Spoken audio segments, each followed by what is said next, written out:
Here's a coldness creeps like stepping geese across the country. Then you salt your streets through the whistling winds of pepper. Go out and dig deep, your shield and shovel is a phone. Or just scroll a little harder to collect another martyr. Explore your pages, scream safe at home. But I've seen a man with pretty hands held to the ground. You understand? He's got a gun, now he took it, hun. What the fuck have you done? When in grief you'll find relief, if instead of peace you rest in power. Anyways, these days a final second plays for endless hours. Could the angle of a wheel reveal the revolution's real? Well, behind your diet of illusions, there are men who love confusion, serving monetized illusion as a meal. They'll kindly cure you of a tedium until the murder finds its medium and a weapon can be brandished while concealed. And did you see it through the weapon we all wield? Did you see his breath as it pretended that it wouldn't soon be ended, and a camera shooting fate until it's sealed? Sorry, you're gonna lick the blood off of their heels, or see the man with pretty hands held to the ground. You understand? He's got a gun, now you took it, hun. What the fuck have you done? He's got a gun, doesn't everyone? What the fuck have we done?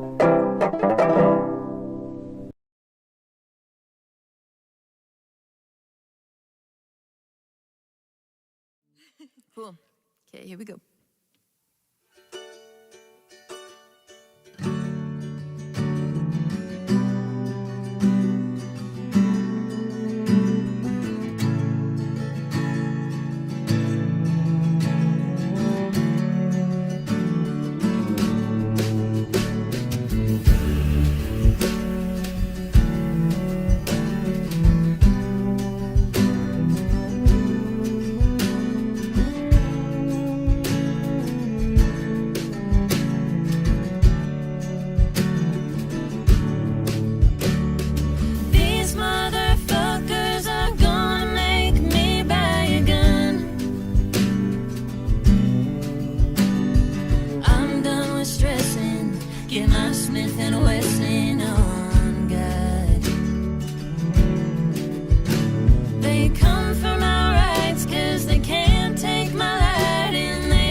Feeling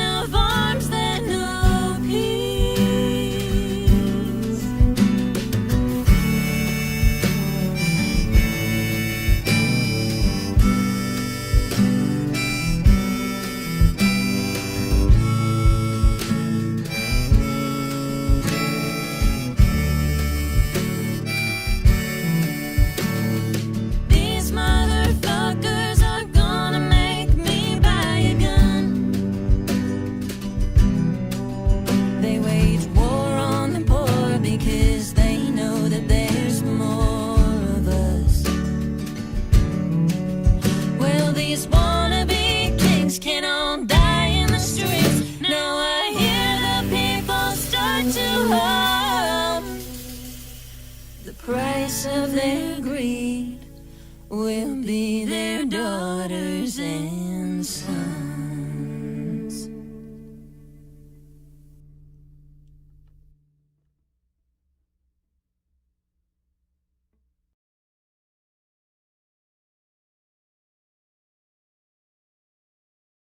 So we are here bringing together the kinds of American music that were artificially separated way back when the recording industry started, and decided because they would cooperate with Jim Crow segregation that they had to be separated into white music and black music, even though the West African instrument of the banjo and the Irish instrument of the fiddle were already combining into an American style. So we're here to do a little bit of a family reunion and get this stuff back together, back on track. So this is a song by Bill Monroe, the father of bluegrass, and we'll let these guys do the way it was originally done and then show you what we did with it.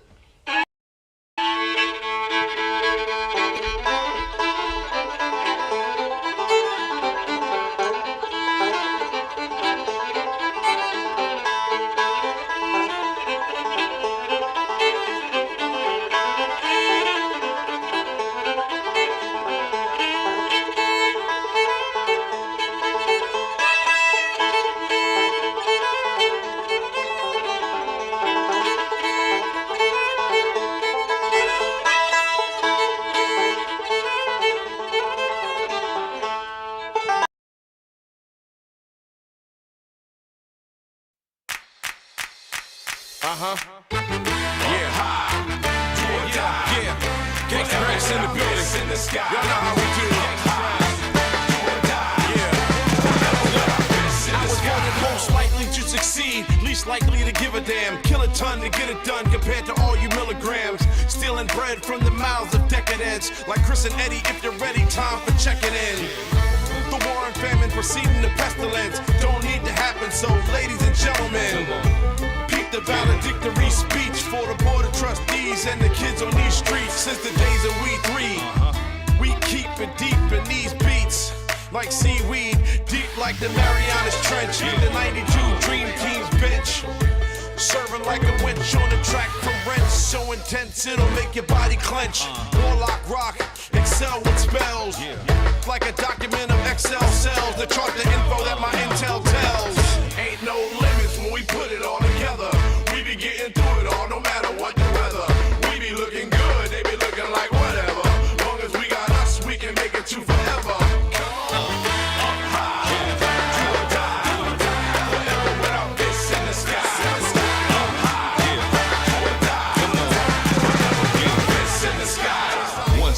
One spill, one shot, one kill. Open eyes to the true world with the one pill. Come chill, the one crew with the one feel. Dope rhymes with the dope beats, it's a done deal. For real, I'm in my bag and I'm on one. Toe tagging everything in sight up in my zone, son. And I've been in it for a minute for the long run. Catalog chock full of bangers, it's a strong one. Squad been certified by the fam. 10 times on 100, keeping it a grand. Up against the double G, flashlight double D, mash out over any beat put in front of me. You know we coming with that 5 cent and running. Told them everything you wanna try, we done done it. Try to rock the stage after us, they don't want it. Sign, seal, deliver with a stamp up on it. No limits when we put it all together. We be getting through it all, no matter what the weather. We be looking good, they be looking like whatever. Long as we got us, we can make it to forever.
I live here on a Powderhorn Street, where ICE agents walk the beat. With a signing bonus $50,000. When we saw those vicious goons steal our neighbors from their rooms, we went out into the streets and yelled and hollered.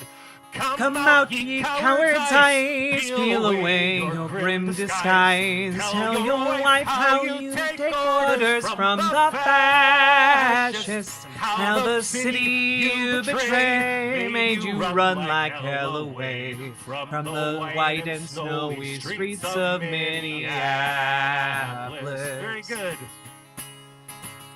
Won't you tell her how you stood in the way of Renee Good? How she tried to leave, but you were too afraid of her. How she did just what you said, so you shot her in the head for the crime of standing up for her own neighbors. Come out, ye cowards, ICE!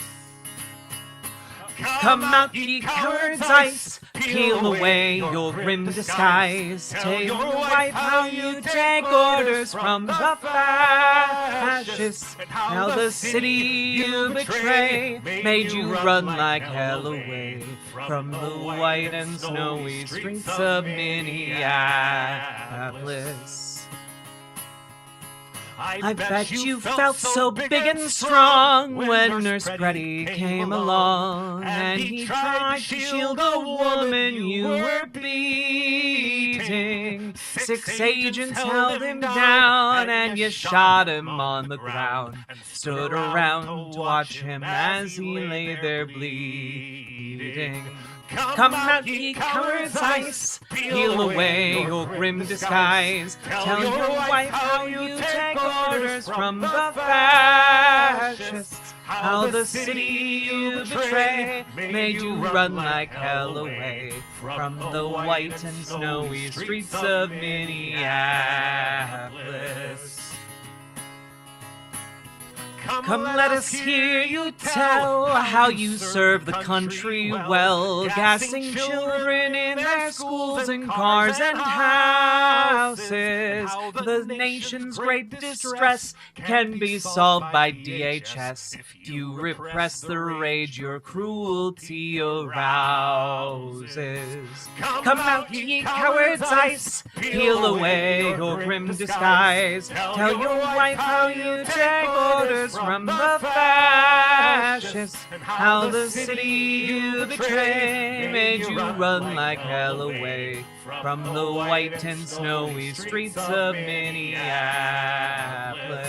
Come out, ye cowards, ICE! Peel away your grim disguise. Tell your wife how you take orders from the fascists. How the city you betray made you run like hell away from the white and snowy streets of Minneapolis. From the white and snowy streets of Minneapolis. Thank you so much. My name is Ben Grosscup. Good to be with you today. Thanks for coming out. Howdy, folks. Howdy, howdy, howdy. How y'all doing? All rise for the national anthem. Some call it "Come Out, Ye Cowards, ICE," but other people call it "All My Homies Say Fuck ICE." Oh, howdy, howdy, howdy, folks. State anthem, indeed. How y'all doing? Hey, Yannick the Newborg. Hello, the Vegan Rancor. Hello, Masim. Hello, Mabs Alicorn. Hello, Zolta. Hello, Zaron Joy. Hello, a Clark Vibe. Hello, Brandon the Chihuahua. Hello, Zoe Bites. Hello, Addercop. Hello, Latzia. Thank you for being the first person to support stream. Very much appreciated. Hello.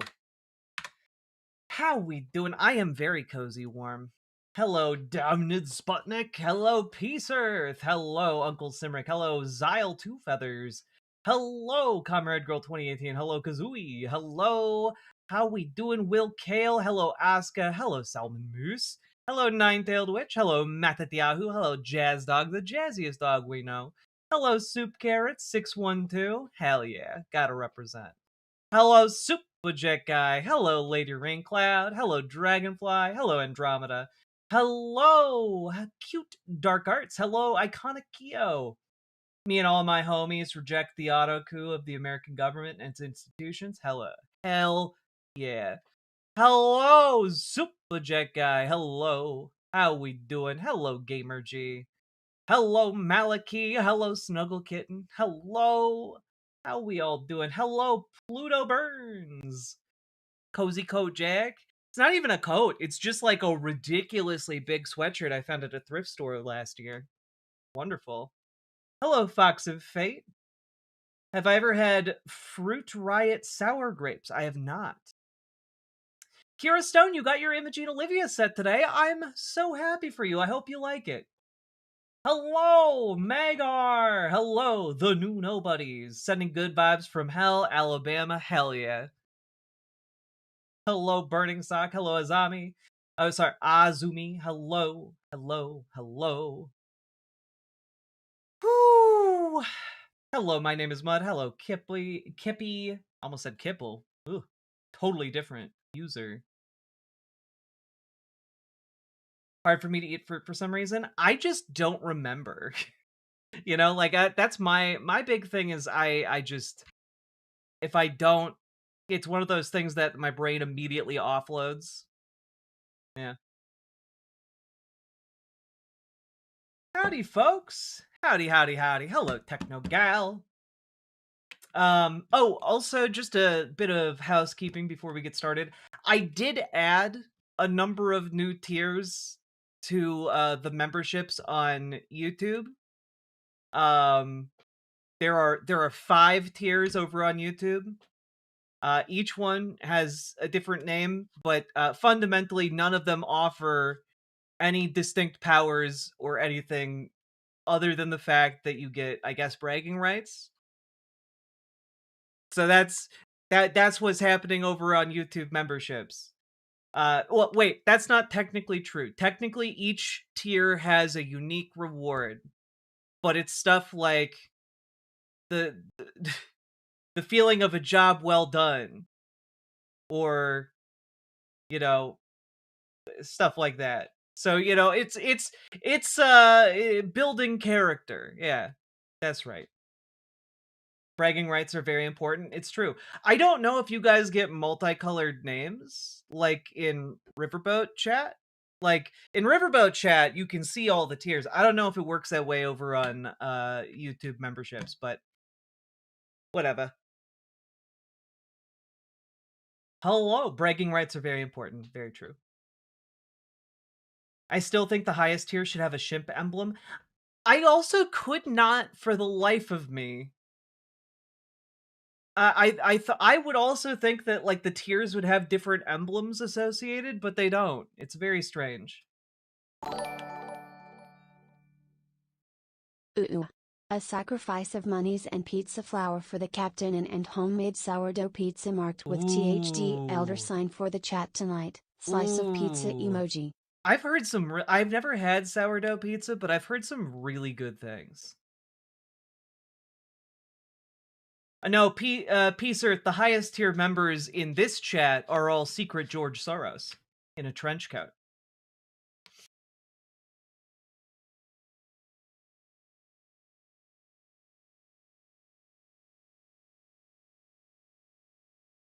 Hello, Ransom Ballard. All right. Shall we? Shall we away? I'm the secret third kind of tier.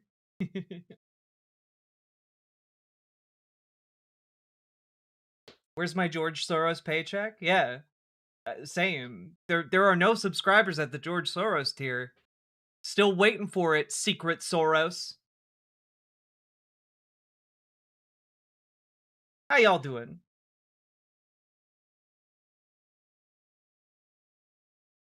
Yeah, Addercop. I think they just don't put that much effort into building out a lot of the tools for streaming.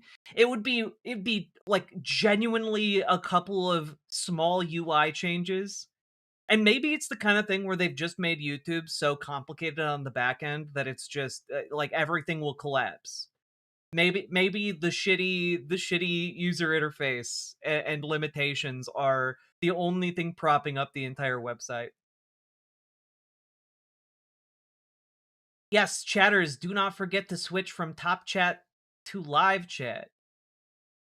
The chat on the bottom.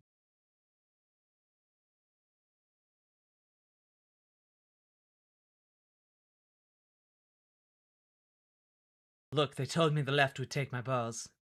Been nearly 10 years now. All right. Y'all ready? Y'all ready to jump into some content?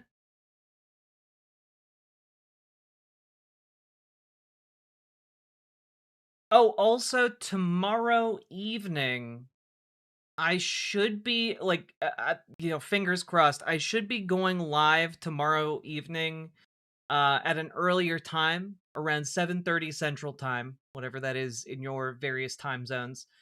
I'll be, maybe I'll go live at 7. I'm Any not chance entirely we sure could how it's get gonna Take work. Those Colors, a song about the MN First volunteers added to the rotation? Also ICE didn't get paid lol. Oh, ICE didn't get paid? Good. Fuck those guys.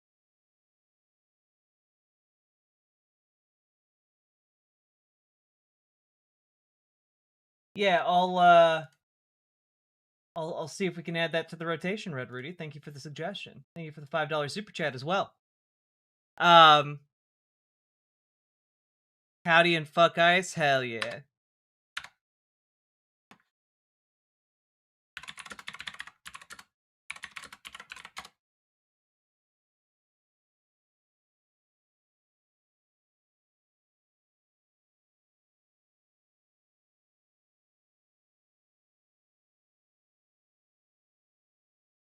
Oh yeah, it's because their signing bonuses don't like become real for like another 5 years. They have to, guys, they don't get a signing bonus until they've been in ICE for 5 years.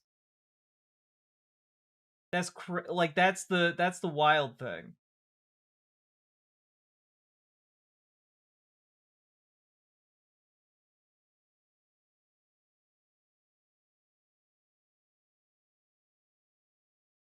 Yeah. Uh, in multiple Reddit posts, federal immigration agents complained that they'd yet to see their signing bonuses materialize. Others complained that their bonus arrived, it was only a few $1,000s after taxes. One person claimed that they were unable to cover medical costs for their sick child due to the insurance coverage gap. Oh, boo-hoo. Did you sign up? Did you sign up to abduct other people's children? And you have less than stellar healthcare? Oh, did you sign up to wear a mask and beat people in the streets and like shoot them with tear gas and like maim them? Oh my god, yeah, you boo-hoo. You're not getting your $50,000 for brutalizing your fellow countrymen, you fucking traitors. Boo-hoo. It's so sad. These people are just the dumbest among us. I mean, it's true. It's true. Whew. I don't think they'll ever get the bonus. I don't think they're ever going to get that bonus either. Like, I think they're all poor saps who are being used, and they're going to be thrown away the second it becomes convenient. All right. Jack, considering your enjoyment of folk music, do you like the Proclaimers? Yeah, all right. They're all right. I'm not gonna pretend that I'm super familiar with their discography. But like, yeah, I'm not gonna turn down. I'm not gonna turn down. Like, I'm gonna be the man rising next to you. Like, I'm not gonna turn that down. Or I'm on my way from misery to happiness today. Like I'm not against that.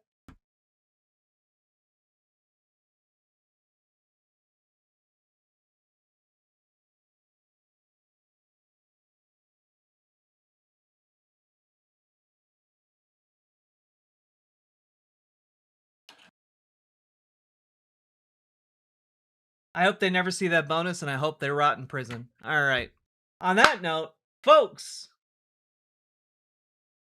get ready. Here we go. Also, Latzia, thank you for the $10 super chat. Very much appreciated. Thank you for getting us kicked off on the right note here, folks. Very much appreciated. Here we go.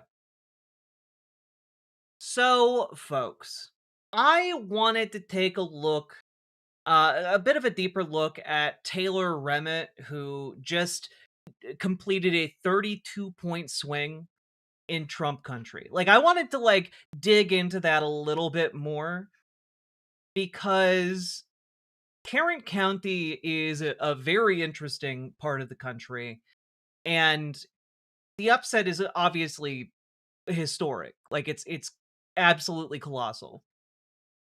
And so I thought we'd go back and just kind of look, what was his strategy here, right?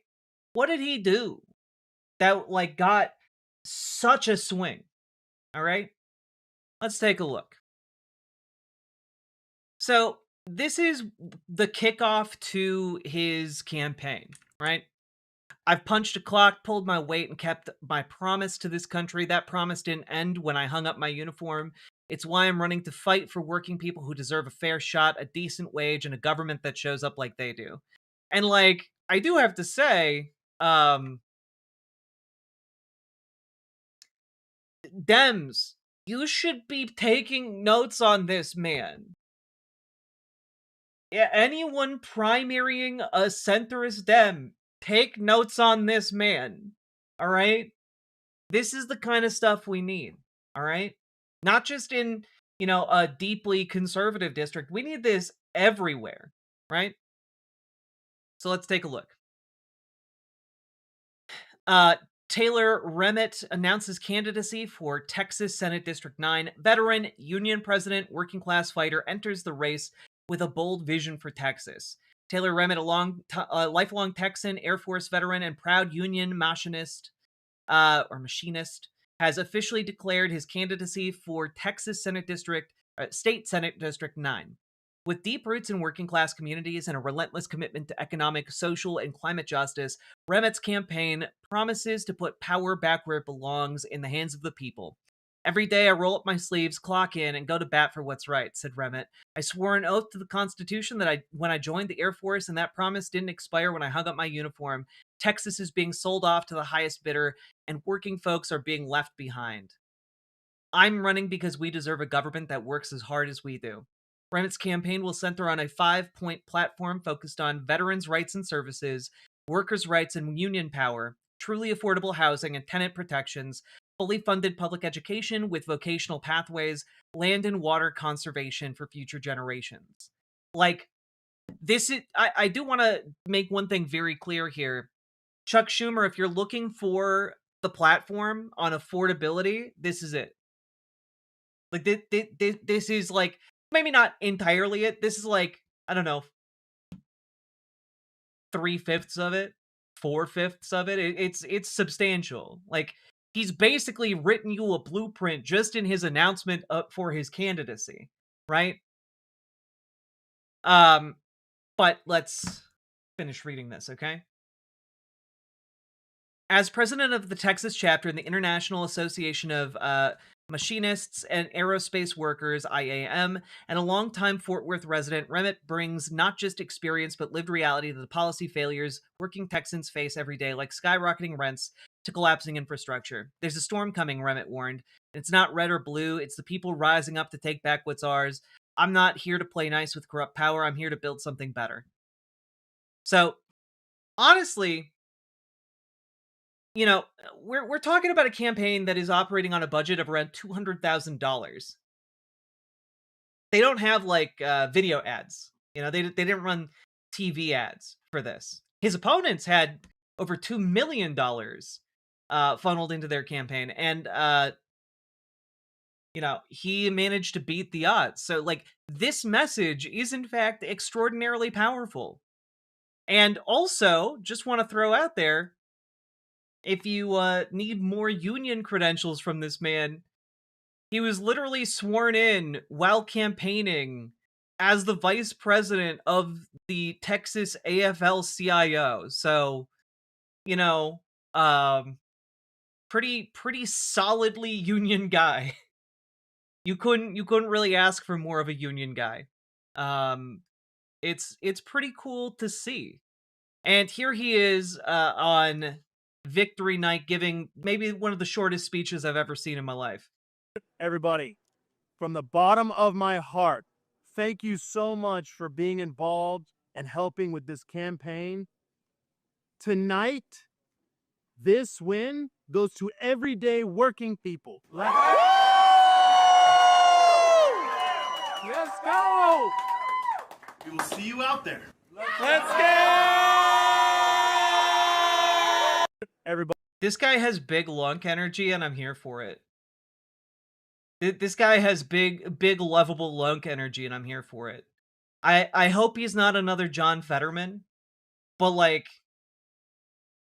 I gotta say, right now, this, like, as far as I can tell, when it comes to his campaign,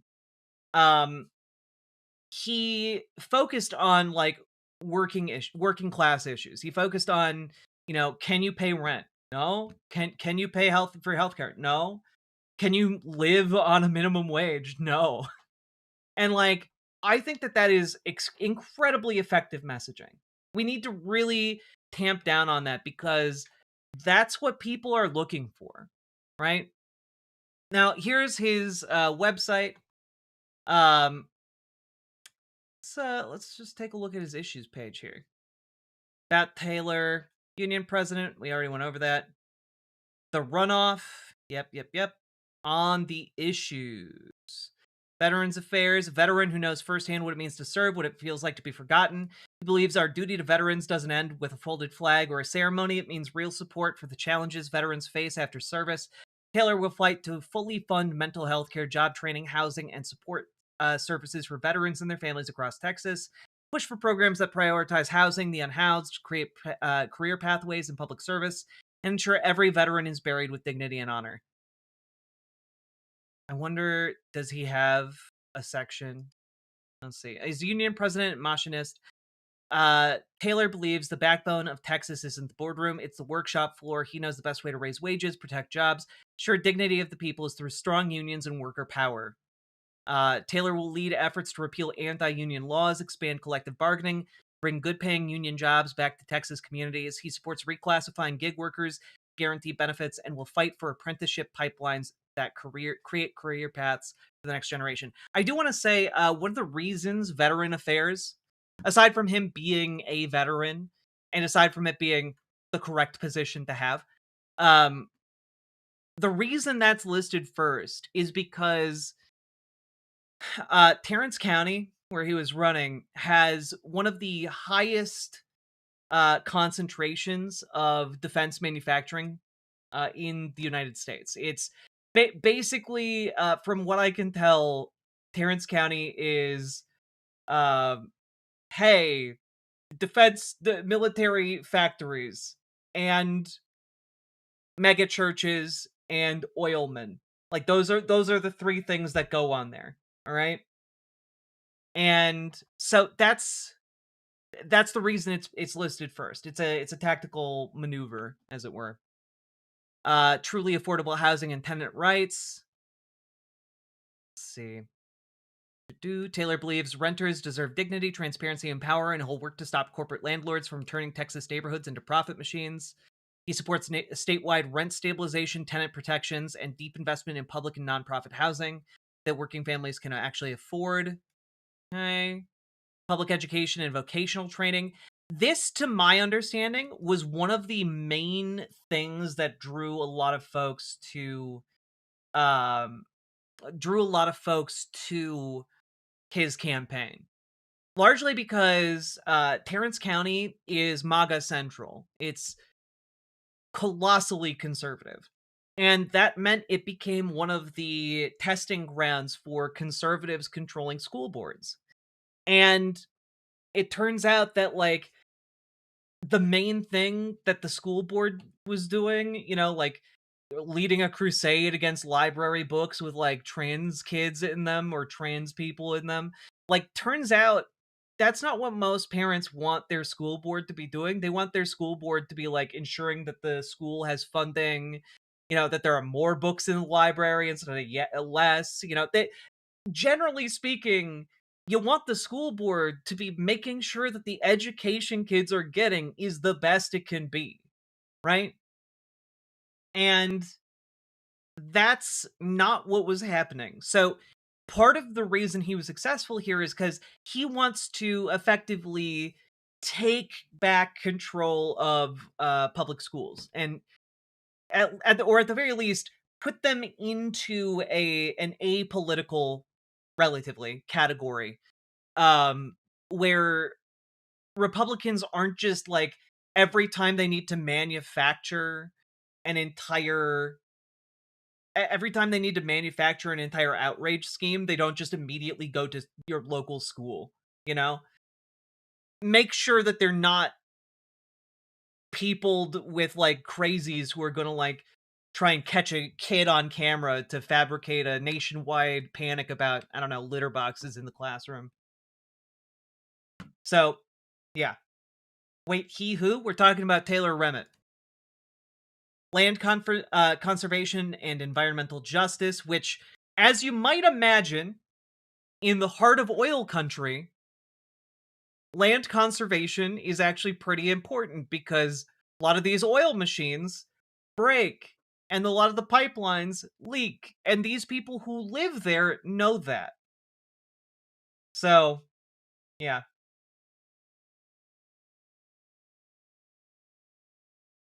As a lifelong Texan and steward of the land, Taylor believes environmental justice must include people who live closest to the land, farmers, ranchers, rural communities, and Native American tribal authorities. He'll prioritize clean air and water no matter your zip code, which, again, a dig at how politics as usual has played out in Terrence County. Redistricting and voter rights. Taylor will fight to end racial and partisan gerrymandering by pushing for an independent redistricting commission and ensuring communities of color aren't cracked or packed out of power. When precinct lines are drawn behind closed doors to silence working families, that's not democracy, it's theft. Taylor supports legislation that increases transparency in the redistricting process, creates enforceable protections for minority voting blocks, and strengthens the Voting Rights Act. I mean, like, guys, this is like, it's incredible that this message won. It's crazy. It's wonderful. You know?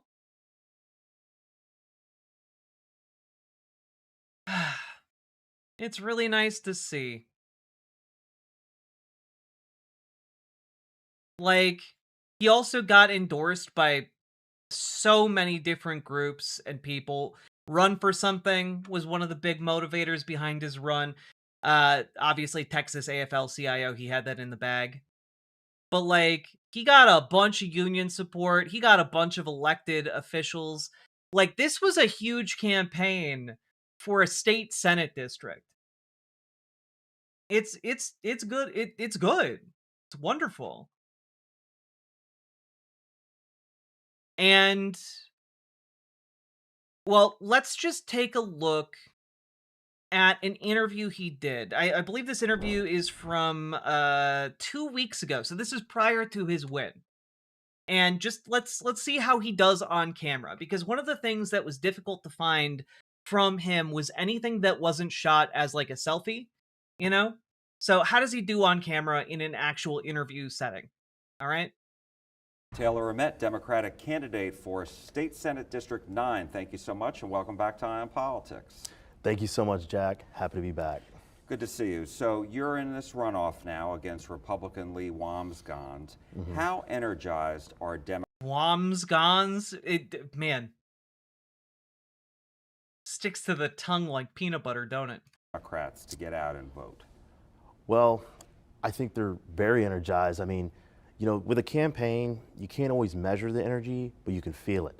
And we feel the energy for our campaign in this election every He single does day. have a nice beard. We're seeing that Democrats and some folks from the Republican side are energized about getting something different out of their Senate district. And let me ask you, because on election day itself, the last time, you had more votes than the two Republicans combined. Now, obviously, total votes they had more, but I'm wondering, how did you accomplish that, and what does that say now about this race? Yeah. Also, by the way, the race that just happened was a runoff. So basically, none of the people who ran in the previous race to fill the vacant Senate seat, none of them were able to secure enough votes to win the seat, and so it went to this runoff with him pitted against Wamsgans, um, Wamsgams. Like, he outperformed in the last one, and he way outperformed this one. And what's really interesting here and important to note is that he's not even really done campaigning at this point, because there's going to be another election later this year for that same seat. So he's going to be in campaign mode nonstop here, but him getting national attention at this point is really, really useful. It's really useful because it signals to Democrats on the national level, hey, this is a guy you can put some money in. Hey, maybe all of these other races that you've been assuming are lost for decades, maybe you just have to actually put like a little bit of seed money in there and see what grows. Okay? Yeah, 3 elections. What the hell? Yeah, the Texas governor, I believe, appointed the previous person to a role.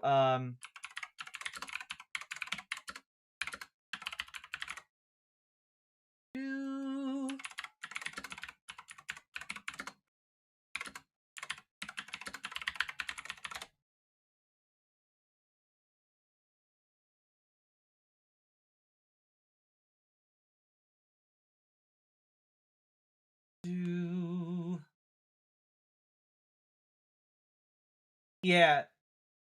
Incumbent Republican Senator Kelly Hancock resigned on June 18th of last year because she was appointed as Texas comptroller. So there we go. There you go.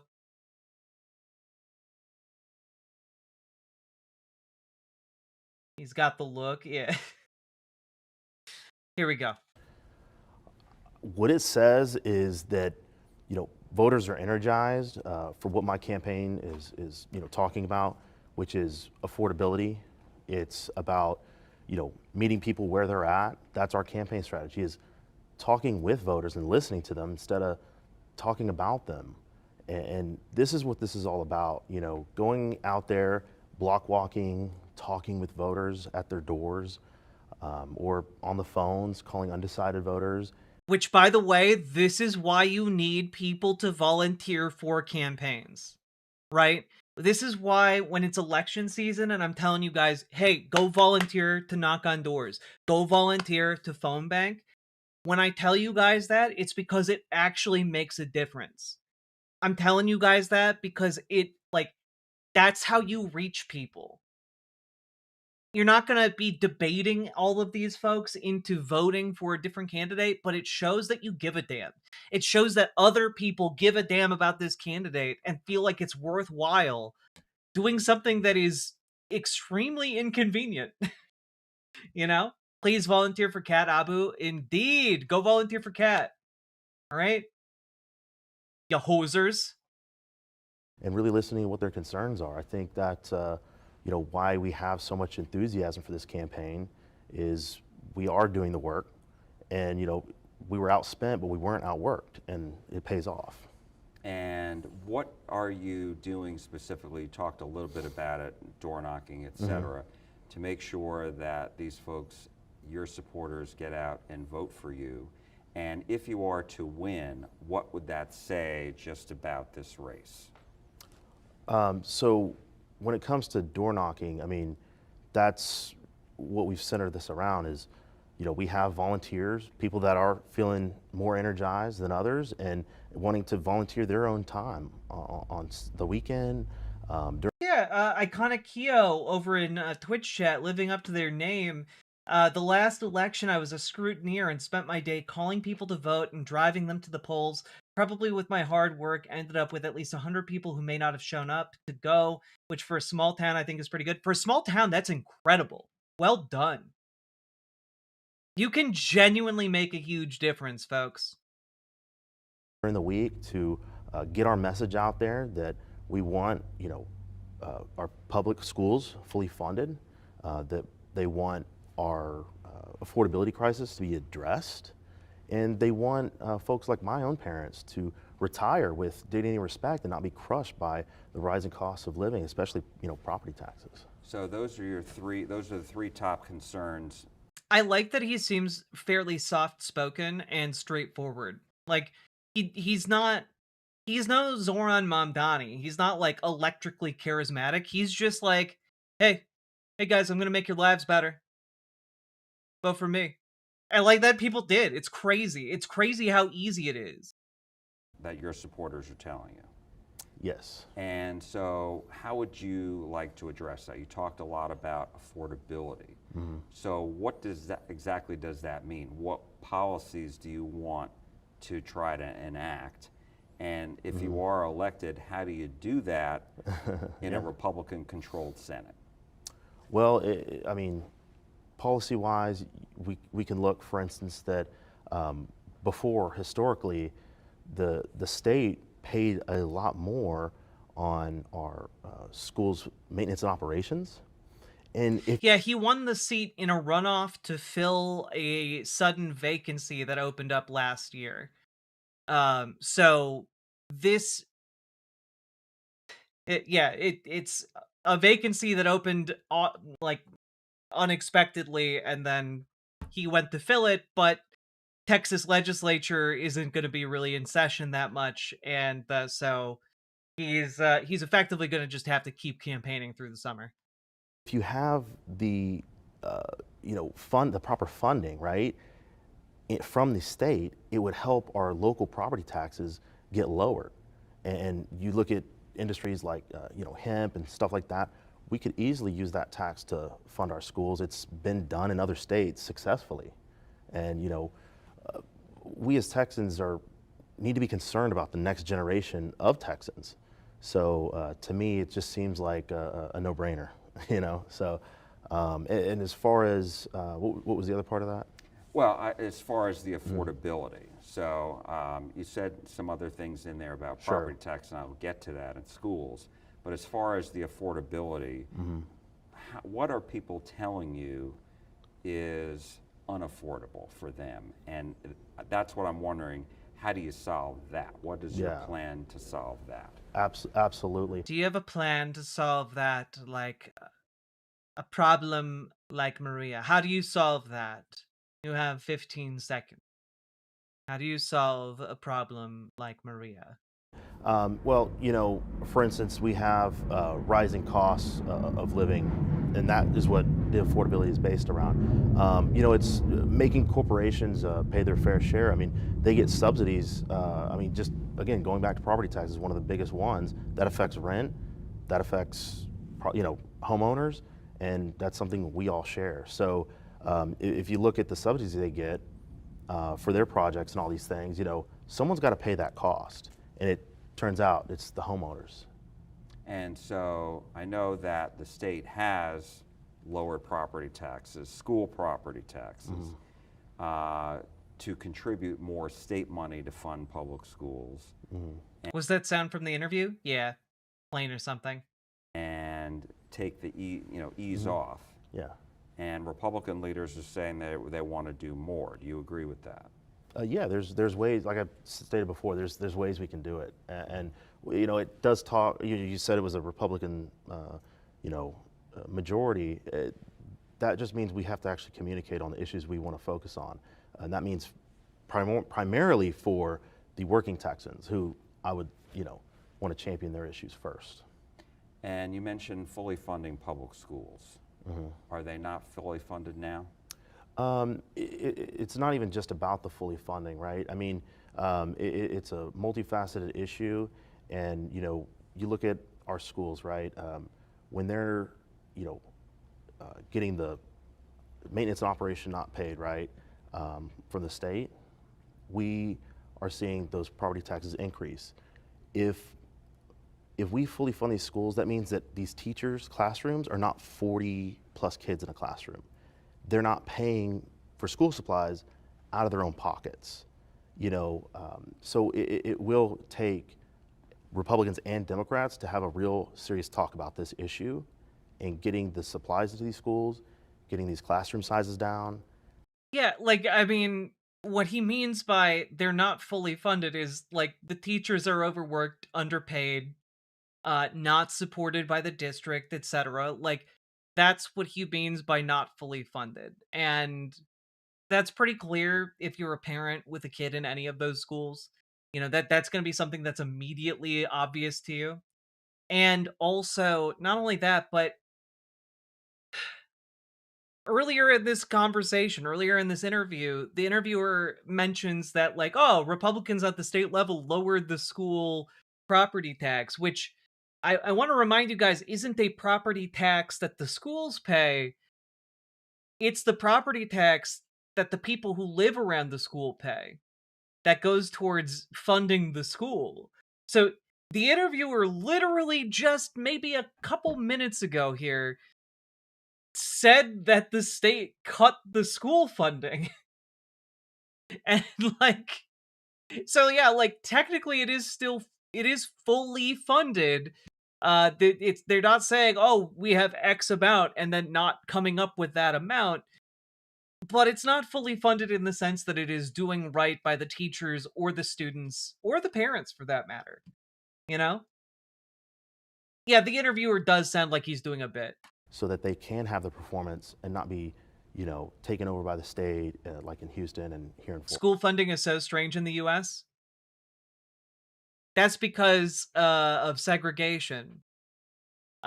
School funding is largely tied to property taxes in the United States as a backdoor way to continue to segregate communities after the Civil Rights Act was passed. So that's why our funding here is all messed up. It's a legacy of slavery and Jim Crow. And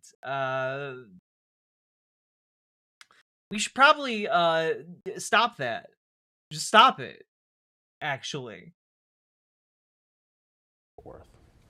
And what do you make of the fact that some schools, local schools, are being shut down by a lot of these school districts across the area?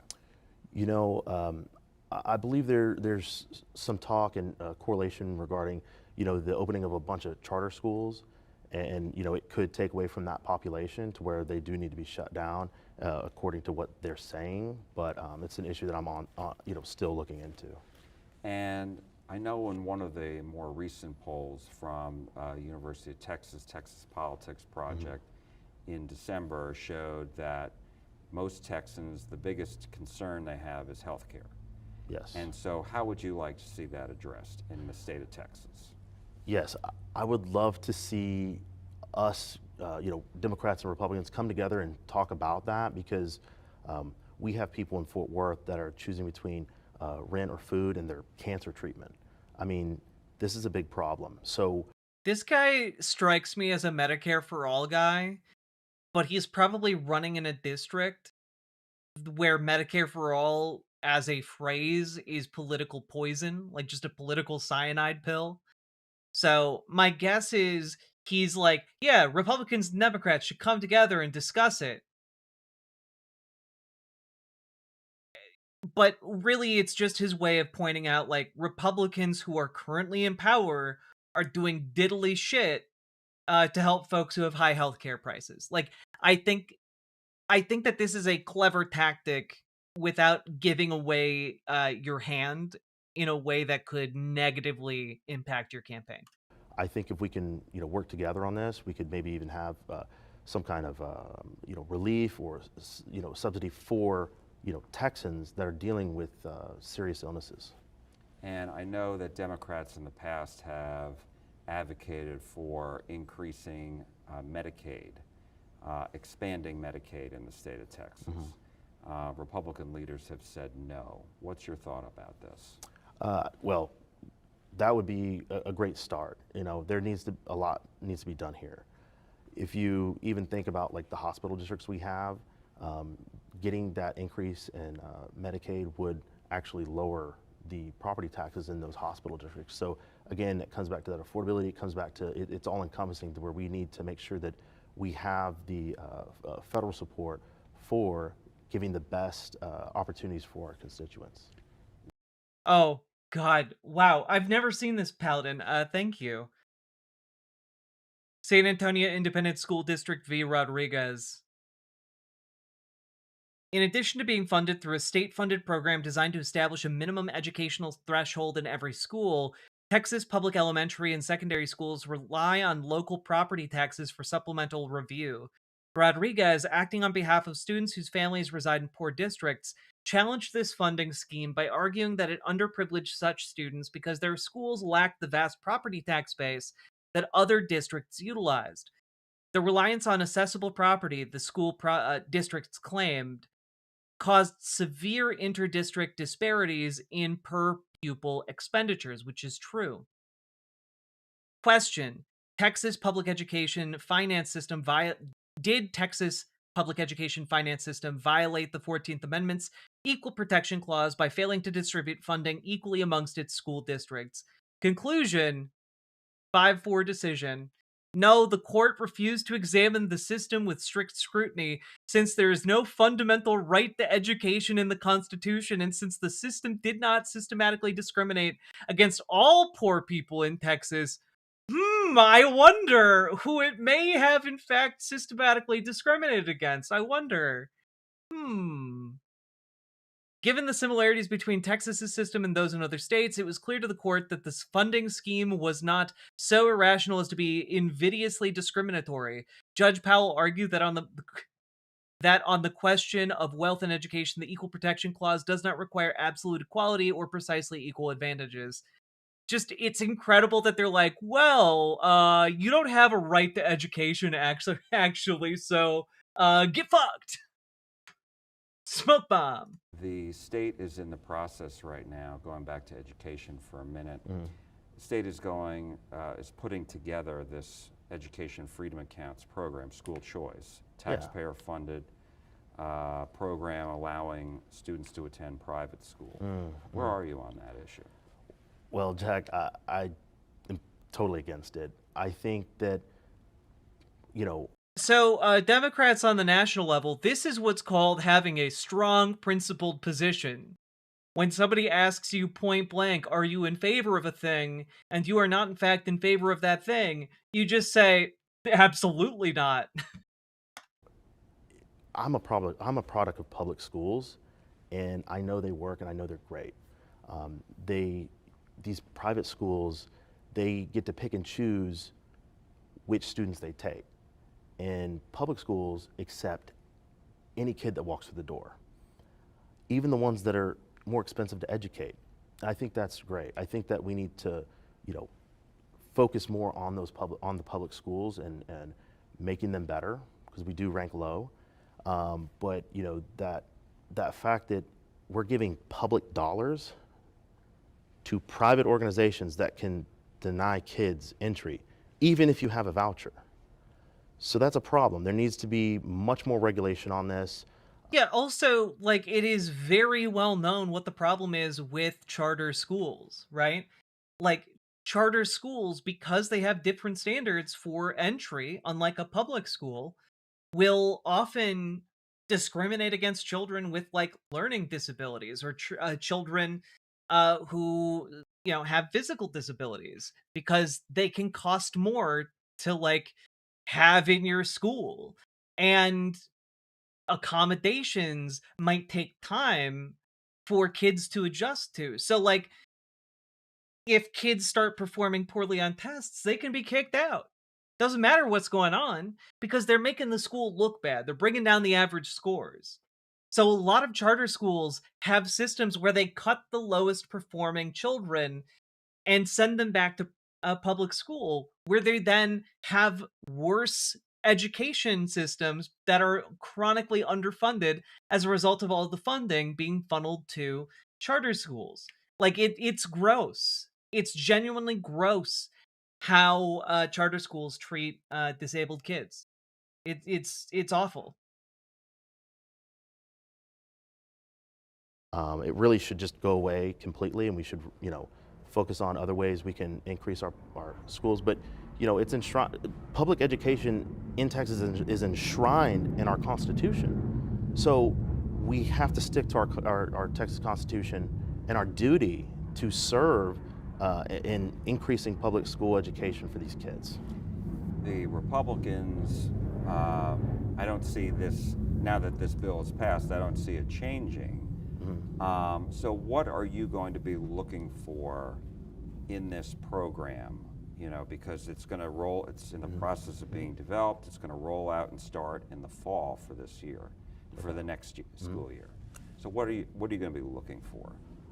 Well, I mean, like I said earlier, I want to make sure that even kids that get this voucher that are expensive to educate aren't being rejected. I want to make sure that, it's fair and equitable. Parents are the ones who select the schools. So, Yeah, but the schools are the ones who select the kids. That's the issue that you're running into here. Because the school priority when you're a charter school isn't the best educational outcome for the students. It is looking really good so you can make a profit. That's it. Like the primary driver isn't the quality of education and the educational outcomes. It is in fact profit or ideological indoctrination if it's a nonprofit charter school, which those do exist. They're the ones who select. Now, yes, I've heard the criticism that the schools, don't have to accept the kids. It's a large criticism. And so what do you want to change with that? Well, what I'd like to change is kind of what I said before. I would look at, I mean, I don't even want to operate in the framework of what they're doing, but if I had to, it would be serious regulation and oversight, because I don't think public dollars should just be funneled to private schools. I would rather see us, focus on what's already been working in Texas that, to me, can be great. And are there any other issues that are on your radar that you think, if you get to the Capitol, that you want to address? Absolutely. One of the things that I really think we need to address is campaign finance in our state. There is no individual contribution limit. You notice from the campaign finance prior, I had 2 candidates that I was going against that were funded by 2 separate billionaires. I think that that's wrong. I think that it yeah, brother. Really makes it hard for grassroots and local folk to get elected organically. And I also think there should be term limits. I think that's something that would be great to see. I mean, This guy, I gotta be honest, this guy's killing it. This guy's killing it.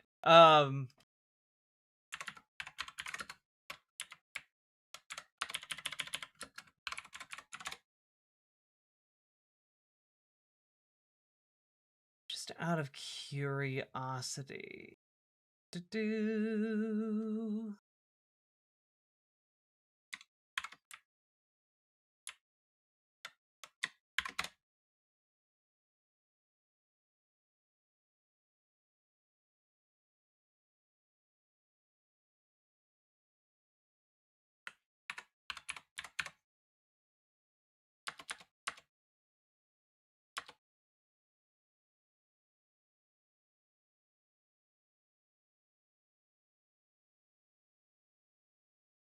Okay.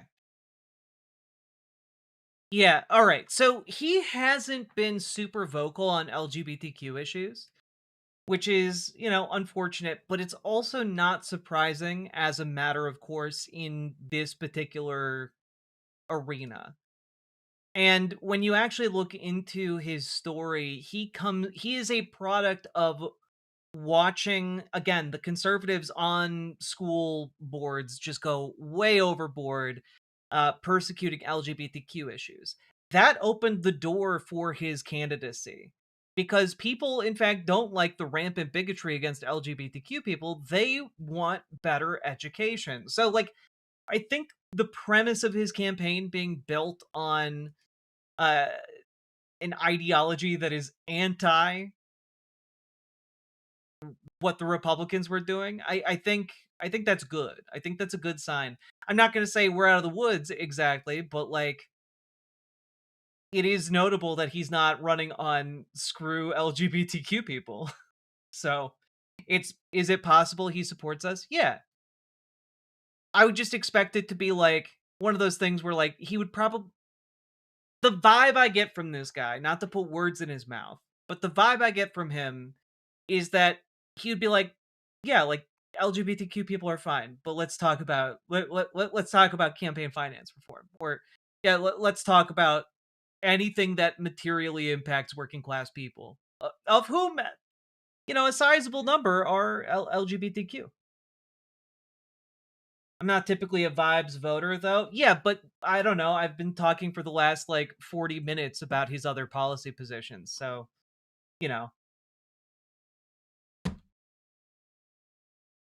I don't want to make a career out of being a senator, okay? I want to serve just like I did in the U.S. military, and then I want to live my life after. It should be a service, not a career. And so, do you have any ideas as far as what the term limits would be? You know, I haven't. I've been drinking from a fire hose here. From a fire hose here. You know, I have a lot of issues that I'm very passionate about, right? But if I were to say, 3 to 4 terms, something like that. I mean, it's something we don't have to come together as legislators and talk in the legislature and legislators. We'd have to talk about this. I really think that to build that trust. No, I think there's a difference between being someone who is a class reductionist and someone who is like, yeah, of course I support LGBTQ people, but I'm here to talk about minimum wage.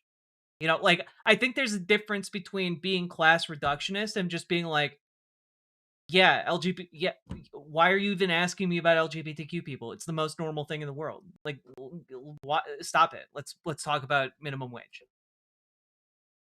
I guess that's what I'm going for, which I don't think is class reductionist. It's just it is treating, like, here's how I would describe it. It's treating LGBTQ people like we are included in society as a matter of course. So, his focus would be, like, you describe his focus as being squarely working class oriented and like matter of fact about, yeah, LGBTQ people exist. Why it's not a problem. Next. Yeah.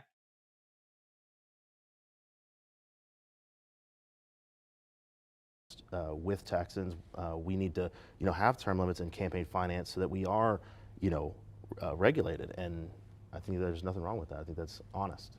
And let me go back and ask you one other question, and Okay. that was what I asked you before. If you are to win this election, what would it say about this race, and what implications could there be? Like, it's a really, I think, a good strategy for, again, the deepest red MAGA territory that exists in the United States. Wide, if any.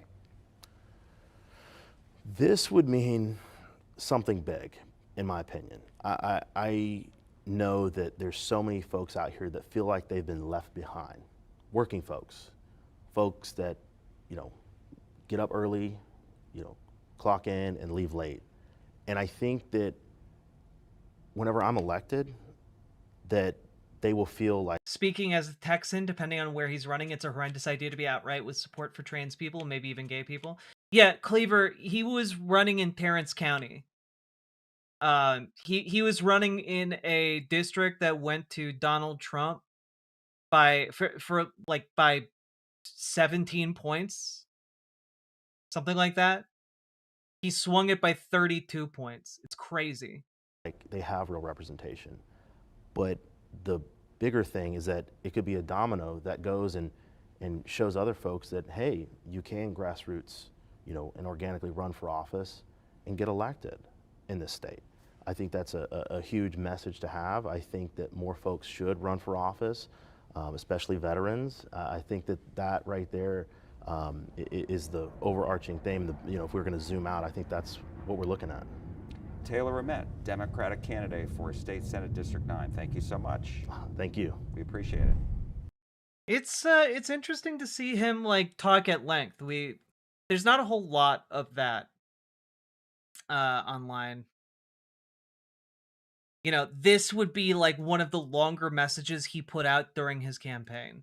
Texas has not added a cent to the minimum wage since 2009. $7.25. That's only about $15,000 a year for full-time work. No one can survive off of that, but Republicans don't care. For 15 years, Democrats have filed bill after bill to put more money in the pockets of Texans. And every single time, Republicans have killed it. No debate, no negotiation, just silence. Meanwhile, the cost of living has soared. If minimum wage had kept up with inflation, it'd be over $10 an hour today. The last time we raised minimum wage, eggs cost $2, and the average rent was $847 a month. But Texans are stuck at $7.25, while corporations rake in record profits. That's not stagnation. That's wage theft on a statewide scale. Higher wages aren't Hell handouts. yeah. They're I essential love this guy. to keep our economy running. They're how working people chase the American dream. And for years, Republicans have stood in the way. When I get to the Texas Senate,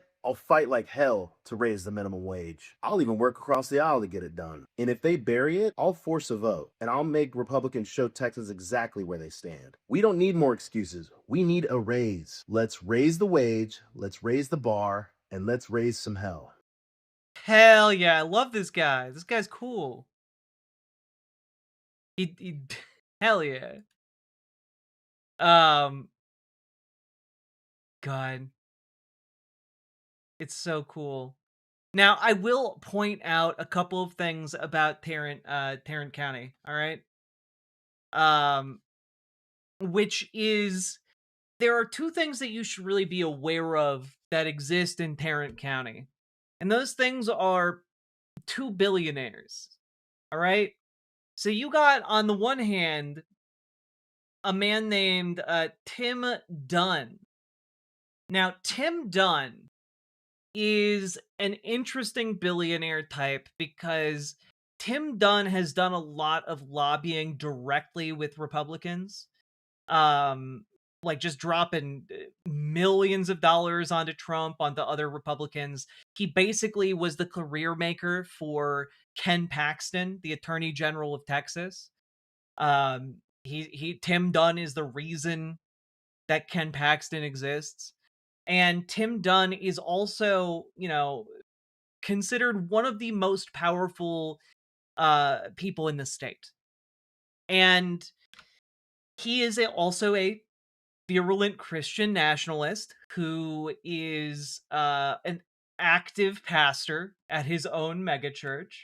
And he wants to control the politics of the country. He was one of the main crusaders against LGBTQ marriage or gay marriage, He funded a lot of groups trying to kill that idea. And the other person you should be aware of... Oh, sorry, one last thing about Tim Dunn.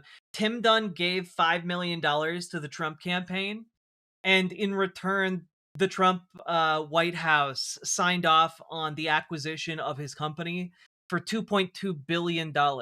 So that's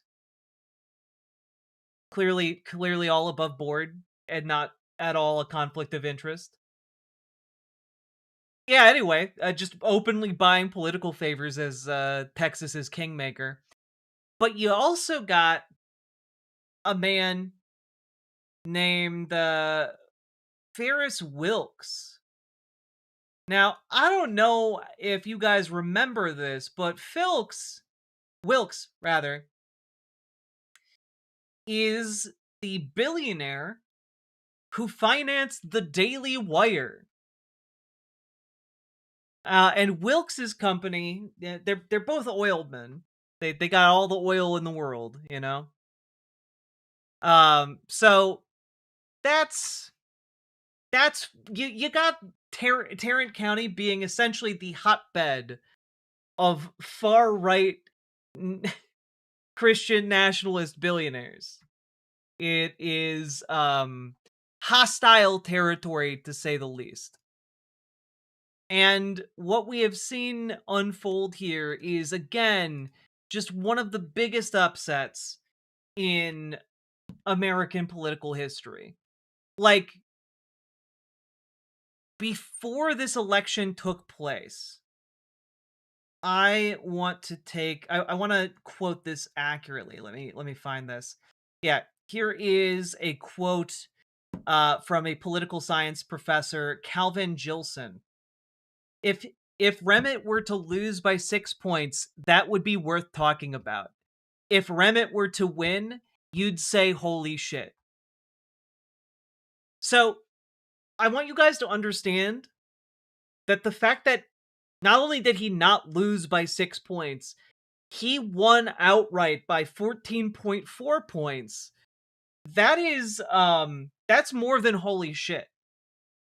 Like, we're so far beyond holy shit. The other night, I quoted Robert Evans from Behind the Bastards as saying, this would be like if at the height of the invasion of Gondor, Mordor had voted overwhelmingly for Aragorn. We're talking like the most inundated with Christian nationalist messaging county in the entire US of A. And we got we got a victory here. And Donald Trump, by the way, is has been freaking out. It's been actually really funny.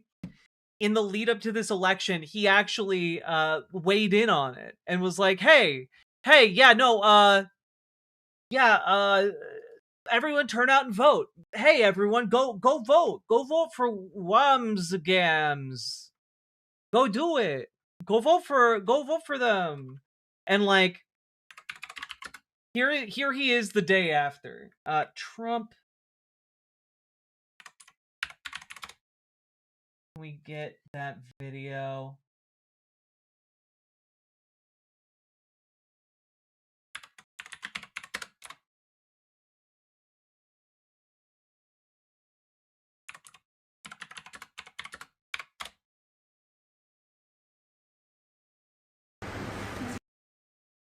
Yeah, here we go.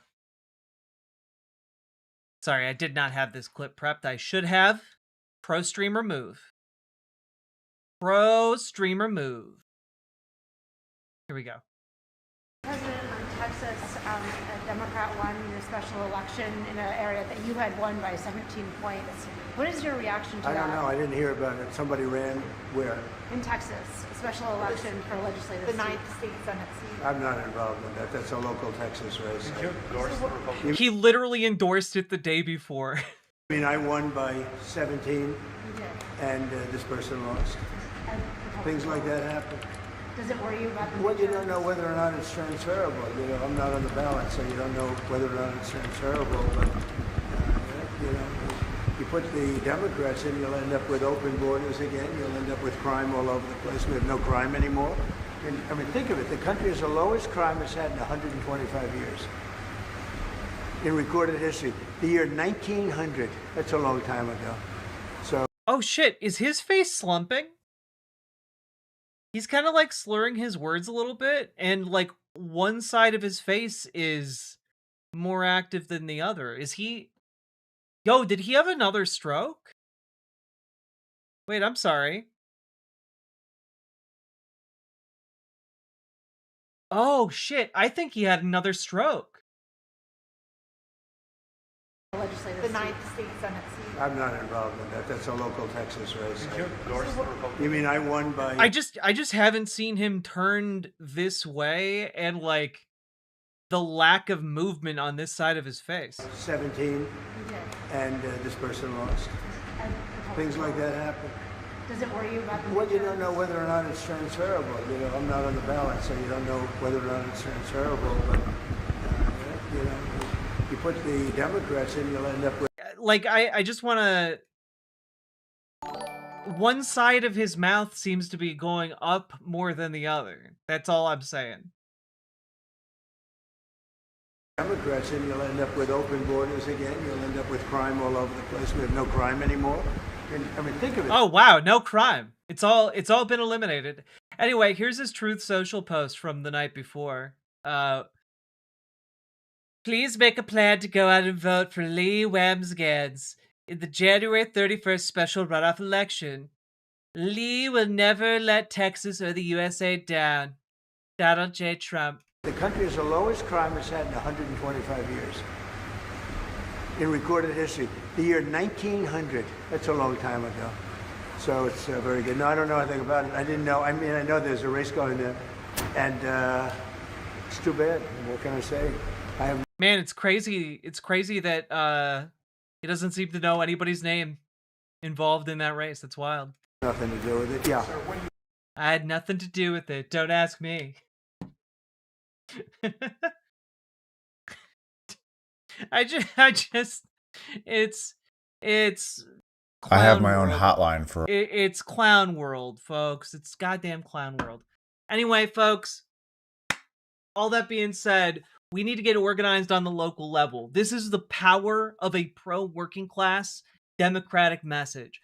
If we can do this in a red county in the heart of Texas that Trump won by 17 points, we can do this literally anywhere else in the country. Like, I want you guys to know, there is, to my knowledge, and maybe Dragonfly, if she's around, can correct me, to my knowledge, I don't think there are any places in the country, maybe a handful.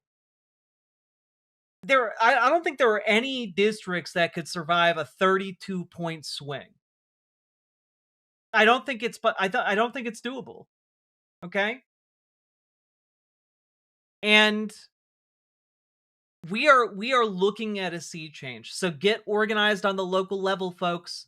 Join your local Dems, join your local DSA, get involved today, folks. We need it to happen. We need it to happen. All right? So if you need help, join our Discord, reach out to Dragonfly for help with your local Dems, reach out to Gamergy for help with your local DSA. Let's do it, folks. And remember, before you go, let me know what you think down in the comments. Do you think this is replicable? Do you think I'm wrong? Let me know. Hit the like button, subscribe, and also, folks, please consider checking out ImogeneOlivia.com, gender euphoric lingerie designed from the ground up for trans femmes. Tested on cis men, cis women, non-binary folks. It is non-tucking lingerie, attractive, wonderful, and very comfortable. And I will also say new styles, sizes, and the colors coming in the near future. So check it out. Link down in the description. Let's keep on going, folks. What's the name of the lingerie? Imogene Olivia. But here's a link. You can check it out for yourself. Oof. Oh shit, Comrade Girl, I didn't know you were based out of Mississippi. That's awesome.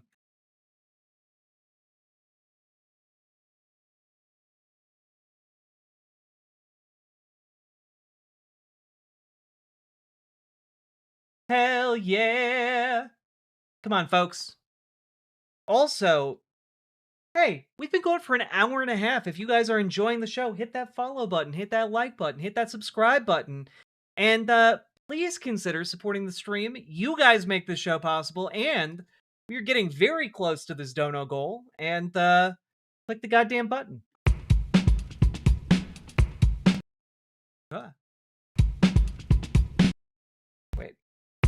There we go.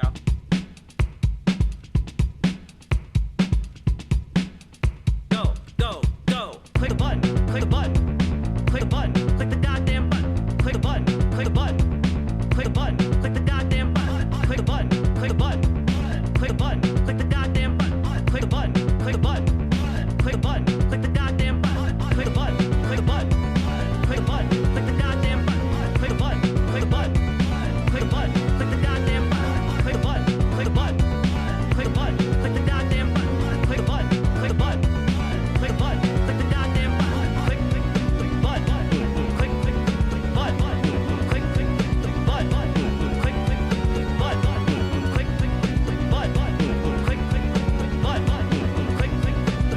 button. Click, click, click, button. Click, click, button. There we go. All right. You know what? Let's throw this in here.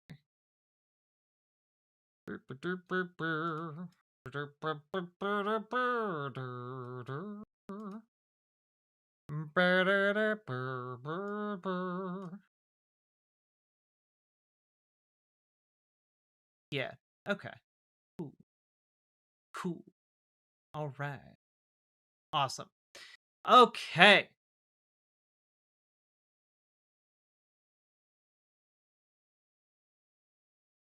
I clicked my butt. Excellent. Well done. And folks, we are 42 subs away from our goal. And I will add, once we hit that goal, I will have to find the appropriate Thomas the Tank Engine fan fiction erotica to read to you all. And I will also throw out there that I probably won't be able to read it today because we got to get through some stuff, but we will do it this week. Okay?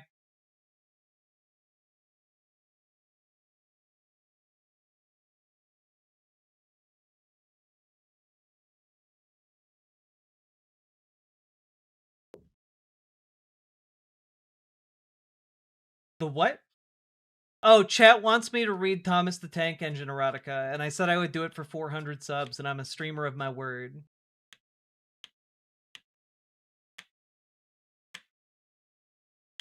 The sweater looks so soft. It's really soft.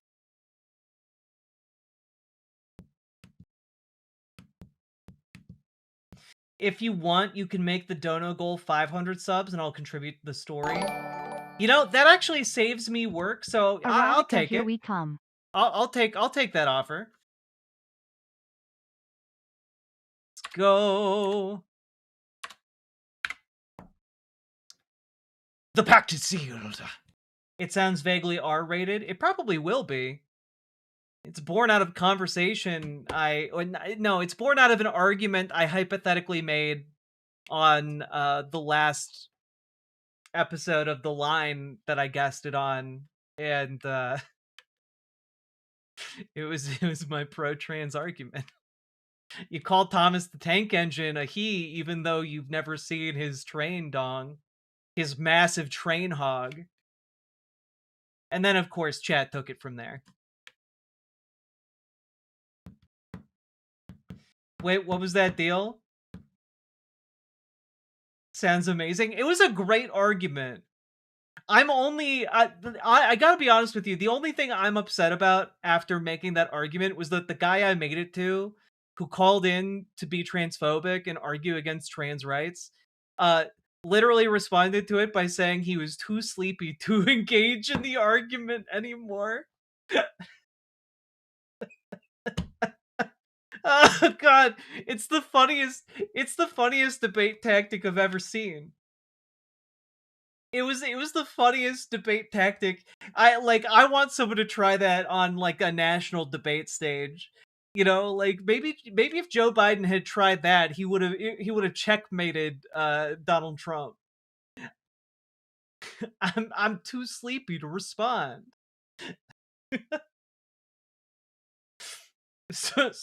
Sorry, Donald, too sleepy. I'll be honest, I'm out for that. That's fine.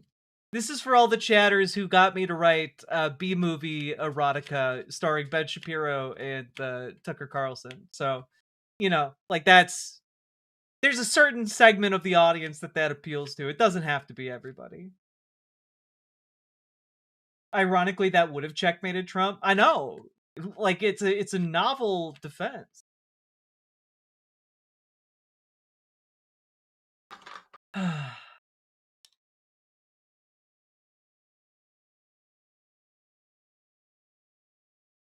Okay. I just had my pre-debate war milky. All right. Okay. Okay, let's go. Hey, do we got any more subs? We got any more donos out there? No? Do I feel like adding one more thing to the mess? I'm open to ideas. What's up?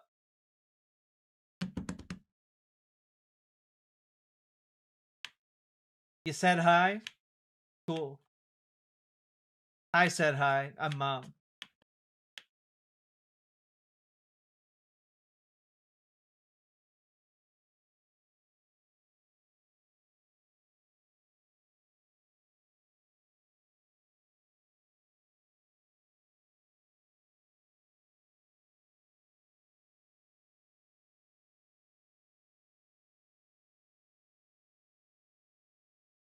What's your take on open carry at protests now? I still think it's a really bad idea.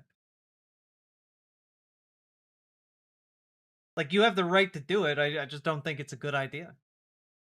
Which was my stance before, and it's still my stance. If anyone donates 20 subs, they can request a character to be added to the Thomas the Tank Engine erotica? Damn, all right. That's a big offer. I have no idea how that's going to work, but okay.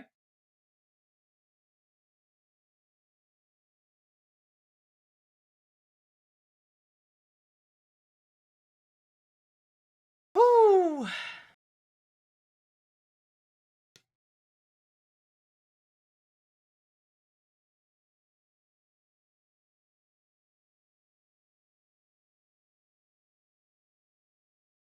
They said request. You never agreed to add said character. I mean, I'm not choosing the fanfic anymore. It's out of my hands.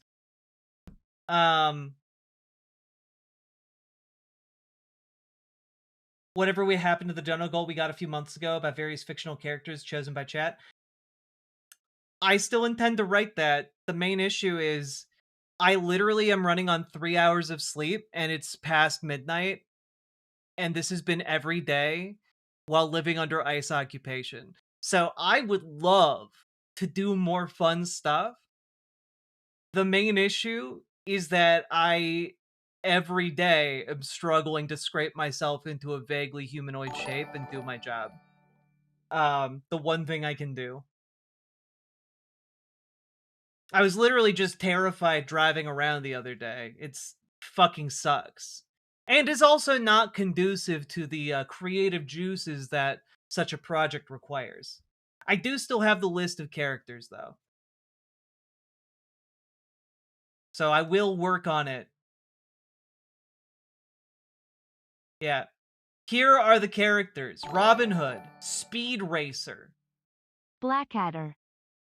Oh shit. Salmon Moose, thank you for the 20 tier 1 subs. Let's go!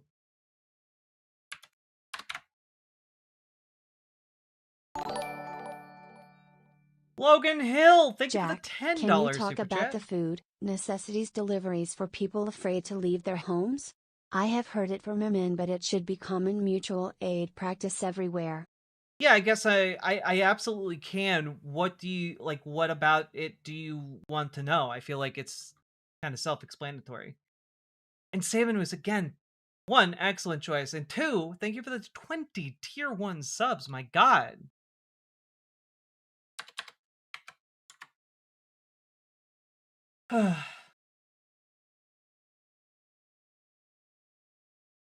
So yeah. Characters: Robin Hood, Speed Racer, Mikoto from Madoka Magica Record. I don't know what that character is, but we'll find out. The Doomslayer, Jordan B. Frog, a Canadian frog who speaks about the need to clean up your pond and maintain the orderly structure of rainbows. Avdol from JoJo's Bizarre Adventure, Jessica Rabbit, FemShep, Chuck Schumer's Invisible Friends, the Baileys, Dugadoo, Alfred F. Jones, U.S. from Hetalia, Brett Hawthorne from Ben Shapiro's True Allegiance, Jim Water, Huge Ass, Anna Indiana, AI pop star singer on YouTube. The phrase amphibians are moist. Doug Dimmadome, but no one can get his name right. Rita Repulsa, Sandy Cheeks, Carmen Sandiego, Baby Luigi, Lady Bow, from Paper Mario, Domitrescu from with the headset from with the headset in. I don't know what that one is. I'll have to Google it. Vivian from Paper Mario Thousand Year Door. Joe Baseball. He's every single professional baseball player merged into a single vessel of a human being. He is omniscient, but only if the info somehow relates to baseball. Dono Ghost. Monsoon from Metal Gear Rising. Chocobo. Anya from Spy X Family. Q from The Next Generation. Johnson, an AI stuck inside a boat. Roxas from Kingdom Hearts, the soul of Rudyard Lynch trapped in an assault rifle. Which, I am the intellectual equivalent of an assault rifle. That checks out. Guy holding a boom mic. Brooks from Shawshank Redemption, but the job he got at the grocery store is unionized, and he's really happy because his boss looks after him. Ben 10, after easily killing Green Lantern in Death Battle. Discord from My Little Pony, with a reveal that him and Q from The Next Generation are the same person, because they were both played by John Delancey. That makes sense. Final Fantasy VI Kefka, Ash Williams with a changing power tool hand, a character that represents chat. So those are all the characters that will be included in this fanfic. I will write this. I will forge it out of the very essence of fiction. That is what we shall do. Those are all the characters I have to include in the fanfic. That we that is I must fulfill this burden because it was for charity, so I have to do it. What a cast, indeed. No trombone champ guy? Maybe in the next charity stream, huh?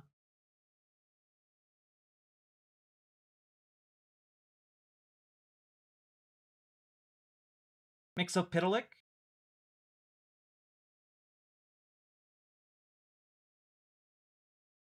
So that is what happened to that. It is still in the works.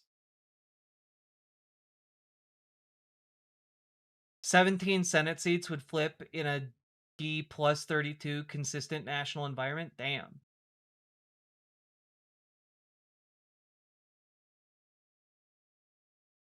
Senator McConnell is in the hospital? Good.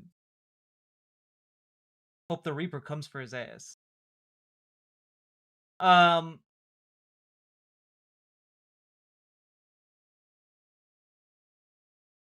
I thought we were still talking about the train thing. No, this is unrelated. This is for something I promised you guys prior to my move months ago. Holy shit, Red Rudy, thank you for the 20 gifted memberships. Holy shit, thank you very, very much.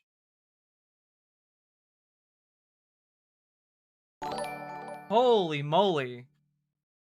Well, folks, we have officially crossed the 400 mark.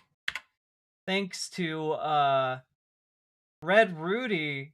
What character are you adding, or is this just for funsies?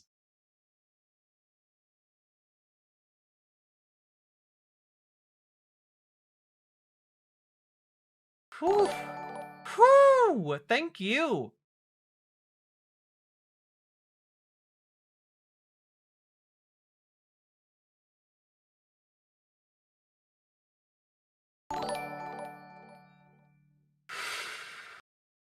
Also, folks, I do apologize if I'm a bit snippy today. I'm very tired, and also I know I present like a very peppy, upbeat demeanor generally. But I'm not doing okay. I don't really know how to tell you guys this. Your favorite streamer is not all right. And I do apologize. But we have too much to talk about for me to take a night off.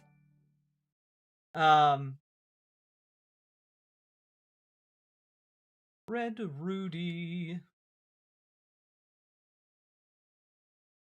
Alex Strassa, the Red Dragon Queen. So, Paladin lost. We have Blackadder and Alex Strassa, the Red Dragon Queen. There we go. There you have it. She ain't lying. Downtown is a fucking nightmare. Yeah, and my partner like works over there. Like it's scary every single time. And like we had to go run errands the other day, and it's terrifying driving around together. Like I'm really worried about her safety, and to a lesser degree mine, but like it's very scary. Oh, and I know it's not just downtown. We were driving all over Creation the other day.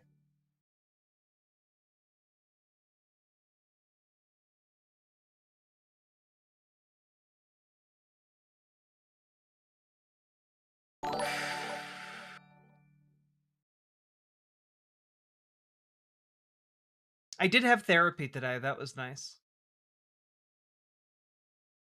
Also, as a reminder, there will be a special stream tomorrow, if all goes according to plan, with...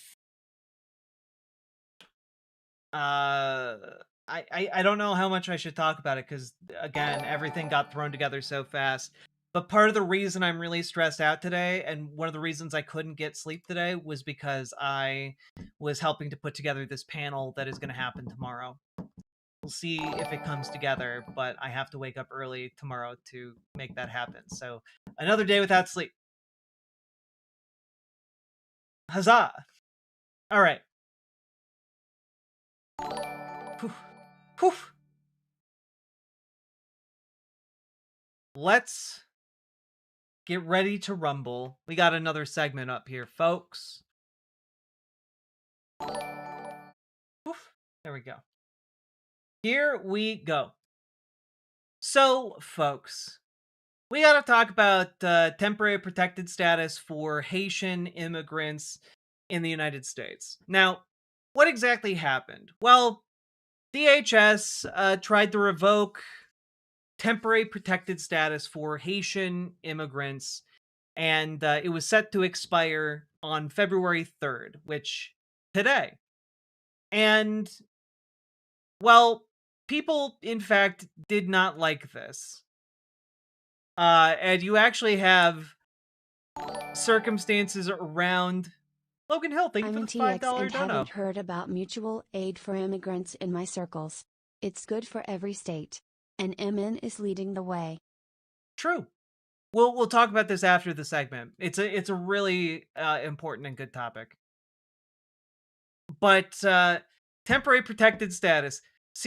Jewish seniors are offering to hide their Haitian caregivers as Trump's TPS end looms. That reminds me of Anne Frank, said the CEO of one Jewish senior residence, reeling as TPS for Haitians is set to end. Like, it is a huge problem. I want to really emphasize this. It is not popular what the Trump administration is doing. It is not, in fact, something that everyone is rejoicing, despite, some of the loudest racists on the internet. Like, your grandma relies on these Haitian immigrants to live. Literally to live. And I just want to say, like, obviously the Trump administration has been gearing up for an ICE surge in Ohio in order to target Haitian immigrants over there. But like, I gotta say, a lot of other states, including Ohio, seem to be taking a page from Minneapolis and Minnesota's book, which this is an entire auditorium full of people who showed up to get trained on how to deal with ICE in their neighborhood. Like, it is crazy.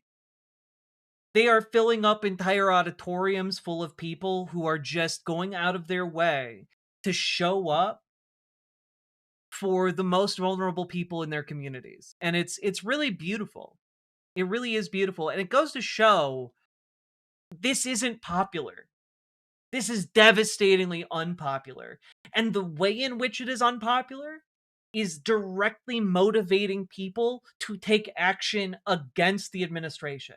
And this moment, this taking of action, that has been something that is severely lacking in American politics for a very long time. Which isn't to say that people haven't been taking action in politics, but what it does mean is that for a long time, for multiple generations now, the main thrust of political activism for, middle class white people in this country has been, you go vote and then you forget about politics for 4 years. Then you go vote and you forget about politics for 4 years. You know, this passive status quo mentality. And nothing has really sliced through that quite like Donald Trump's odious hatreds. And it is the level and the severity and the cruelty that this administration demonstrates on a day-to-day basis for people of color and for its perceived political enemies that is motivating an unprecedented number of people to show up in ways that they never thought they would. It is so cool. It is so, so cool. And that is even before we get to the fact that TPS was upheld by a federal judge just a day ago. And like, it's crazy. Here, on December 2nd, 1783, then Commander-in-Chief George Washington penned, America is open to receive not only the opulent and respected stranger, but the oppressed and persecuted of all nations and religions. More than 2 centuries later, Congress reaffirmed President Washington's vision by establishing the Temporary Protected Status Program. It provides humanitarian relief to foreign nationals in the United States who come from the disaster-stricken countries. It also brings in substantial revenue, with TPS holders generating $5.2 billion in taxes annually. Department of Homeland Security Secretary Kristi Noem has a different take. I just met with the president. I'm recommending a full travel ban on every damn country that's been flooding our nation with killers, leeches, and entitlement junkies. Our forefathers built this nation on blood, sweat, and the unyielding love of freedom. Not the foreign invaders to slaughter our heroes, suck dry our hard-earned tax dollars, or snatch the benefits owed to Americans. Like, I'm sorry, this is like cuckoo bananas, crazy levels of rabid racism. And like, it's deeply unpopular. People hate this shit. People hate this shit.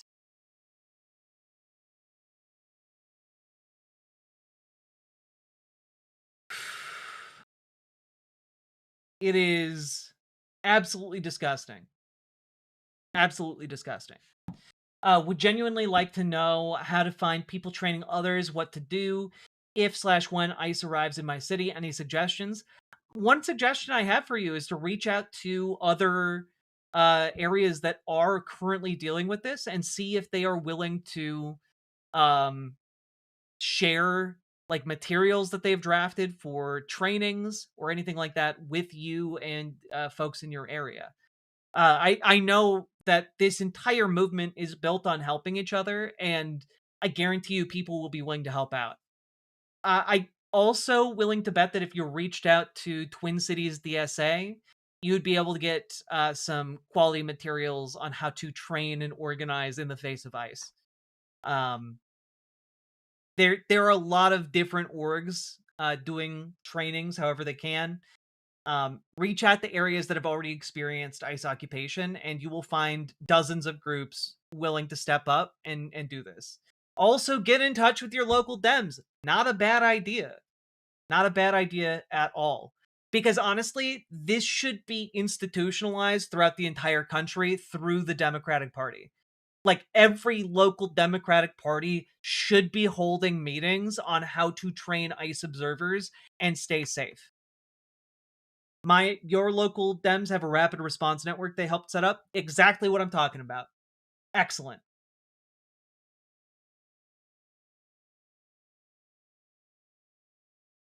But not only that, this this judge reamed the fuck out of Kristi Noem and DHS. Conclusion. There's an old adage among lawyers. If you have facts on your side, pound the facts. If you have the law on your side, pound the law. If you have neither, pound the table. Kristi Noem, the record to date shows, does not have the facts on her side, or at least has ignored them, does not have the law on her side, or at least has ignored it. Having neither and bringing the adage into the 21st century, she pounds X, formerly known as Twitter. Kristi Noem has a First Amendment right to call immigrants killers, leeches, entitlement junkies, and any other inapt name she wants. Secretary Noem, however, is constrained by both our Constitution and the APA to apply faithfully the facts to the law in implementing the TPS program. The record to date shows she has yet to do that. By accompanying order, the court grants plaintiffs renewed motion for a stay. So, that is basically the biggest middle finger you can possibly get from a federal judge short of prison time. There you go. Yeah, it is wild. And I do want to say also, the response to this, a ruling from the federal judge, has been very heartwarming. Here's local reporting on the issue.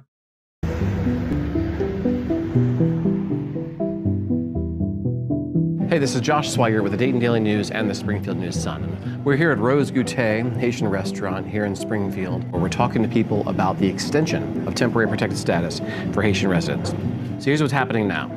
Following a judge's order Monday night, temporary protected status is not ending at 11:59 p.m. tonight for Haitian residents, potentially impacting thousands of Haitians across the Springfield area. Our reporter spoke to Haitian residents and leaders who expressed relief, as this allows potentially thousands of Haitians in the Springfield area to continue legally residing in the U.S. for now. But what happens next is unclear. The Trump administration has vowed to appeal the judge's order, blaming it on a, quote, activist judge.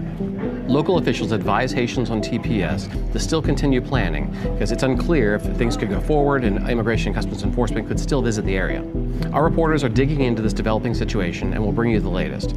Follow us on our websites and our apps.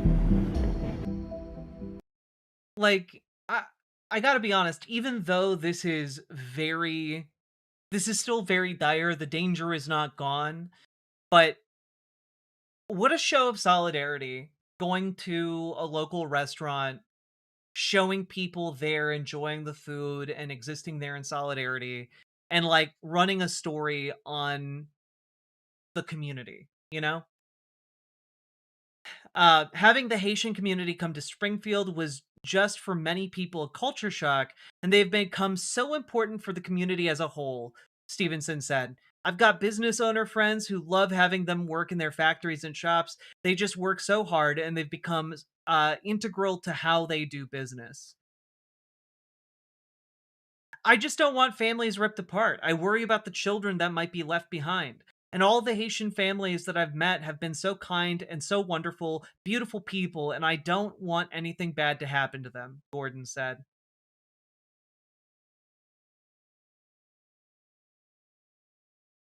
Like, there's a level of solidarity here that I find uplifting. It is unfortunate that folks have to continue to live in fear. Though, you know, here in Minneapolis, yeah, living under the pall of oppression from this government is, I wouldn't wish it on anybody. It sucks.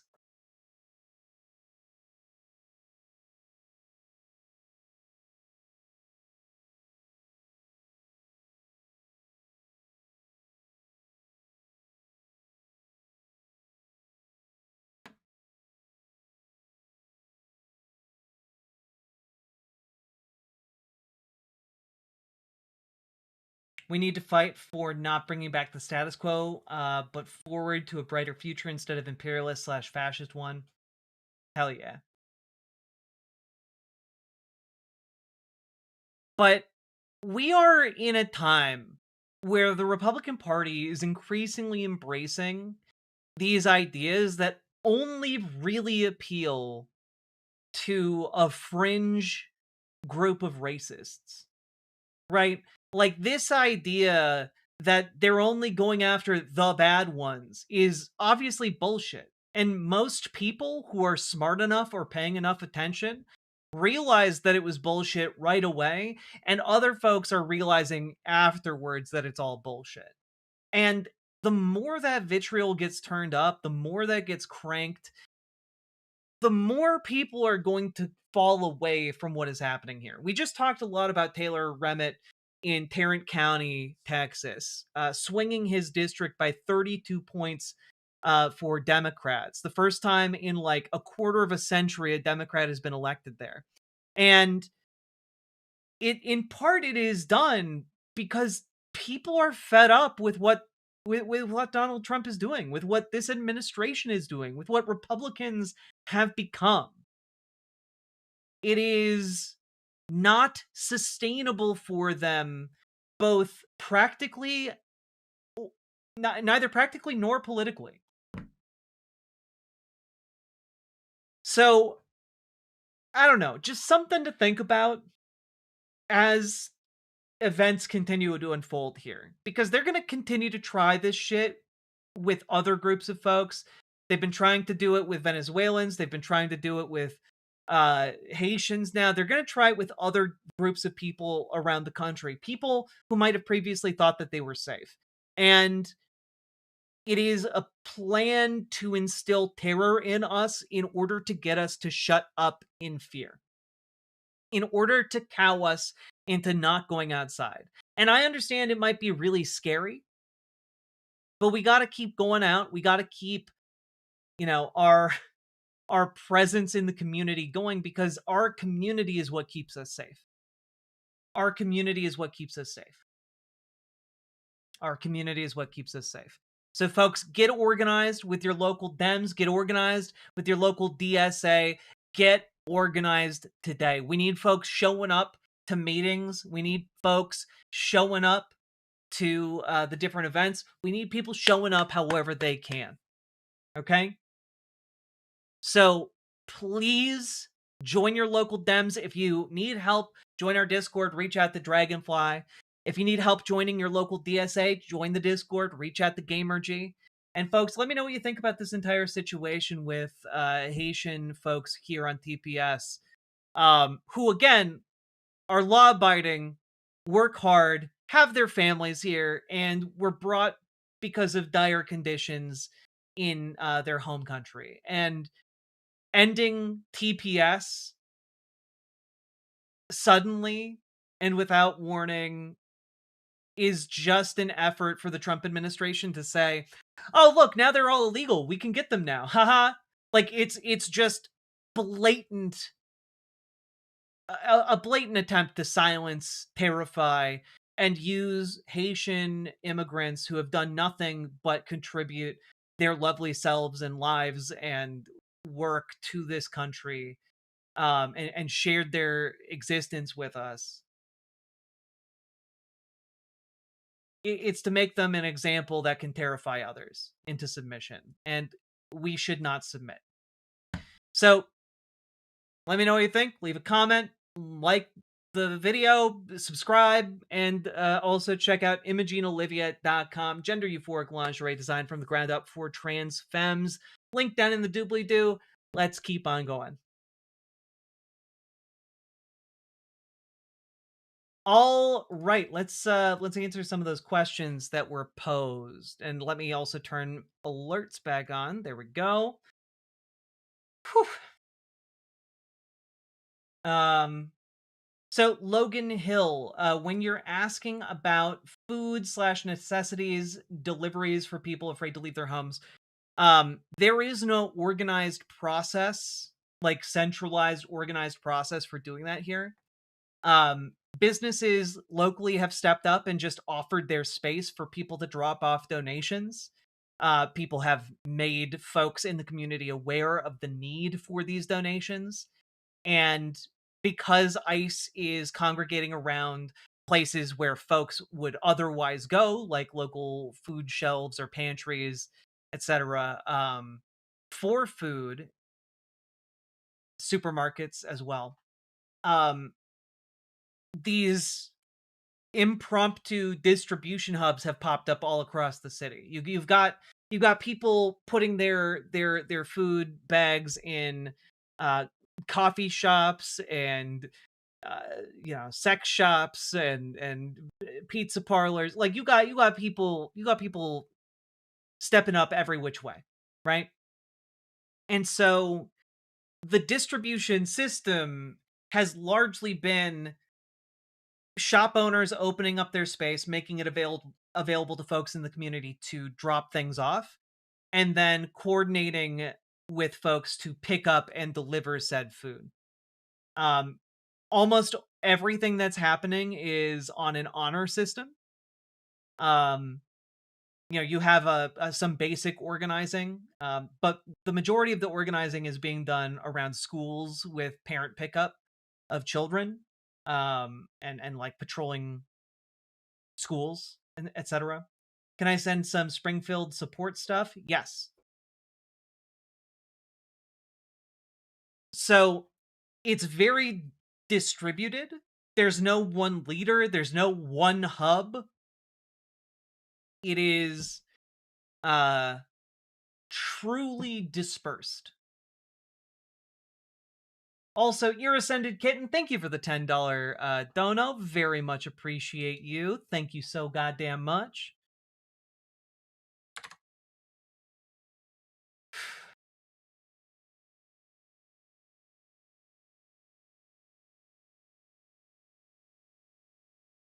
People looking for their local RRN info might find it helpful to go to icerr.com. Thank you, Mr. Malachite. I'll link that in the other chats. Go. There you go.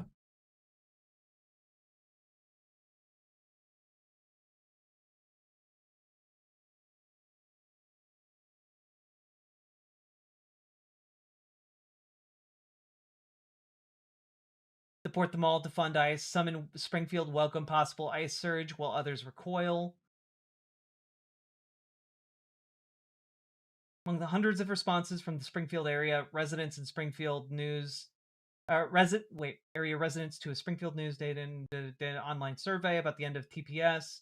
There was a sharp divide, slightly more than half thought it would be bad. They expressed concern for the Haitian community. Okay. Slightly smaller number felt the end of TPS would be good for Springfield. Many expressed support for the end of the program that was meant to be temporary and hope that aggressive immigration enforcement would help alleviate their economic strain, bringing down rent prices or increasing wages or job opportunities. I'm here to tell you guys those people are dumb as fuck.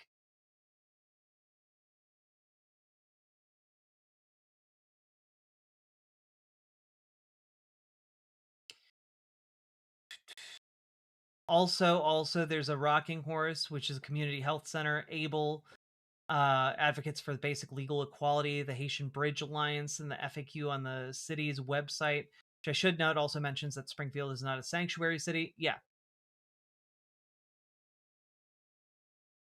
Well, yeah, no, Superjet Guy, of course he's going to appeal the stay. But there's genuinely no real reason to overturn the stay. 0. But we'll see what happens. I like the argument that there is immense and immediate harm for overturning that stay makes it harder to overturn it. It really depends on where it goes after what they're doing. Coconuts Julius, thank you for the $15 dono. Very much appreciated. Thank you so much. Mississippi doesn't have an ICER. What should I do? You reach out to other cities that have put together materials. Reach out to other DSAs. I answered this earlier.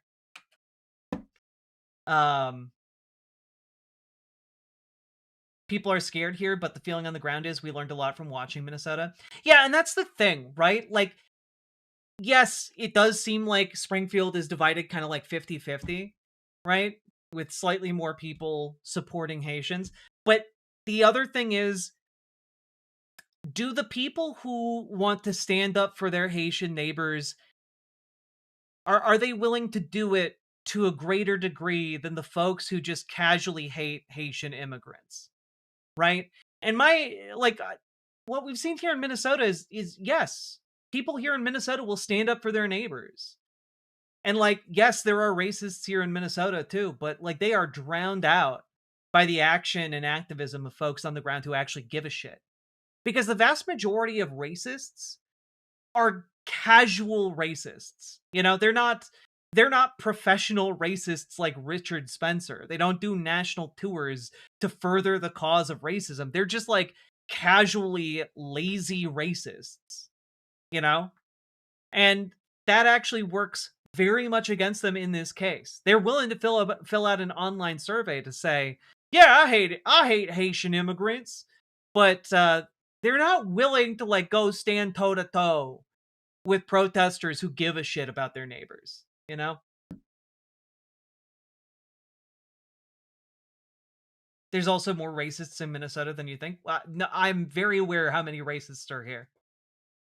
I spent my summers in northern Minnesota.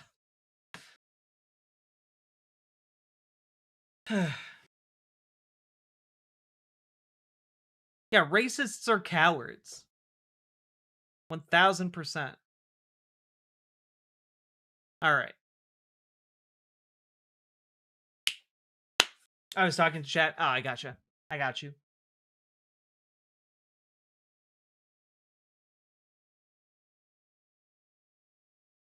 YouTuber Grudge, I've opened the last couple streams singing Come Out Ye Cowards Ice.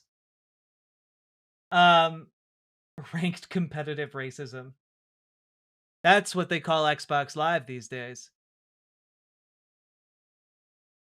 Okay, folks. How y'all doing? You feeling all right? You eating good? You feeding your mind hole? Let's feed the mind hole a little bit more. But folks, before we get too much further, I just want to remind y'all, hit that follow button, hit that subscribe button. We've been going for 2 hours. Click that goddamn button.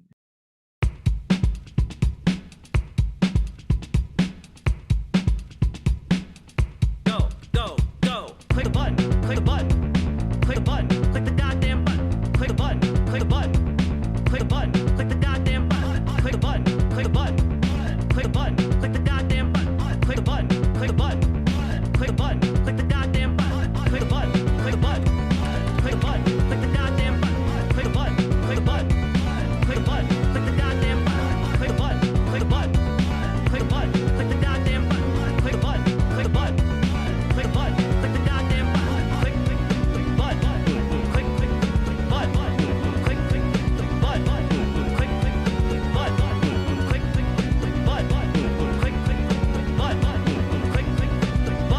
Click button. Click button. Click button. Click button. Click Oh, hell yeah. The guy who attacked the teenage girl got to a brawl with other teenagers in Buda, Texas has been arrested. Good, fuck that guy. Dude just came out, dude got out of his car and started swinging on teenage girls. And then got his shit rocked by them. It was actually a pretty funny video, but like, man, fuck that guy. Hey, did they ever arrest the hit and run driver in like Nebraska who ran over like a high school girl?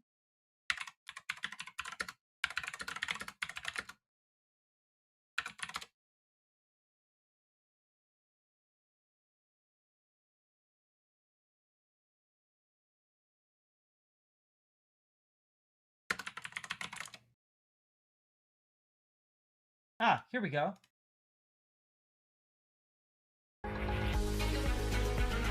Just a little update. And a good Friday morning to you. I'm Dave Zavolinsky coming to you live from the Alert Center with some breaking news out of Fremont at this hour. It all stems from yesterday's student. I love his windswept look. You know, this is like such a vibe. Like dude got up this morning and thought, Yeah, I want to look like I'm caught in the hurricane. Make it look like I'm being blown by 100 per mile, 100 mile per hour winds. Let's go. Walk out in protest over the ICE raids across the country, particularly in Minneapolis. We have the video we want to share with you right now, as well as what happened during the walkout yesterday in the protest. Pay attention to that red vehicle. You're going to see that red vehicle hit a student, and then the driver drives away. Well, at noon this hour, Fremont police have said they have identified the driver and located that person, and they have said it is a juvenile, so we do not have a name at this time. But Fremont police have located the person responsible for driving that red vehicle yesterday and striking a student in the middle of that street. It's a story we'll continue to follow closely. It has gained some national attention, and representatives wasted no time from Nebraska yesterday putting out statements, and we have all of that for you over at firstalert6.com. There are statements from Representatives Mike Flood and Don Bacon, as well as the release from Fremont High School and Fremont Police. We have it all running for you over at firstalert6.com. But new at this hour, police from Fremont have announced that they have identified and located the juvenile driver of that red SUV. They have not announced any potential charges at this time, only saying their investigation is ongoing. It's a story we'll continue. Yeah, we haven't figured out if this kid hit this other kid with his car. We haven't figured it out yet. We need to do a much more detailed investigation. We'll get back to you in a couple years. Okay. Wait, the driver was a minor? Yeah. I thought it was an adult. This was at a high school. Some high schoolers are tall. Was the person hit okay? I believe so. Injured, yes, but alive.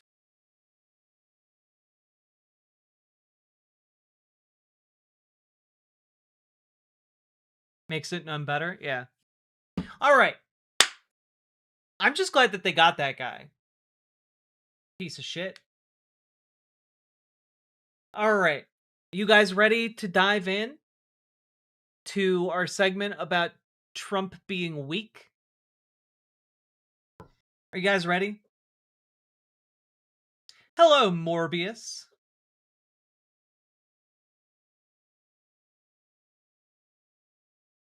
You could say he was a tall schooler. Boo. Actually, that's pretty good. I'm going to give it to you.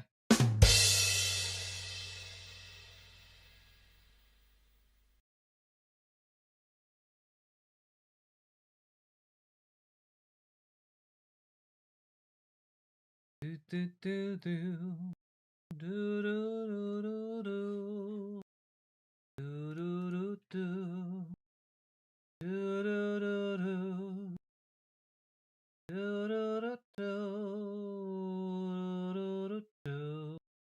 I haven't seen this, but it's in line with like a bunch of things that they've said lately. Okay. Let's talk about Donald Trump being weak as hell. Y'all ready? Show us the weakness.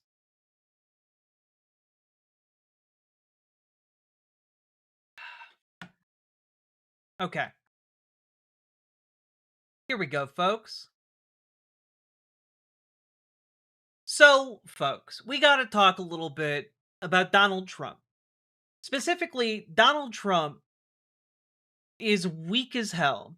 And we've all got to stop living in existential fear for the future of the country. That isn't to say that we need to stop working hard. That isn't to say that we need to stop being vigilant. That isn't to say we need to stop putting everything into our activism against him and our mobilizing against him and our organizing against him. But we need to let go of this idea that Donald Trump is capable of canceling the election. He's just not. Like, logistically, he does not have the ability. Okay? Like, I know that headlines, especially like this that came out the other day, Trump goes public with plan to take over elections. You know, 700 boxes of ballots in Georgia. President calls on Republicans to assert control over voting in at least 15 places. Obviously, this is very scary. This is Like, it is not a small threat here that is being made. However, what I'm going to point out to you guys is that Donald Trump is very much constrained in what he can do for state elections because states control those elections. And also, each state is separate. Like, it's not all states coming together to control all of their it's each state separately controls its election. And there are certain avenues where Donald Trump has been granted a great deal of power, where Congress has abdicated their responsibility to check him and hold him in line. But in this case, there is no mechanism between Donald Trump and state elections. There is not, like, I'm sorry, but he can seize all the voting machines he wants, I guess. But we're still going to hold elections. We'll write things on slips of paper if we have to. Like, it's not an insurmountable issue. And so Donald Trump knows that he's cooked. He knows that, like, what has happened so far has basically made it impossible for him to win in the midterms and win in the upcoming general election, or whoever he ordains to win in the upcoming general election.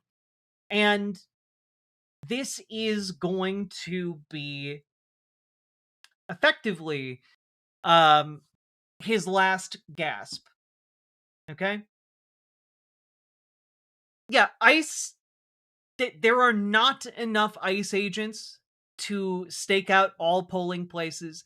There are not enough in the places that they would need to control.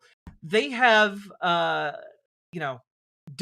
the disservice to these areas of the country where they've whittled down like polling places to like one polling place for, tens of thousands of people. Like, so if you wanted to control that polling place, you would have to deploy a truly massive number of people. And you would have to have a very commanding grasp of the logistical issues in trying to control that many different locations across the entirety of the United States. There are it's not just like a lack of a mechanism issue. It is also like logistically, what you are trying to pull off is a colossal military campaign, logistical campaign, however you want to frame it, that he just can't do. He's incapable of it. He can't even remember the guy he endorsed the day before he got asked about it on camera. You think that he is capable of masterminding this? You think that you think that Stephen Miller is capable of masterminding this? Like, Stephen Miller can't even have the self-restraint to hide his virulent racism when it's inconvenient to him. It's why everyone who knows him finds him deeply, deeply off-putting because of his overt racism. He cannot control himself. He certainly cannot control one polling location, let alone, several thousand spread across, millions of miles. Like, you just can't do that. Not millions of miles, tens of thousands of miles. So where does that leave us? Well, it leaves us with a situation where they're going to try some shit. They're going to try to make things unfair as hell. They're going to try to be silly little billies about this. But the issue is, you show up anyway on election day. They're going to try and intimidate you out of doing it. And you've got to say, I'm showing up anyway. Like, that's really what it comes down to. You need to make the choice as an individual, as a community, etc., to show up even when the going gets tough. And, take strength in what people in this country have had to overcome to vote in the past. People in the past had to overcome, like, KKK members staking out their polling places. And you know what? People still showed up to vote. And one of the important lessons we can learn about from that is that, hey, when you show up with enough of your friends, we keep each other safe. We keep each other safe. Not them, we do. So go in numbers. Be ungovernable when it comes to making sure your vote is counted.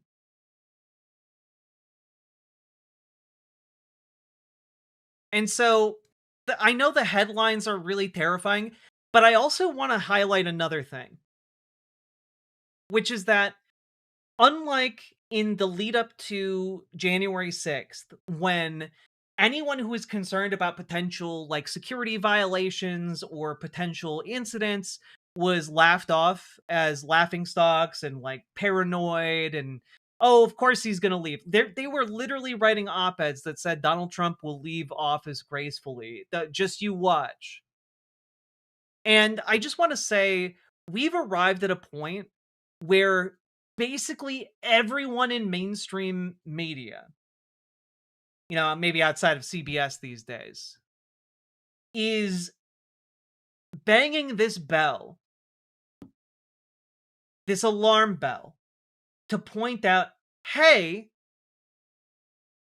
he's saying he's going to try and rig the election. We need to believe him and act accordingly. We need to take action to make sure he doesn't succeed. And that's helpful because it effectively moves where the general awareness of the entire country is and gets folks used to the idea that Donald Trump is going to try some shit. So, you don't let him get away with it. Like, it really comes down as that simple. But one thing you should take heart in is the fact that you've got folks in the New York Times like David French writing, "This is not a drill." And I say this not because the content of this is actually all that fired. It's no observation you haven't made yourselves by just looking at the news these days. But it is notable because David French is writing it. And David French, he tried some shit last time. Exactly. But part of the reason he was able to get so far last time is that no one believed he was going to try shit. And we now are aware he's going to try shit, and we're going to act accordingly. Right? David French, by the way, has his own Wikipedia page, of course.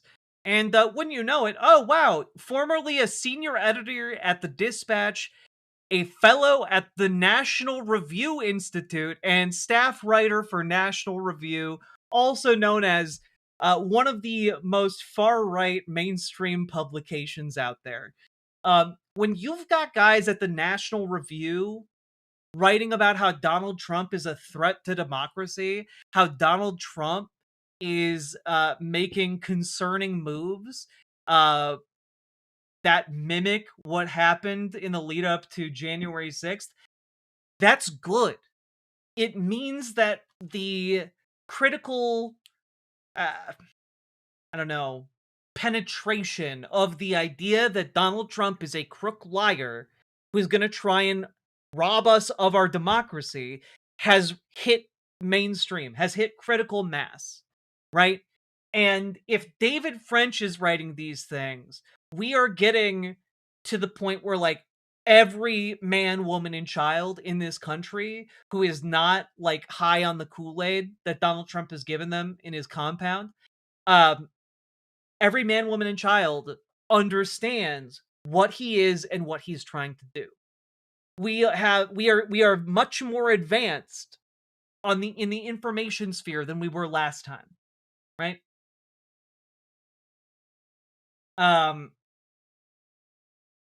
Hi, Jack. I'm from the land down under, and not for me to judge what's occurring in the U.S. The world watches and are astounded what's occurring in your wonderful country.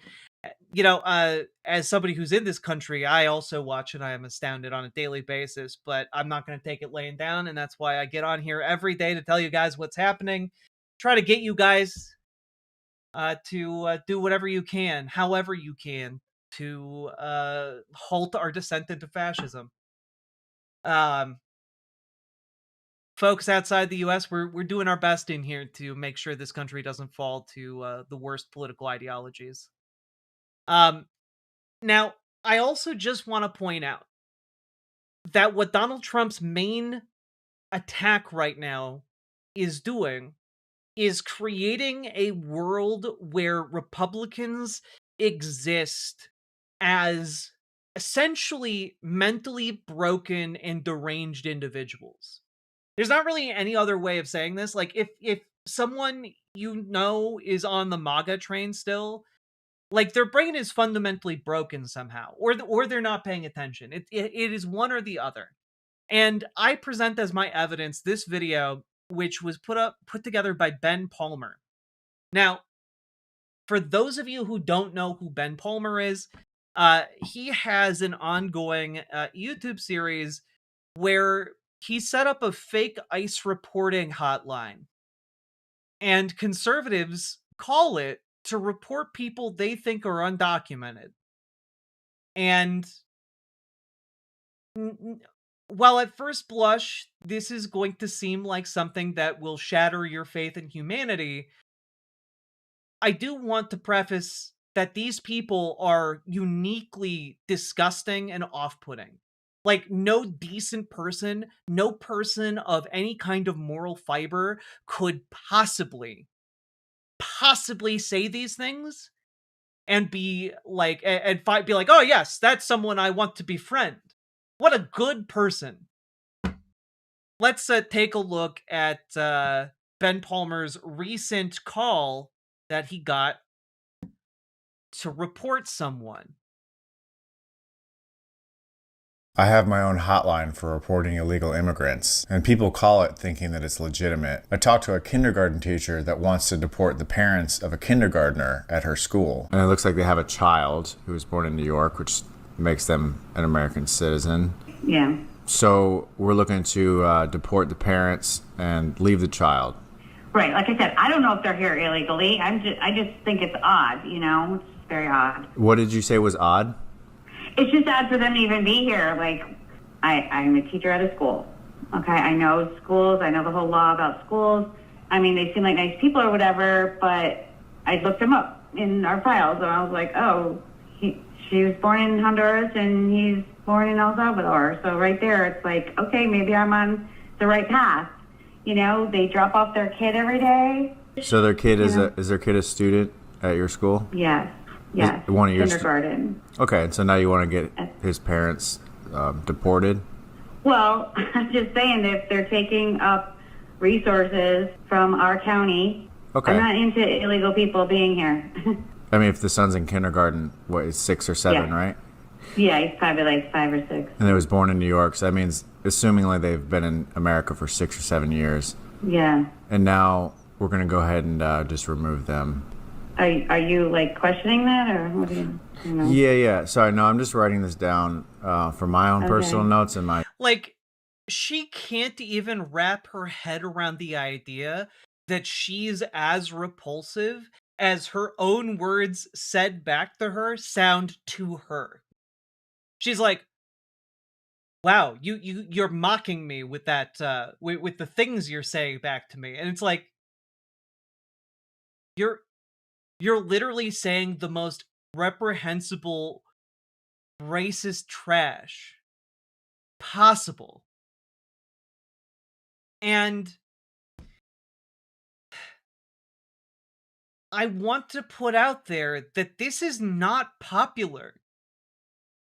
Giving people like this the keys to the Republican Party is not something that people like.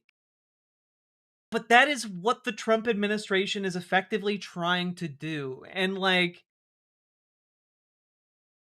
it's insane. It's insane. She's just like, oh yeah, no. Non-white people in my school? Huh, must be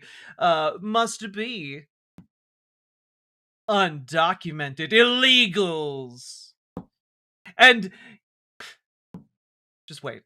Supervisor teaches at school, wants kindergarten child's parents You Deported. make it sound terrible. You make it sound like it's terrible, but Oh, well, I'm just writing down what you're telling me. okay.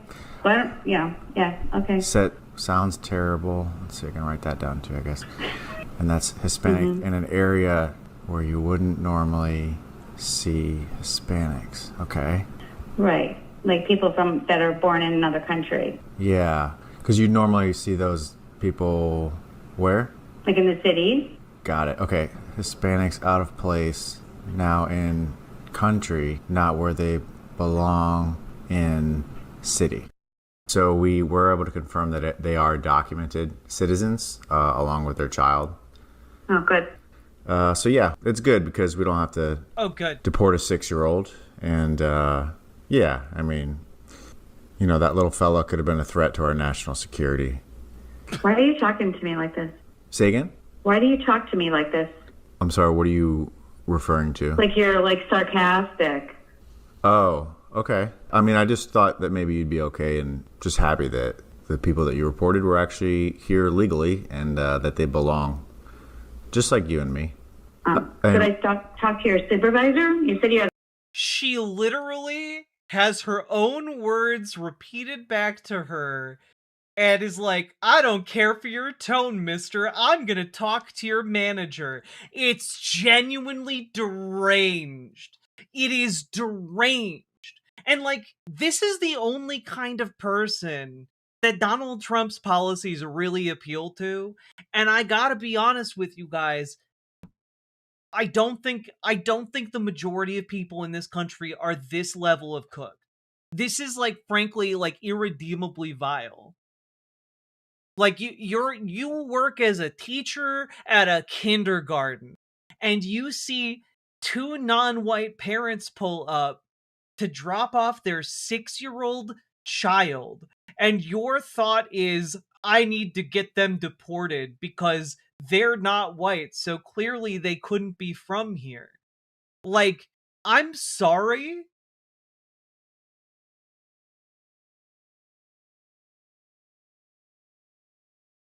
Like, there is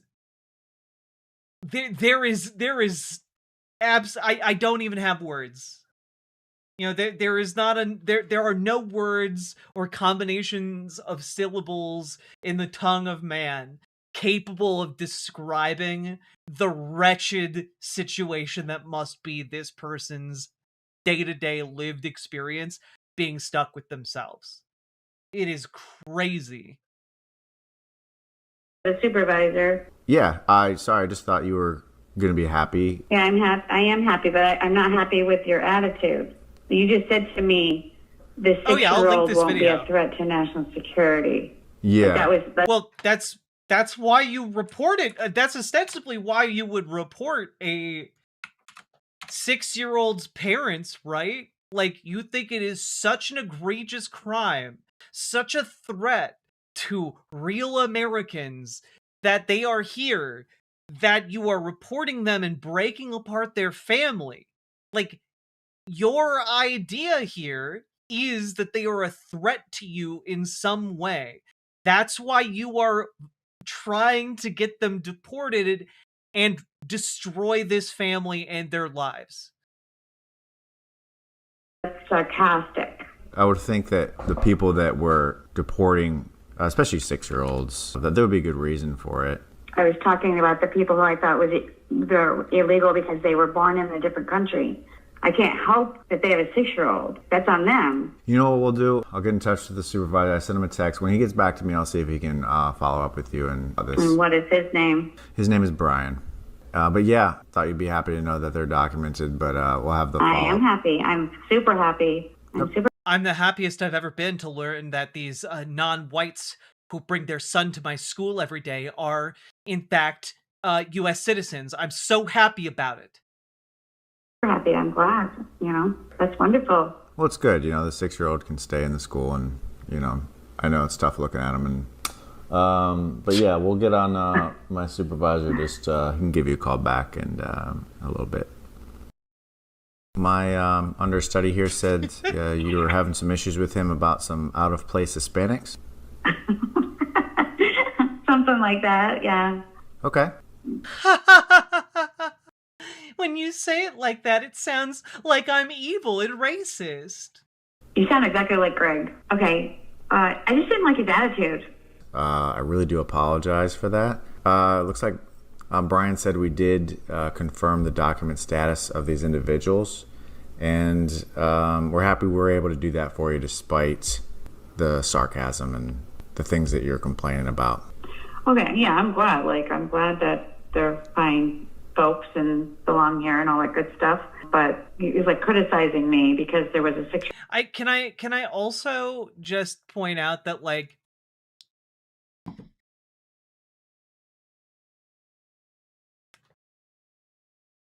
if no, it's fine. It's fine. It just seems to me that if all it takes to make a conservative who's so virulently racist that they're calling into a tip line to try and get student and their parents deported and shatter their entire lives for no reason other than the fact that they're a hateful piece of shit. It seems to me that perhaps, how do I say this?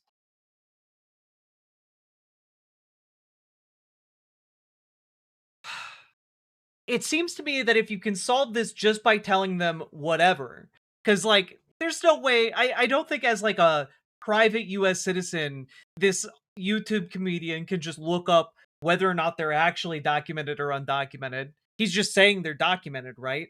But if you can just do that and conservatives are suddenly okay, I guess they must be documented, then clearly the solution is just documenting all of the undocumented people.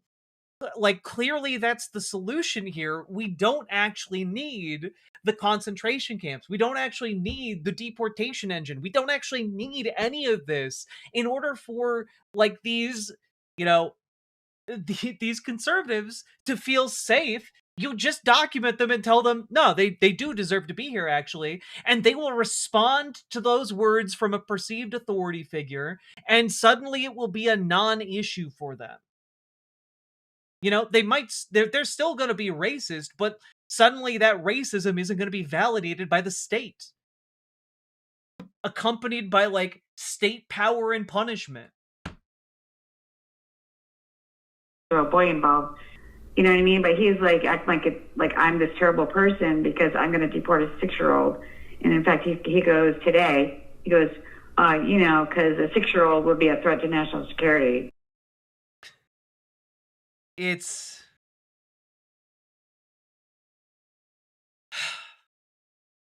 I played this because I wanted to really hammer home to you guys that this is deeply unpopular. The revulsion you are all feeling right now for that woman is at heart what the Trump administration is offering to everyone in this country. It's the main value proposition of what they are doing. And the vast, overwhelming majority of us hate this. Hate it. And so I just want to keep on saying Donald Trump is extraordinarily weak. This is the main thing he's offering right now. This is the main thing he's offering. And we can clearly see, by the way, the unhinged behavior in the White House and throughout the federal government is coming to a head. It is reaching levels that are unsustainable, clearly. But we're seeing some shifting happen here. So the Justice Department has demoted Ed Martin, who's one of Donald Trump's staunchest supporters in the DOJ. They've stripped him of his authority. Ed Martin, by the way, was running special investigations into Letitia James and trying to get convictions against Donald Trump's enemies. But it resulted in him showing up outside of her house and in a trench coat and a trilby, doing a Private Eye type LARPing cosplay. It is very weird. But Ed Martin is like, has been one of the weaker people that Donald Trump has brought in with him, right? He couldn't get confirmed to any of like the positions that they wanted him to be in charge of, because even Republicans in Congress were like, whoa, whoa, whoa, whoa, whoa. No, we don't want Ed Martin. No, that guy's cuckoo for Cocoa Puffs. But he's still close to Donald Trump. Now, I will also say Ed Martin has particularly an interesting job. So you know that how I mentioned he was like overseeing Letitia James, the indictments against Letitia James and James Comey, etc. Well, this is part of an ongoing project for Donald Trump's weaponization team, which is literally called the Weaponization Working Group, and it exists within the Trump DOJ, and it exists specifically to target Donald Trump's political enemies. Like, this is what he's focused on right now. He's focused on punishing anyone who has ever stood up against him or said anything that he doesn't like. And he is also focused on being as racist and spreading as much misery as possible, you know? DOJ staffers will meet under the banner of the Weaponization Working Group, an entity that Attorney General Pam Bondi invented mere days after she invented office. The group was designed to challenge former special counsel Jack Smith and his staff, as well as Manhattan District Attorney Alvin Bragg and New York Attorney General Letitia James. The initiative would also target any officials who attempted to hold Trump accountable in the wake of January 6, 2021. So, like, it's literally just a personal revenge outfit within the DOJ. A part of the government, by the way, that is ostensibly supposed to be separate from the President of the United States. You've also got so many different stories now circulating about how Donald Trump accepted a $137 million bribe from a Saudi prince in order to give them, like, top secret AI chips. Like, we've got levels of corruption here that are frankly staggering. Frankly staggering. And, like, I want people to know that all it takes to cause Donald Trump and this administration to fold is simply to say no. Like, Donald Trump could not coerce the people of Minnesota into bending the knee for him. Donald Trump couldn't get, like, folks to accept ICE on Minneapolis's streets. And, like, Minnesota and, like, Minneapolis, the Twin Cities area, it's not big, guys. There are around 4 million people in the Twin Cities area, but, like, you just say no. You just say no and you don't give him what he wants, and he'll lumber away. And just today, here's a great example. Trump is said to have dropped demand for cash from Harvard because up till now, Donald Trump has been demanding $200 million from Harvard. And he's been shaking down other universities for changes to their policies, changes to their staff, cuts to their departments, and also, like, cash payments to the government. And, like, all you gotta do is say no. If you say no, you'll win, because these people do not know how to handle no. They do not know how to handle it. And, like, okay, what else does Donald Trump have to offer? What else is he doing right now that's really great? Oh, he's trying to sue a comedian for telling a joke about Donald Trump appearing in the Epstein files. Huh, the Epstein files? Aren't those the things that Donald Trump is actively covering up? Huh. Weird. It's almost like everything he's doing is either odious to an extreme previously unimaginable, or directly counter to the stated values of the Republican Party, or also hammering home that he still has yet to release all of the Epstein files and is clearly covering something up. It's interesting, to say the least. And I'll just I'll just say what Trevor Noah said here. This is a Grammy that every artist wants almost as much as Trump wants Greenland, which makes sense. I mean, because Epstein's Island is gone. He needs a new one to hang out on with Bill Clinton, which really made Donald Trump mad. And you know, that's interesting. If Donald Trump had never been to Epstein's Island, why would he be getting mad at a joke about spending time on Epstein's Island with Bill Clinton? That's really interesting. Why would Donald Trump get so mad that he's threatening to prosecute sue Trevor Noah for defamation?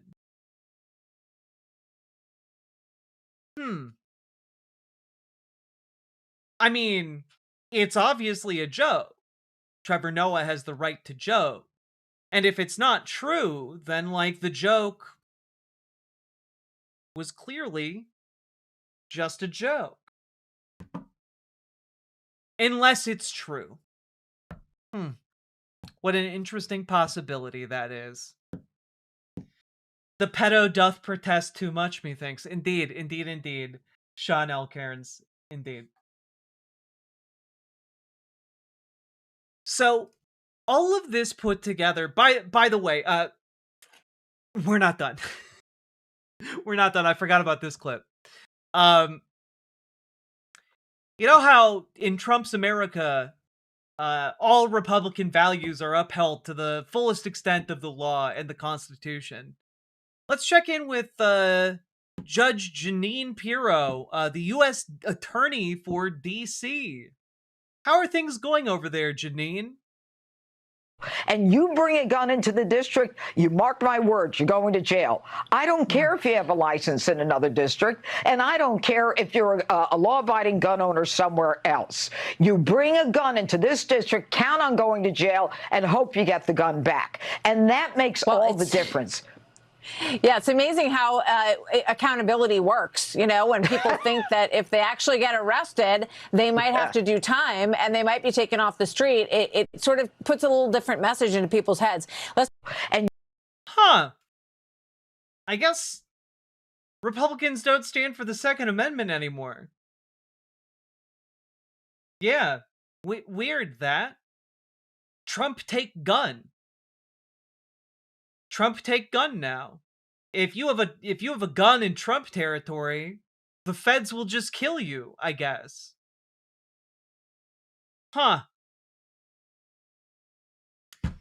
It's almost like literally every single thing that Trump does runs counter to everything Republicans have professed to believe in for like the last couple decades.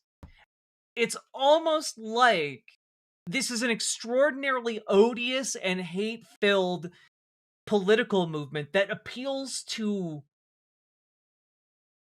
almost no one outside of extraordinary racists. Which I'm willing to bet does not represent the vast majority of people in this country.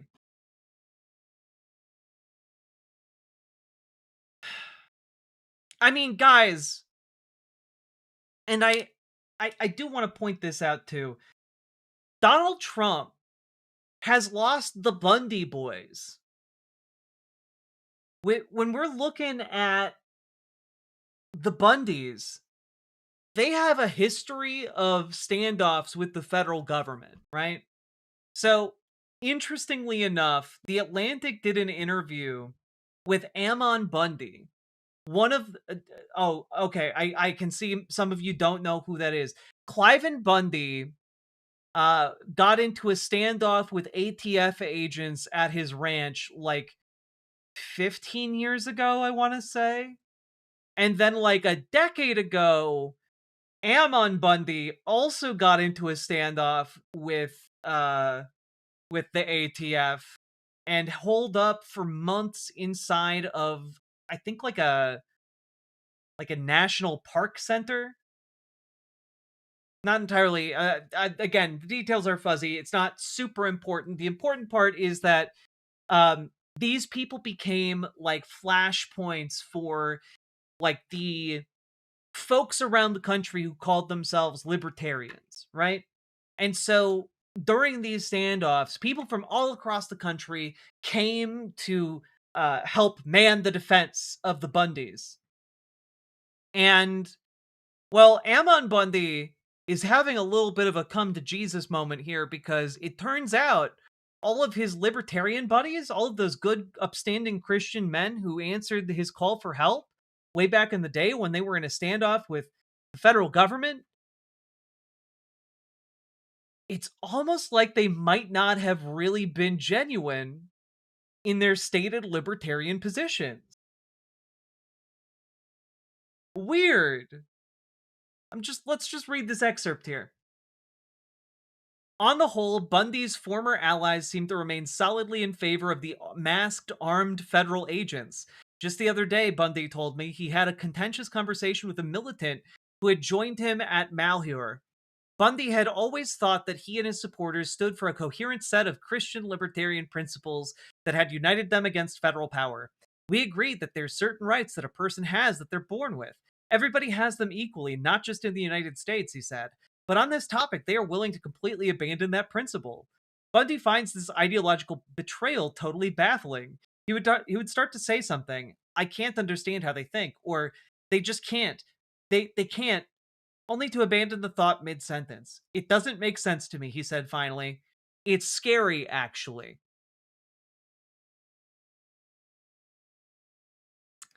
So, yeah.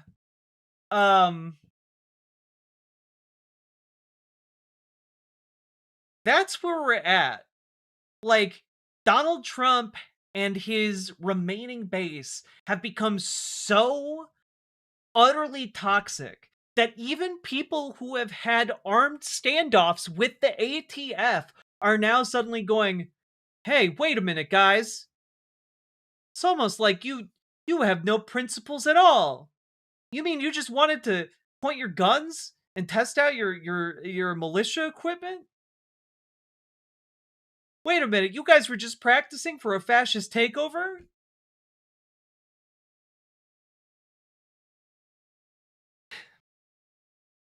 And let's not forget the dark pall over everything else, which is that Donald Trump and the Trump administration are guilty of a level of mass killing that is, frankly, it makes the Holocaust look small. There's no other way to really say it. We're looking at Donald Trump presiding over an administration that is going to facilitate the deaths of around 23 million people. And this has been done by the year 2030. And this has been done largely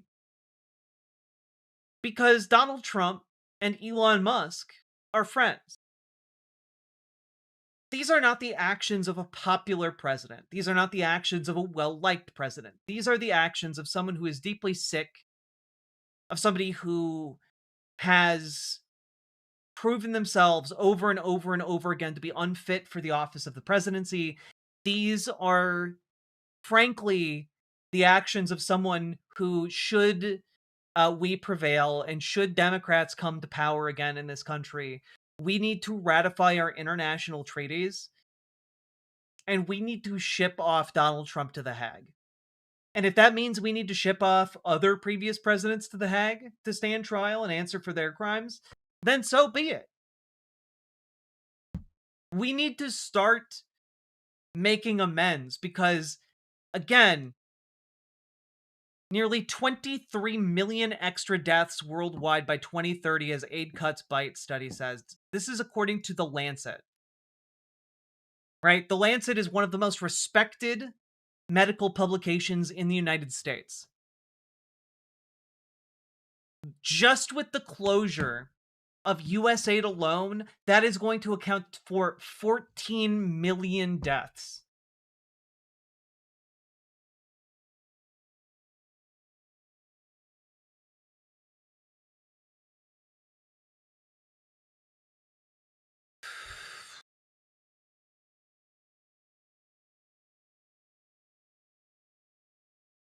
And like, understand that what Donald Trump is doing by cutting US aid and cutting other programs that the United States runs that helps people in other countries is that it creates a permission structure for other folks that are influenced by the United States' policy to do the same. So you have the UK following the US's lead and cutting their aid programs too. This is how you get such astronomically high numbers.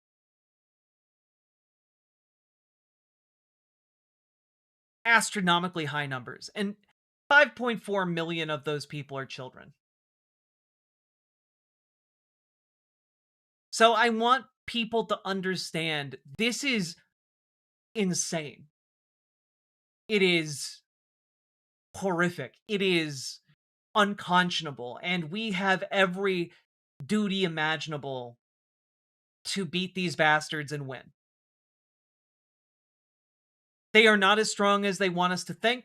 They are, in fact, pathetically weak, who can be, this is an administration that can be completely derailed by a comedian telling a joke.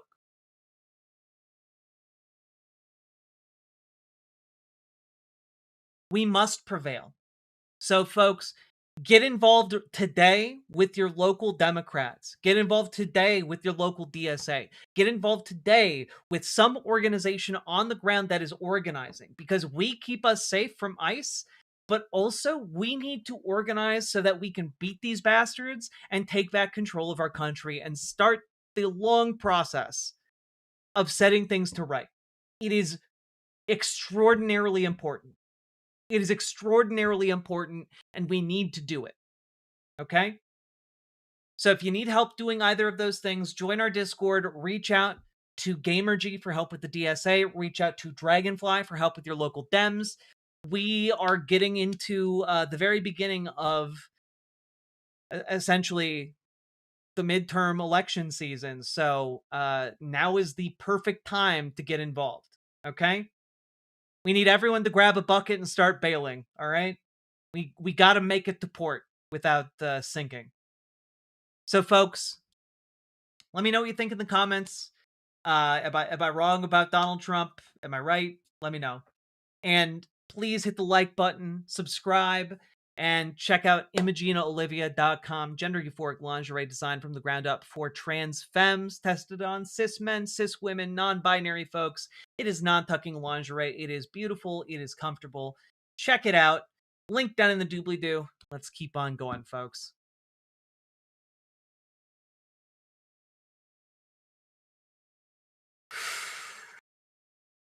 There you go. How we doing?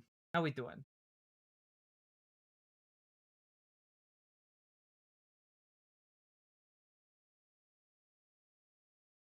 Yes, Super Jet Guy, it is in an upcoming segment.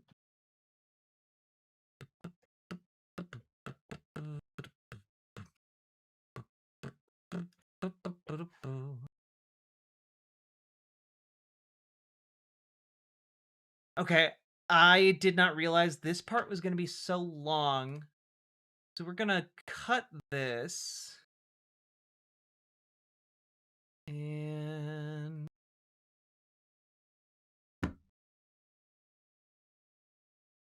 I'm actually incredibly burned out after that.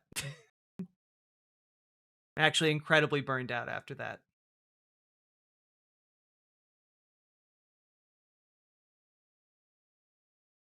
God. We'll kick these segments plural to tomorrow. I'm fucking pissed. Fair.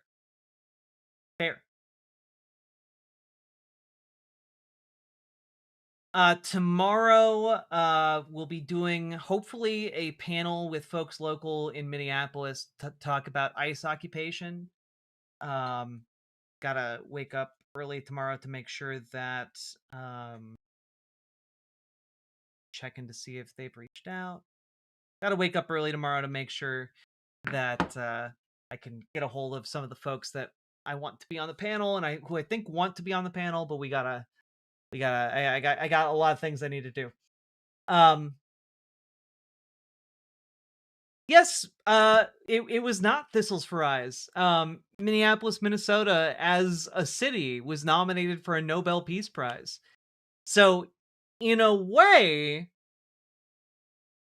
I've been partially nominated for a Nobel Peace Prize. Is it the Peak Stream? No, Peak Stream is on Sunday. Tomorrow is something else.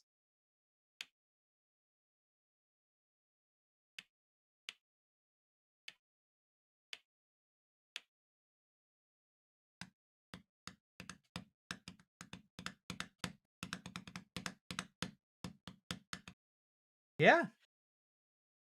Yeah, I'm Peace Prize adjacent. Maybe they'll cut up the Peace Prize if we win it and give each Minnesotan a small sliver.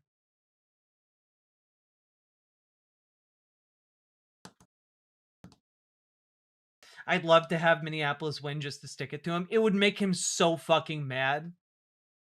Like genuinely, he might firebomb the city if that happens.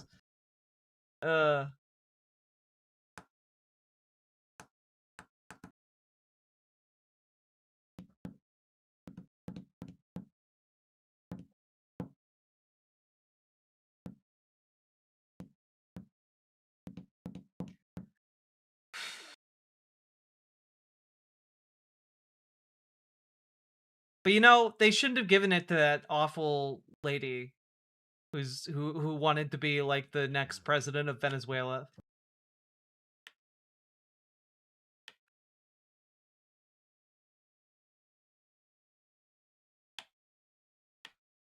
All right, all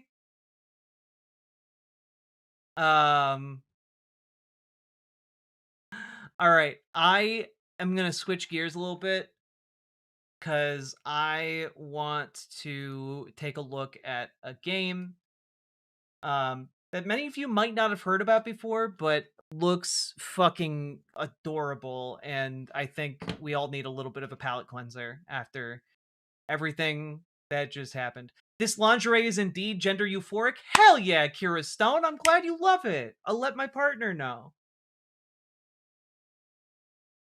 Imogene Olivia.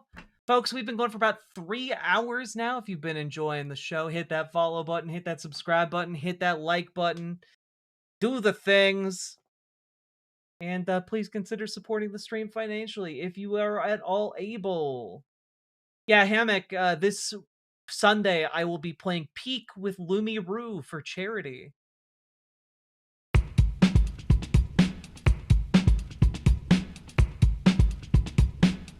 Go. Click a button. Click a button. Click a button. Click the goddamn button. Click a button. Click a button. Click a button. Click the goddamn button. Click a button. Click a button. Click a button. Click the goddamn button. Click a button. Click a button. Click a button. Click the goddamn button. Click a button. Click a button. Click a button. Click the goddamn button. Click a button. Click a button. Click a button. Click the goddamn button. Click a button. Click a button. Click a button. Click the goddamn button. Click a button. Click a button. Click a button. Click the goddamn button. Click button. Click button. Click button. Click button. Click button. Click button.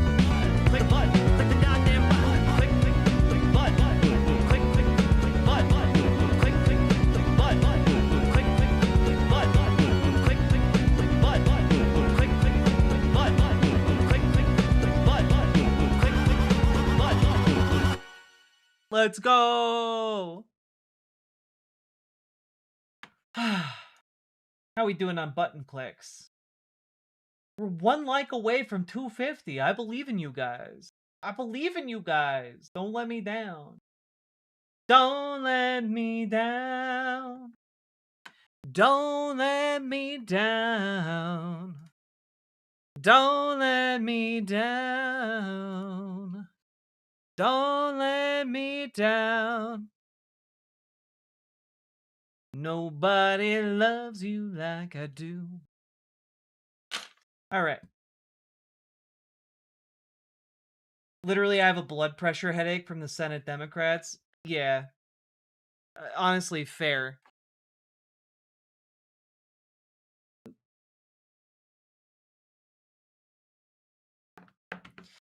I have been going on... I have been running on spite.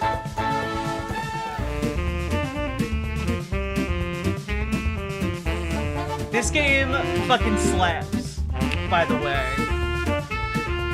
And I've only seen the title screen.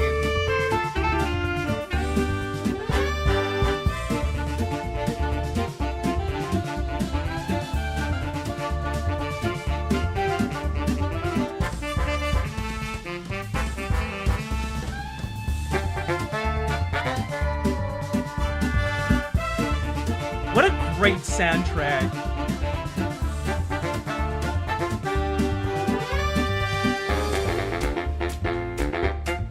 Never heard of this game? It just came out a few days ago.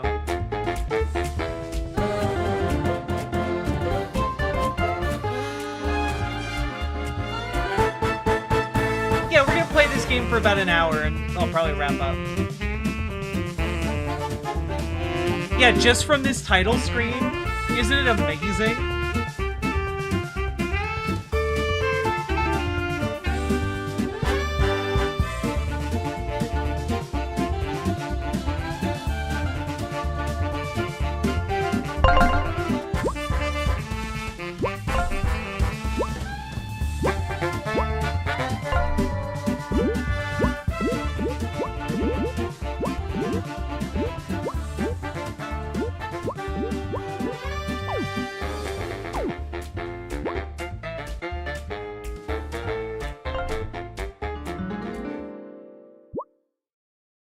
I'll play on normal.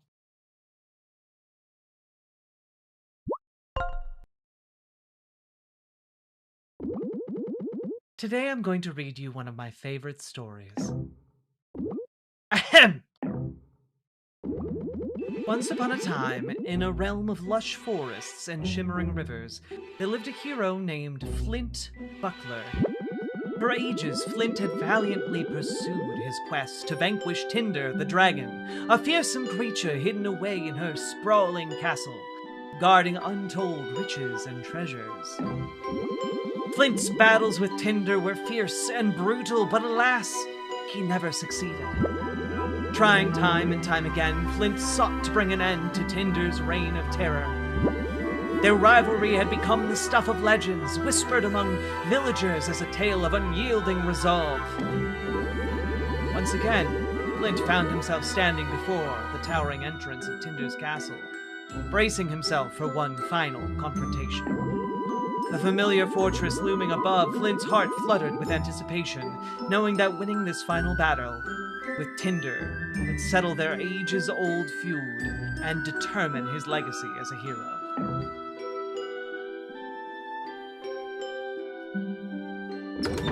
The heavy front door creaked open, the air crackling with tension, and Flint stepped inside.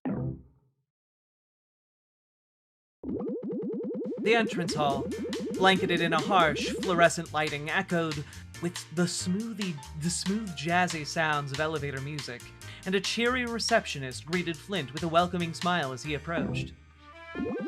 Huh? What? Hang on. This isn't how I remember the story going.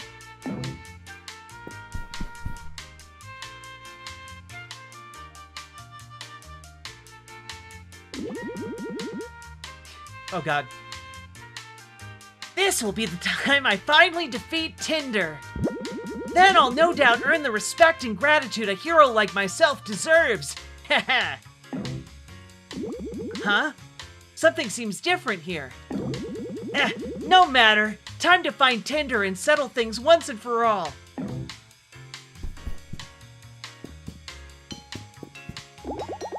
Hi. Welcome to Ever After Inc. headquarters. How can I help you? I, heroic adventurer Flint Buckler, have arrived to defeat Tinder, the fiery scourge of the kingdom. Allow me through to the Dragon's Keep, and I'll spare you a humiliating defeat.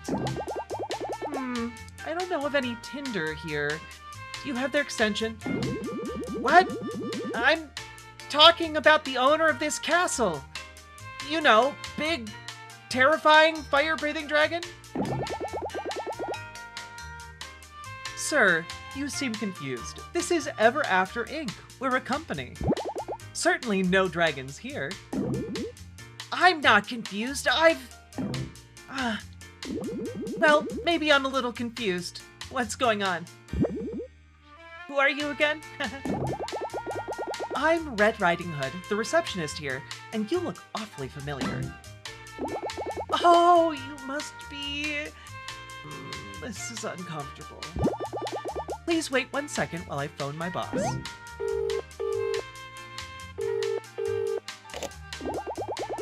Hey, sir, I think we've got a main character here.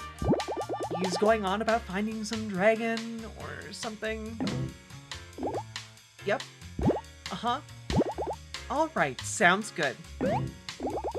Okay, the manager will see you now. Please head left through our offices until you see a door with a moon above it. Can't miss it. Okay.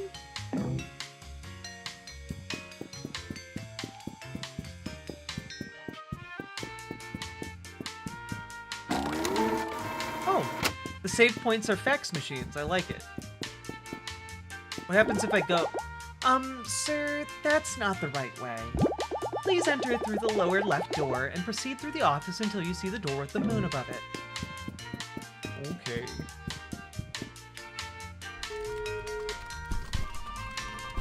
Oh, this is already absolutely not what I expected. Not enough coins to use the vending machine. Pay 15 coins to fully restore your team's HP and MP. Oh, you can jump. Look at this. Cool. Yo, how's it hanging? Wait, no, this is, I need a different voice. Uh-oh, looks like someone has a serious case of the Mondays. You catch the game last night? What game? They absolutely fumbled it. Last play had me on the floor. I don't know what you're talking about. And don't get me started on the 7th inning. The ref doesn't know what the heck he's doing. Okay.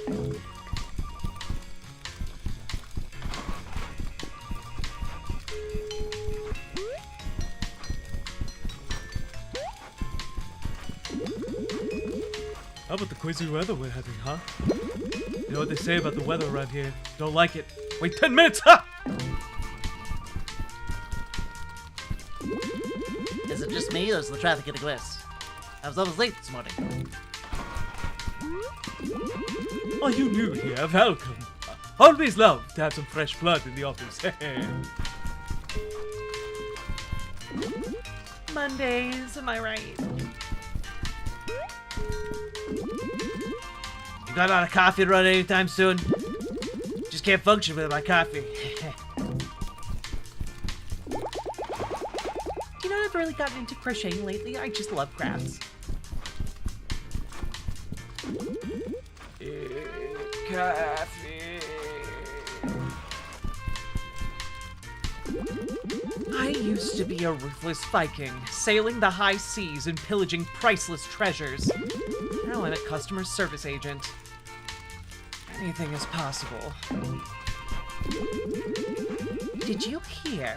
Jerry and Kathleen were seen kissing in the courtyard the other day. Can you believe it? Actually, Stacy's gonna be devastated. Just devastated! Of course, her and Marissa just broke up last weekend. Personally, I think Marissa still has feelings for Stacy. I mean, you see the way she slows down passing by her desk. You're never going to believe. Sorry to cut you off. I really have to go.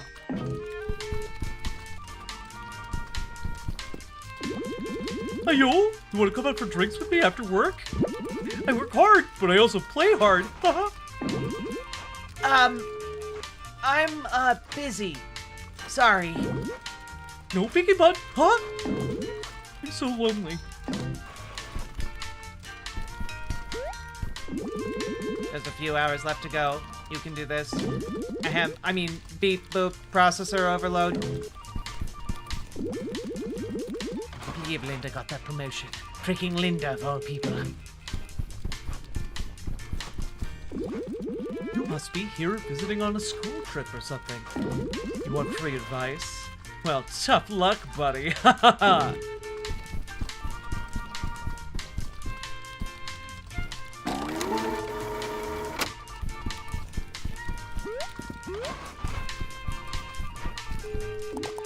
Door is locked tight.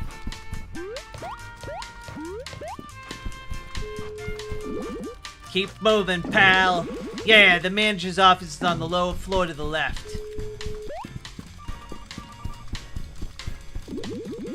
I wake up bright and early every morning to guard this door. It's the most fulfilling aspect of my life. Now get the fuck out of here. Ooh, what's this? Fun.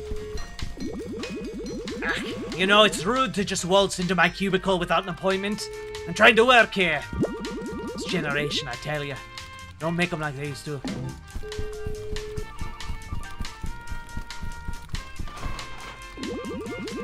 Ah, you must be Flint. Welcome to Ever After Inc. headquarters.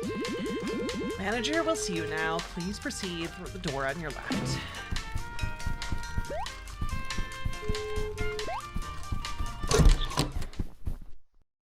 Oh god. Welcome! Come on in! Don't be shy! Have a seat! Hey there! Boy, you sure like a fish out of water! What game is this? This is... I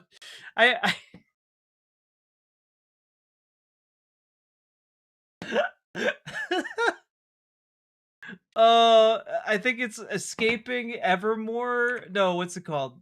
It's called Escape from Ever After. There we go. I don't know who you are or what's going on, but I'm looking for Tinder the Dragon, the owner of this castle. I bet you are, kid. I know this is all very confusing. Allow me to introduce myself. Mr. Moon, Regional Bench Manager. I'm the manager in these offices. I know exactly who you are. In fact, I know everything about you. Flint Buckler, fairy tale hero adventurer. Really nothing we haven't seen before. Plenty of run-of-the-mill stuff.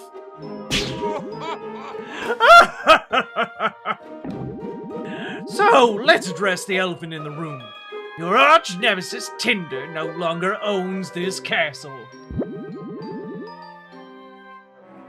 We do, and by we, I'm talking about Ever After Inc. What is this Ever After Inc. you keep talking about? Can I write with it? Ha! Kid, you crack me up. We're talking Inc. as in incorporated. We're the largest conglomerate in the world.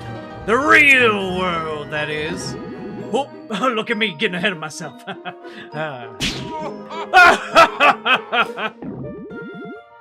So, all this around you, it's a storybook. You're in a storybook, and your quest to defeat Tinder the Dragon is all part of that storybook.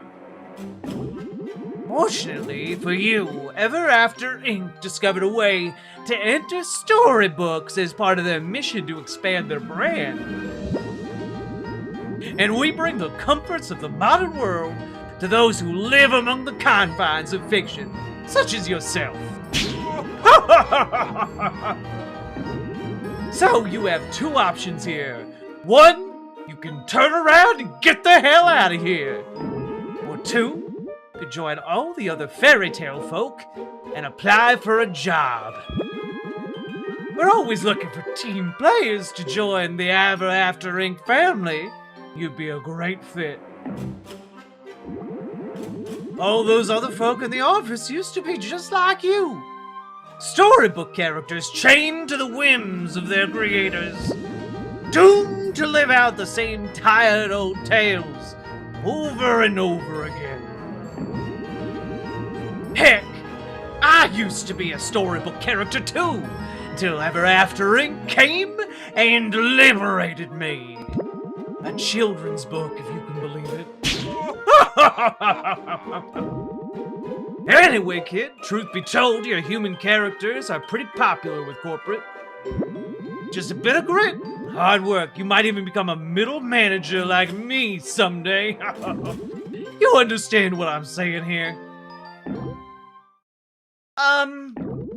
Yeah, I get it now.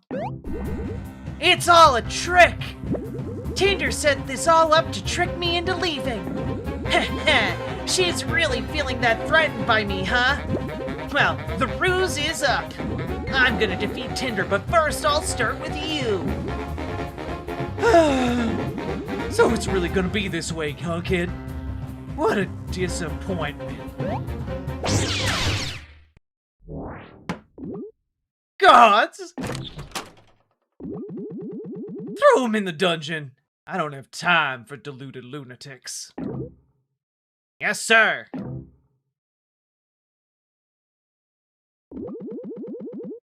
Do you want to save the game? Yes.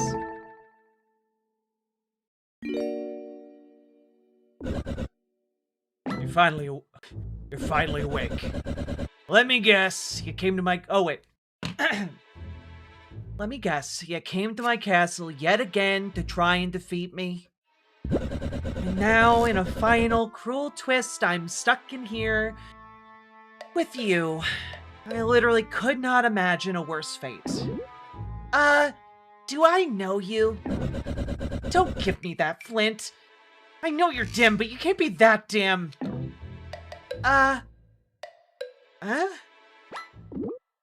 Tinder?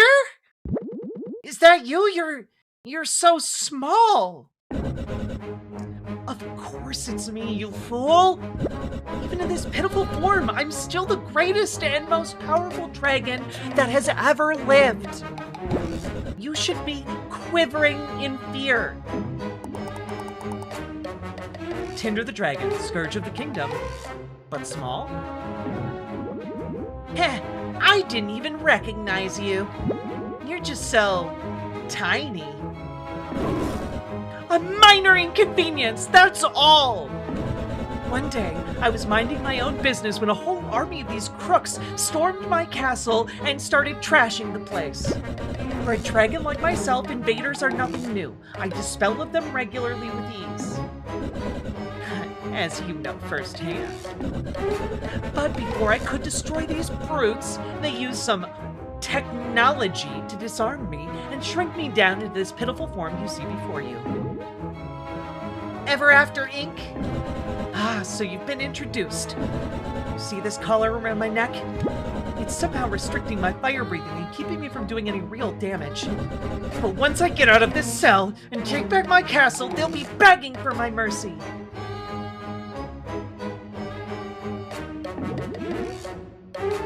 You can't take your collar off. You think I haven't tried? It's no use. It's indestructible. I'll be stuck in this puny form until I find that scheming moon manager and force him to remove it. I mean, wow.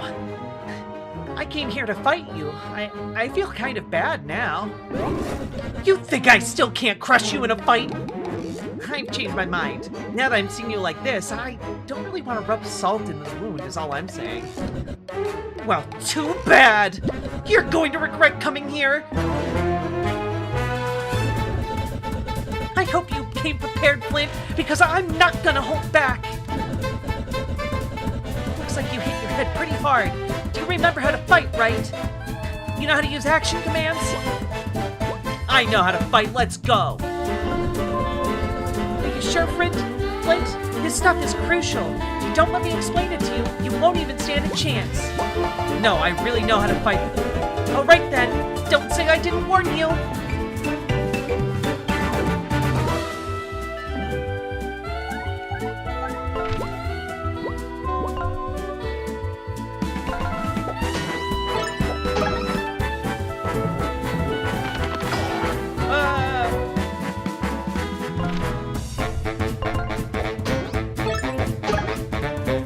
Fun. This is so good. Like, the music is incredible. Also, like, the art is amazing.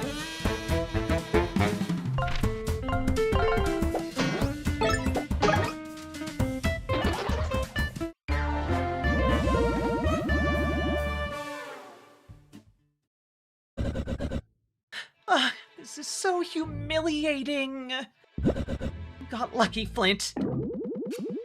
You did okay, considering the state you're in.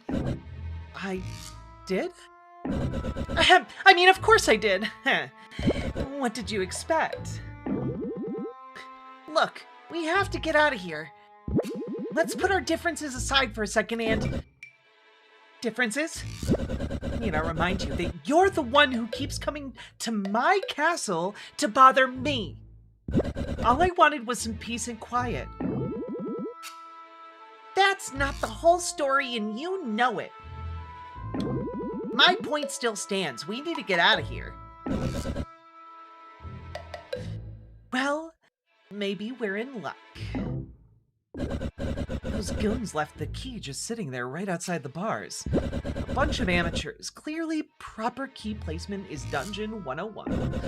Anyways, why don't you throw your buckler to pick it up? I could obviously get it myself, but doing these kinds of dull tasks is, frankly, beneath me. Oh, so is that why you've been sitting here by yourself for who knows how long? Don't test me, Flint! Just go grab the key by throwing your buckler through the bars. Now.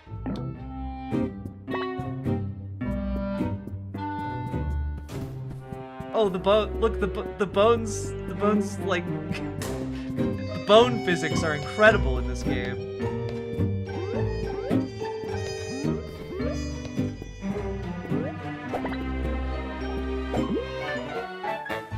A key! What does it unlock?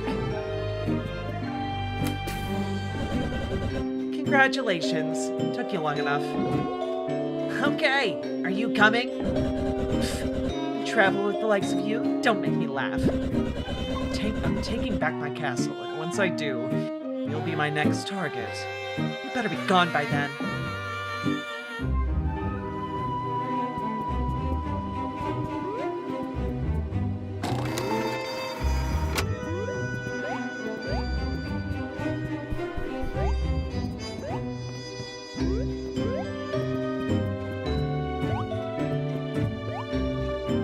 This game is so fucking cute.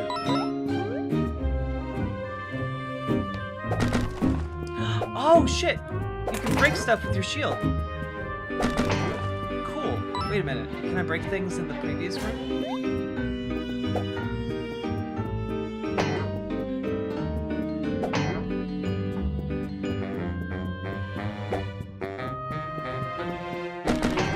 Oh, Dip, you can. Cool.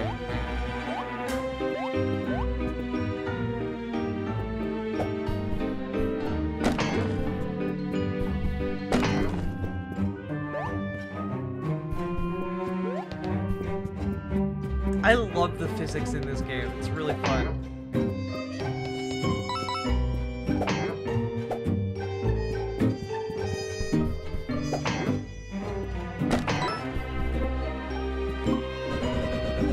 Stand back, Flint. This door is blocked, so I'm gonna bust it down with my trademark fire breathing technique.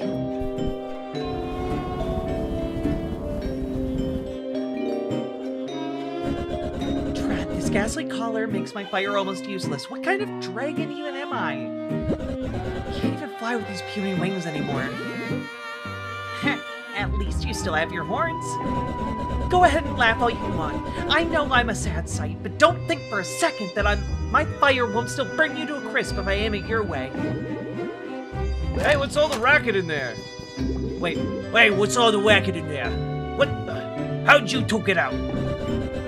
Gee, I wonder. Might have something to do with the key sitting right outside the jail cell. Hey, I told you this would happen. But you insisted on leaving the key there. With what arms am I supposed to carry that key around, huh, genius? You see any? Besides, now's my chance to finally earn that promotion I've been gunning for by sending these fairy tale ponies back in. Yeah, that's right, time to fight. Well, Flint, looks like we have to fight these guys together. Now that my life is on the line as well as yours, your bumbling fighting skills simply will not do. I did beat you in a fight just moments ago. Yeah, do you want a medal or something? Your wanton buckler throwing might earn you a spot in the circus, but it's not going to get you very far in battle. Here, drink this coffee. You just gained mocha points, which can be spent to perform more powerful attacks, so use them wisely. You can refill your mocha points by drinking any caffeinated beverage in or out of battle. Oh, and that meter right there shows your synergy points, which are used to perform special maneuvers as a team.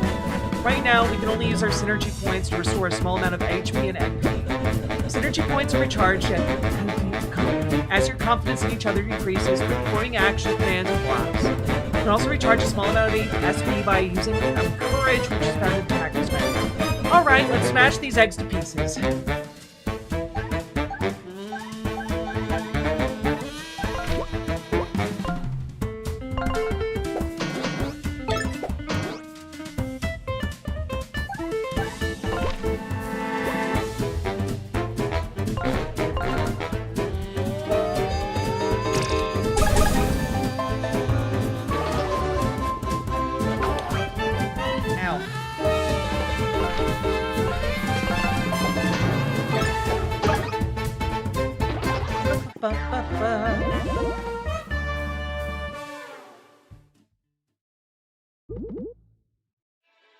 Ah! Retreat! Retreat! Hey! Let's get out of here. Well, Tinder, you fought well. I did, didn't I? No thanks to your help. Even in this form, I've still got it. Right. Anyways, I've decided we can travel together, but only because you clearly need my protection. Only I'm allowed to defeat you, understand? I'll be coming with you to ensure these corporate goons don't get the job done before I have the chance to. So, you're saying we should team up? Absolutely not! We're just temporarily working together to get out of here, so I can banish Ever After from my castle. Then, we can get back to fighting and I can finish destroying you. Okay, whatever, sounds like a plan! I do really enjoy that Flint as a character is just like, I don't understand what's going on. He's really Goku coded. Like, alright, whatever. Let's go. As I said, I'm not joining the party. If anything, you're joining my team. Don't forget it. Anyways, as you know, I can breathe fire. Only a little bit, though. This Ever After ink color prevents me from wreaking havoc like I used to, but I can still ignite some flammable objects. For example, unlit torches and ragged banners like these. Press X to activate my flame and use left and right to aim. Try it out now.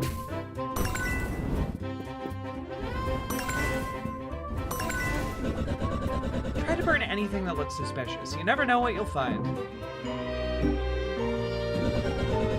Barricaded this door shut again. We'll need to find another way out. If I remember correctly, there's a secret passageway somewhere in this room. Let's find it.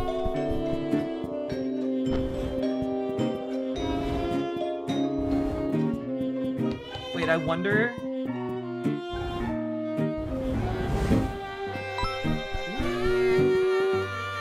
wonder if there's anything I can burn in this room. No. No. No.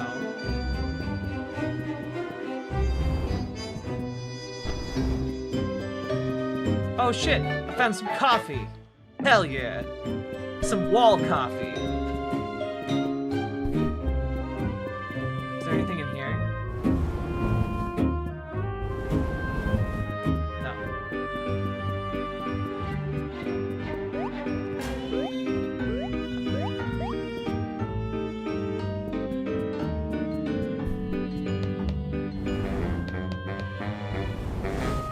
There we go.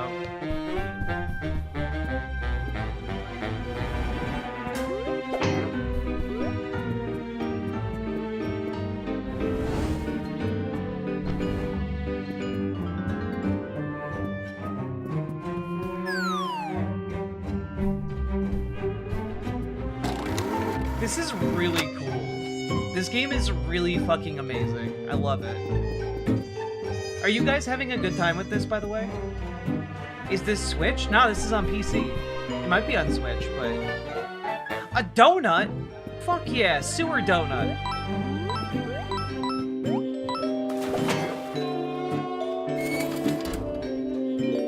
Huh? What's that noise? Uh-oh, we've got company. The panicked look on your face tells me I'm gonna have to explain how first strikes work. Do you want me to? Nah, I'm good. Okay, your funeral.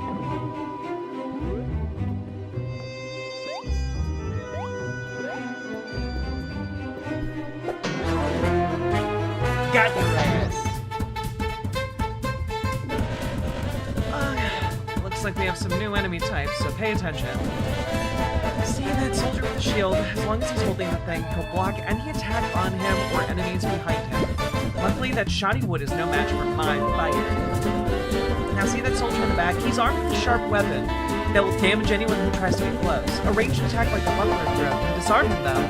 Do this before having the attack, okay?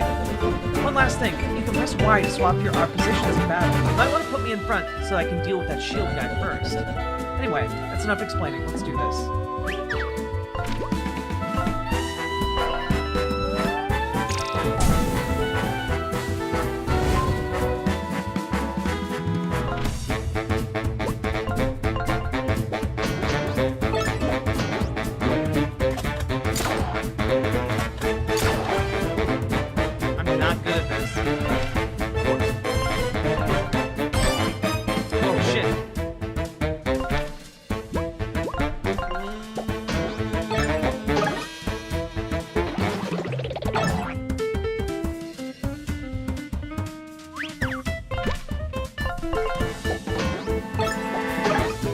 Oh, this is fun.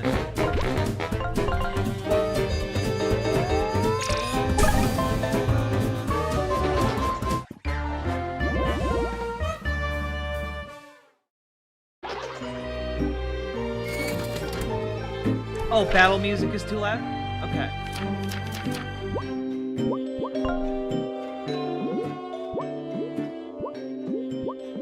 Is this better? Maybe one more.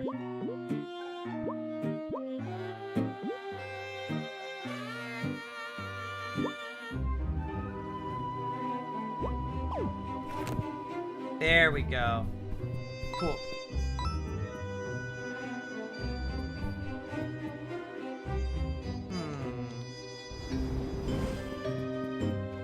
Secret.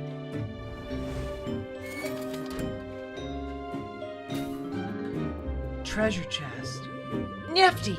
I've never understood why you installed all these obtuse puzzles around your castle. Yes, it's a bit tacky, I must admit. In my youth, it was the stylish thing to do. Wait, how old are you? 1,342 years. Oh! Ha ha ha. Buckler Barrage. Attack one enemy multiple times in a row for lots of damage. Ah, you found a trinket. Do you need me to explain how trinkets work? No. Great. Well, I'm gonna insist that you equip this now.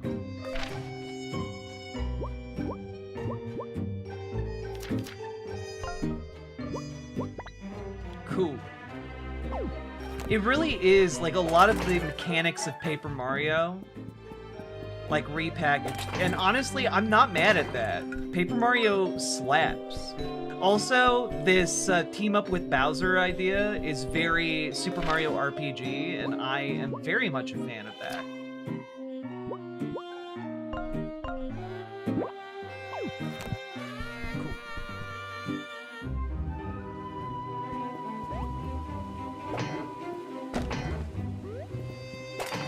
There are a lot of knives in the wall. Not sure that I like that.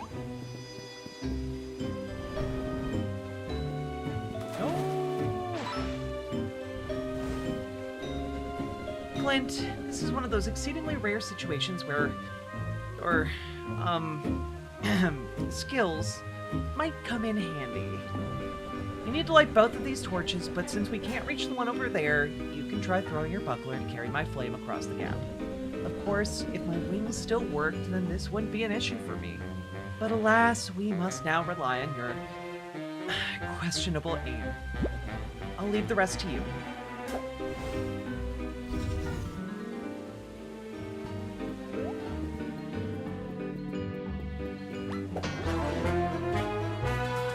Get shielded, bitch!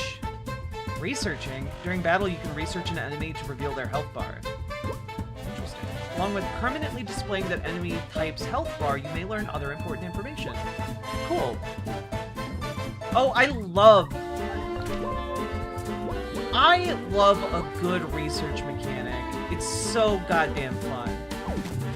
Cool.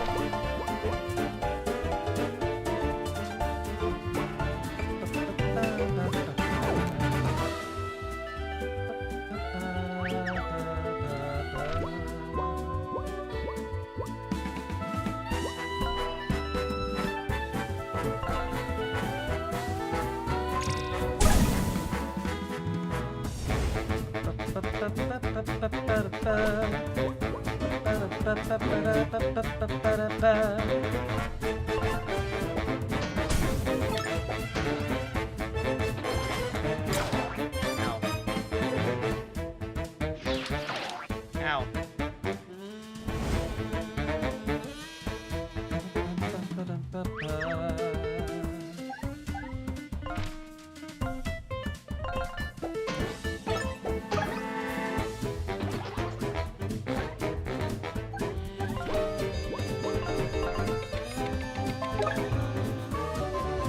Hard-boiled Bruce. These eggs have frail shells, and even frailer egos. If you can crack one shell, not even the king's horses and the king's men will be able to put them together again. This makes them very angry and increases the damage their attacks deal. Watch out.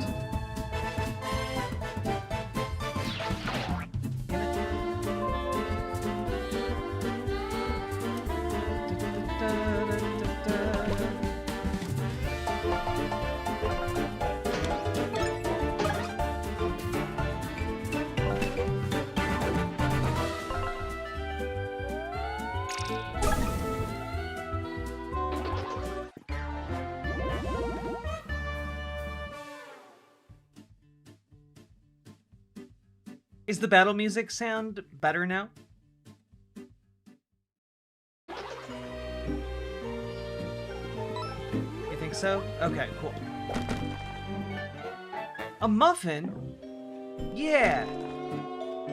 Hell yeah! Time to muffin me up.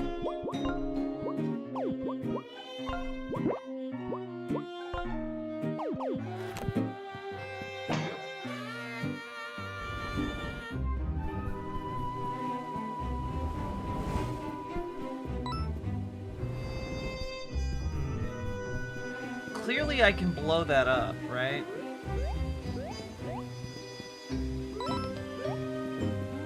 Wait. Maybe it's a weight? Nope, okay.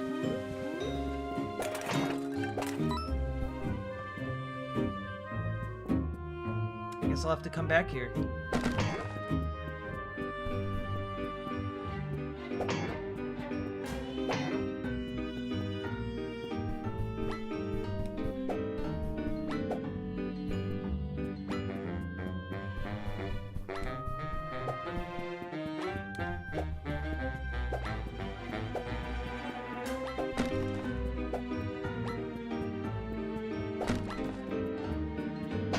There we go. What's this game called? Escape from Ever After.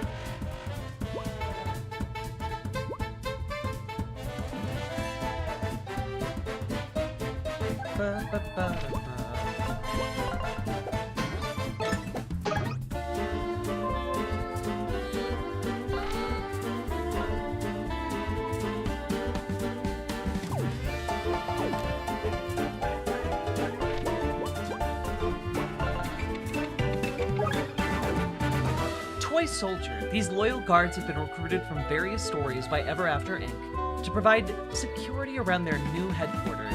If they point their gun, a powerful shot is incoming. Try to disarm them with a ranged attack before that happens, but don't get too close.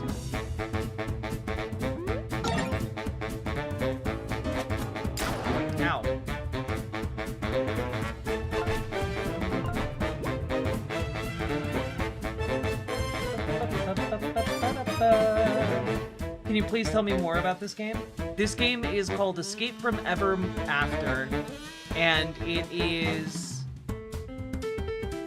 a delightful RPG made by an indie dev team that did something else really cool.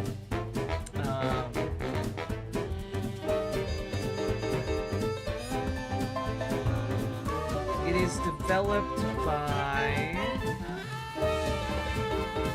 Sleepy Castle Studio and Wing It Creative, apparently.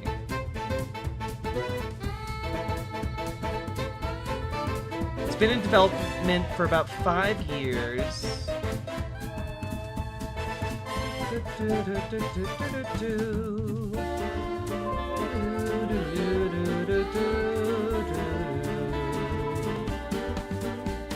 It's made by a 2-person team in Canada, spent like 5 or 6 years working on it.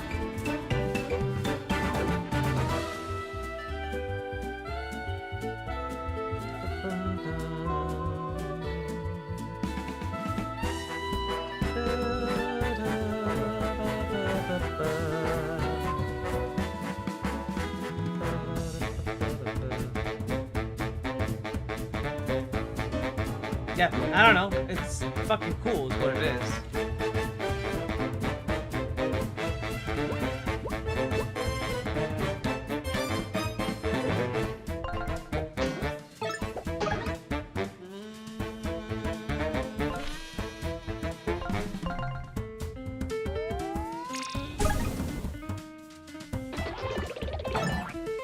Go.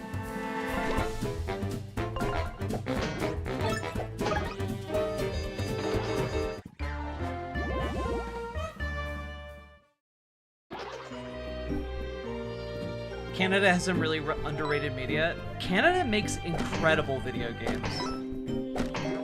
Like, Canada games creation is genuinely top tier. Dire Straits! Chance to dodge when health is low. Okay. Alright.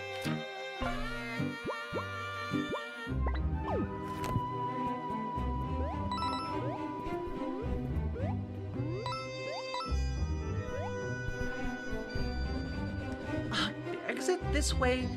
The exit's this way, but the door's locked tight. Hang on. These fools didn't even replace the locks. These are still my locks. How embarrassing. Luckily, I keep a spare key in my treasure room to the east. If ever after Ing is as incapable as they seem, the key should still be there. Let's go, Flint.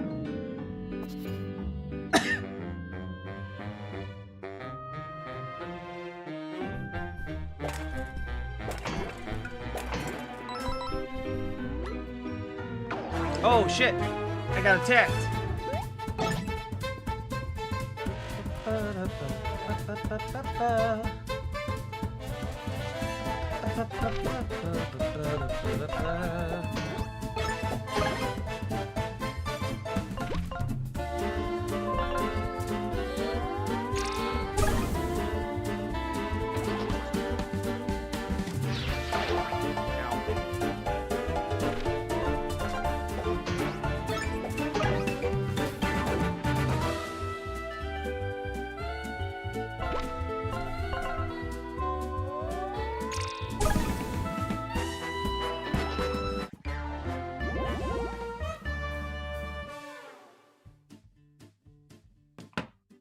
What's it called?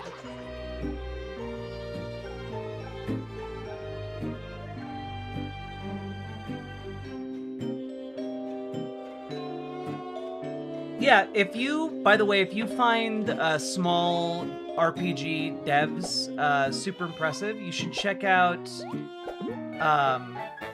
Coffee Cake.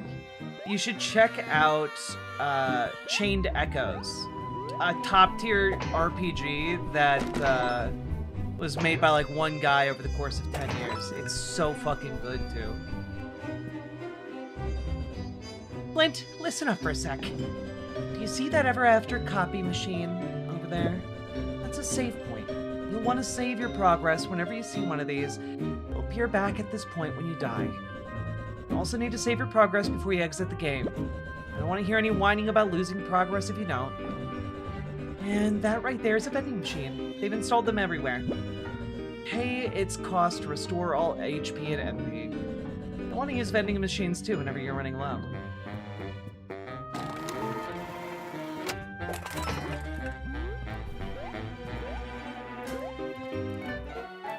Nice little treat.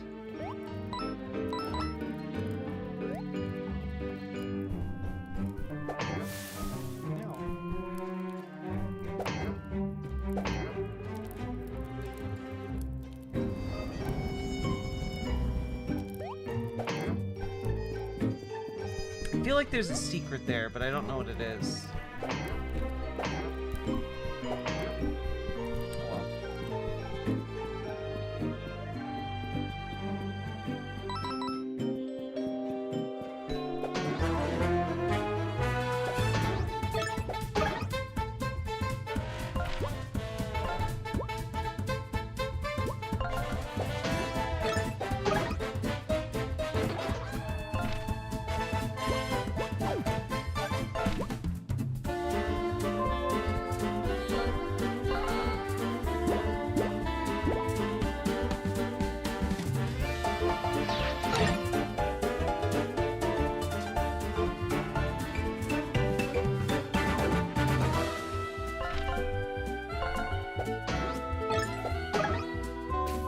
Also, I'm not gonna lie, timed button attacks in RPGs are just excellent. I needed more of this after Clair Obscure.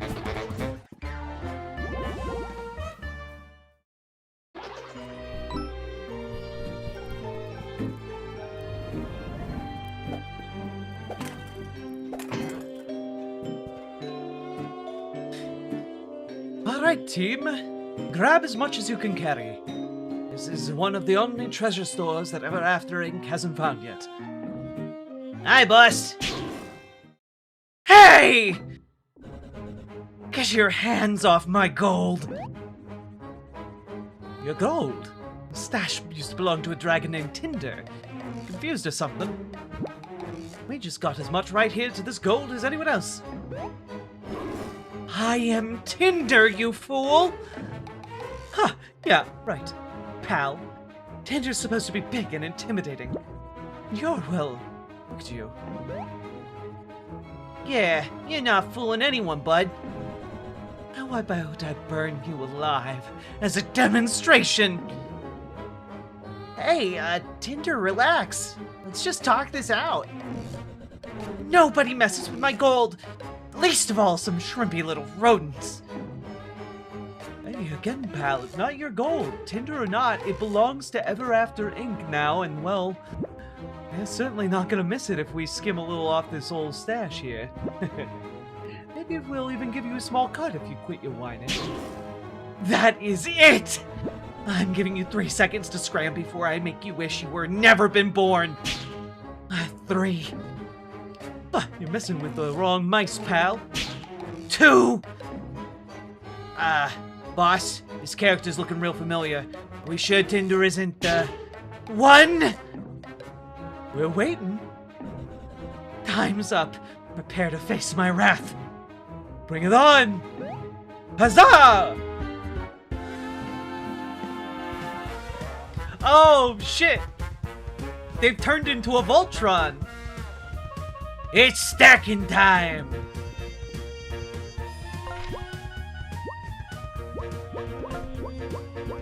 Okay, so they are 3 different foes.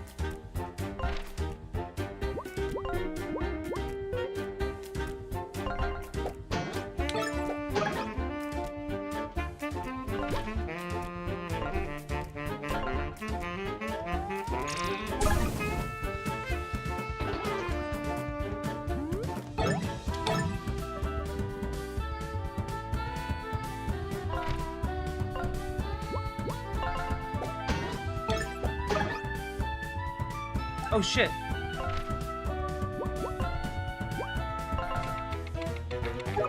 I didn't research him. Oh wait, okay. 3 blind mice. Oh, that makes sense. The Ratman! Not actually blind, this trio of mice is more powerful when stacked, and their spears hurt quite a bit. Try knocking their weapons away before their turn, and when disarmed, attack again to break the stack.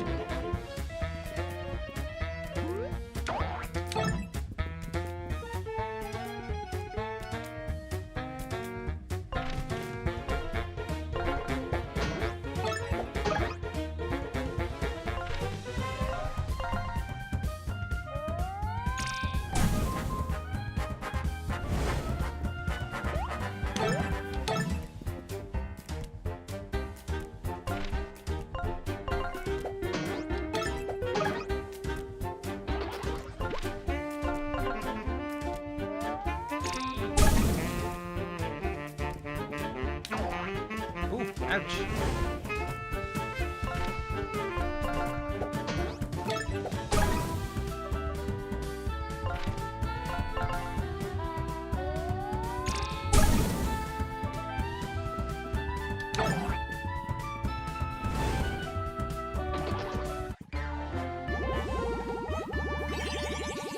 Hell yeah!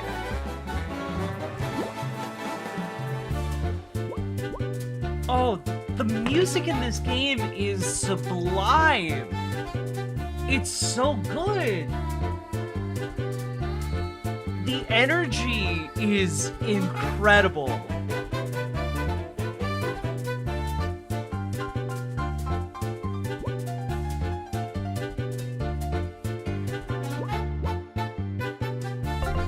I want more TP. Okay, we give up. You win. You're lucky you still have your whiskers. But alas, the mighty and powerful Tinder is feeling merciful today.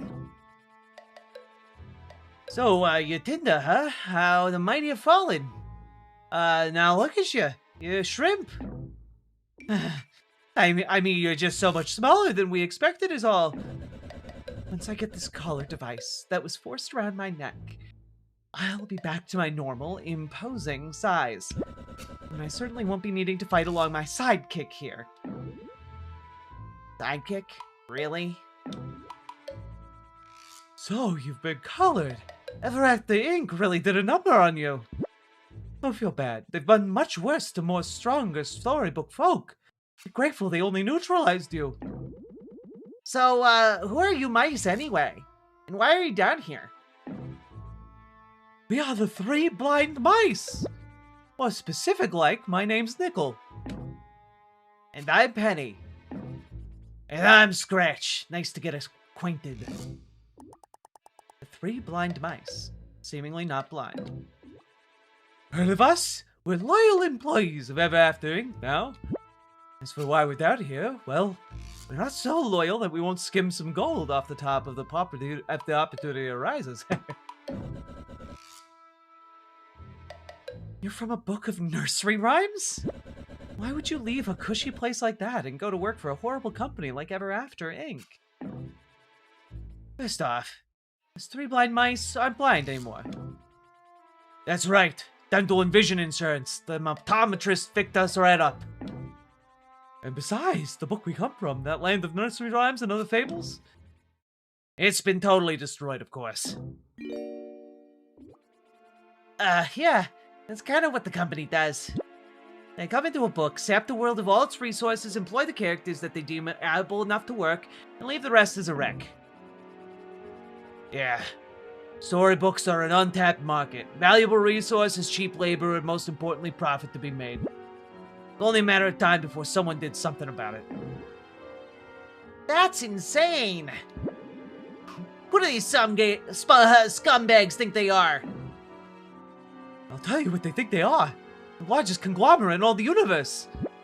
They're not just from storybooks like us. They're from the real world. They can do whatever they want. Maybe so, but when we get out of this dungeon, we're taking them down. You out of your minds? This isn't some fairy tale, folk tale no more. It's over. You're done. Believe me, they have little tolerance for rebellious main characters like yourself. They color that force on you? That's just the beginning. You can't win here, fellas. Sorry. So, what do you suggest we do? You really want to make a difference here? Get a job. Work your way up. You do far more damage to ever after ring from behind a desk than from a jail cell. Huh. I, Tinder, the most powerful dragon who ever lived as a desk jockey. No, thank you. Suit yourself, pal. Anywho, it was nice meeting y'all. And, it's time for us to skedaddle. See ya! Nice knowing ya. Bye.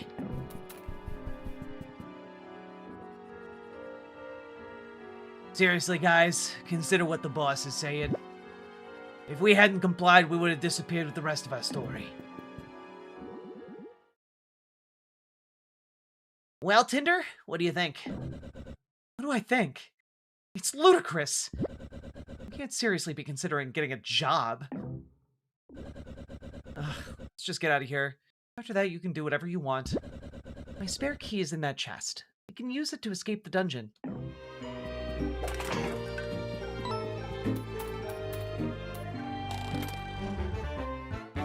Ink bottle. A precious bottle of ink. Collect these to upgrade your attacks and become stronger.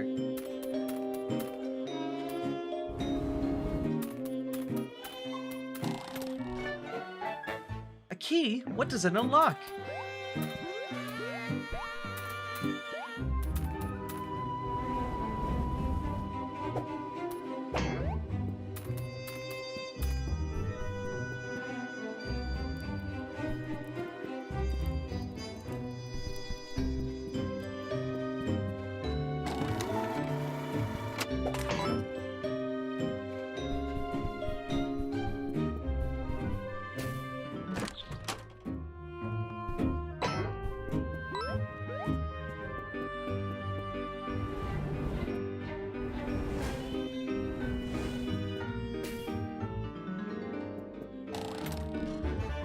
Health boost. Increase HP by 5.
God, this game slaps.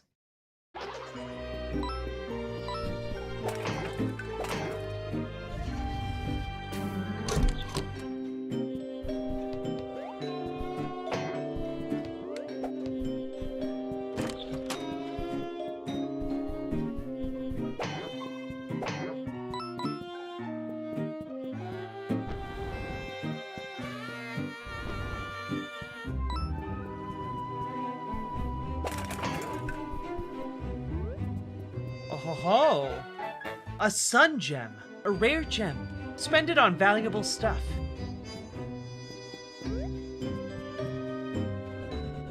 Lynn, before we leave, we need to talk. I thought about what those mice said and, well, I agree that we should get a job with Ever After Inc. Seriously? What changed your mind? As much as it pains me to admit in this form, I can't fight like I used to. Even at my best, with the technology this company possesses, I've just never seen anything like it. I don't think we can win. Their tech seems pretty crafty. I admit, that moon guy seemed to brush off my buckler throw pretty easily. Yeah, that's not saying much. But, you see, we're not getting anywhere until we find a way to get past their technology. We could just leave, but this is my castle. It, well, means something to me. And besides, you hurt those mice. It won't stop until the entire storybook is wrecked from their greedy meddling. That's why I think the best way forward is to work here, act like we belong, and find a way to take them down from within. It's the only way. Yeah, then yes, I'll do it. Adventuring just isn't gonna be so fun anymore with this corporation meddling and things. Okay, good. With my intellect and your... With my intellect, we can play the long game and figure out a plan to take Ever After Inc. down for real. Haha! Imagine that! Us teaming up? I never thought I'd see the day, Tindy. No. You're not calling me a stupid nickname like that.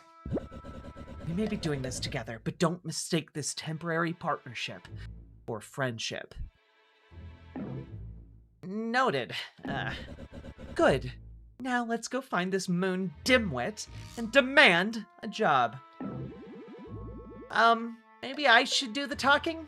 I think I come off a bit, nicer? Fine. So be it. Let's get out of here and go straight to his office.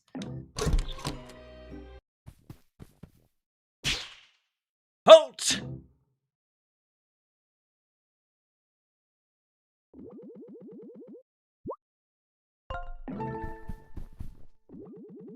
Thanks for bringing these troublemakers to me, boys. Flint and Tinder, come and have a seat. I love, look at them, they jump into the chairs, it's just so cute. So Flint, you broke out of the dungeon, and to top things off, you busted your old pal out Tinder out as well. What have I to do with you?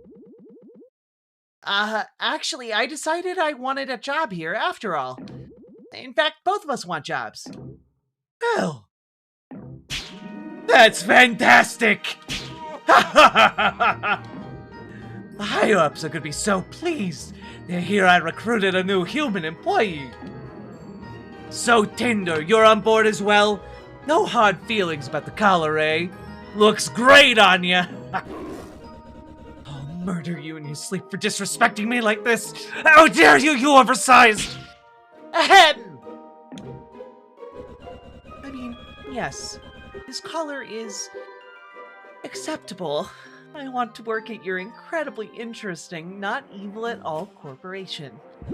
I've always been my dream to be a loser desk jockey at this bottom-feeding institution. Glad to hear it. So, what happens now? Don't get ahead of yourself, kid. You need to apply like everyone else. Since I'm a busy moon, I'll cut to the chase and interview you both right now. I'm simply gonna ask you a few questions to get to know you, and I want you to answer as quick as best you can. Easy stuff, right? Okay, let's do this. Welcome to your job interview. As you know, my name's Mr. Moon, and I'm going to be your manager, should you be working here. Now let's go right into it, and start with a softball question. What's the name of the company you're applying for? Correct! You know your stuff, kid. Way to go. The first thing I want you to know about working at Ever After is that we're all just a big family here. We support each other. That means we come in early, and in fact, most folks like to stick around after hours just to get their work done.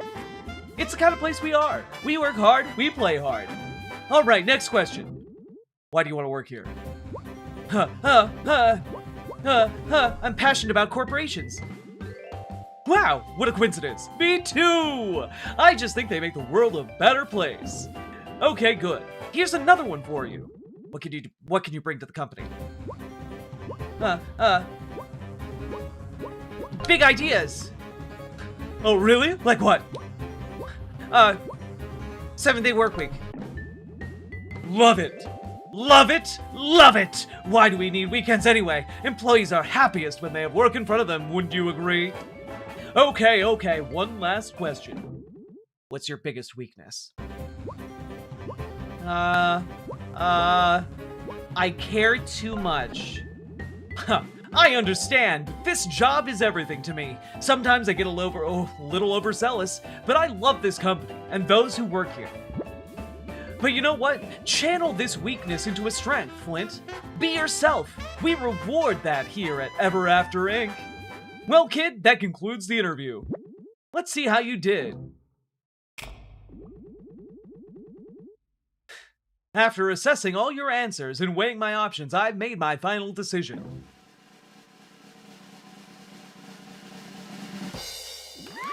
You're hired! Congratulations, both of you! We're so excited to have you here to join Ever After Inc. family. Uh-huh. And how much does this job pay? What a great question. Such a great question, in fact, that I just remembered I have an important meeting coming up shortly. Starla, my secretary, will take care of things from here. Go outside, see her, and she'll set you up with a desk and give you a lay of the land. Please don't be a stranger. If anything's on your mind, you're welcome to swing by anytime. See you later, folks!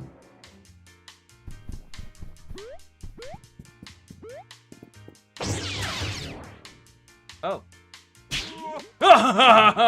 Now, if you're your first hour on the job, you're already testing company security equipment. We're lucky to have you around.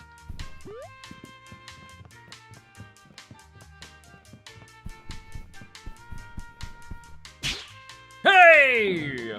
Get away from that safe. Yike. I mean, please don't go poking around in my office. Sorry to get all intense on you like that.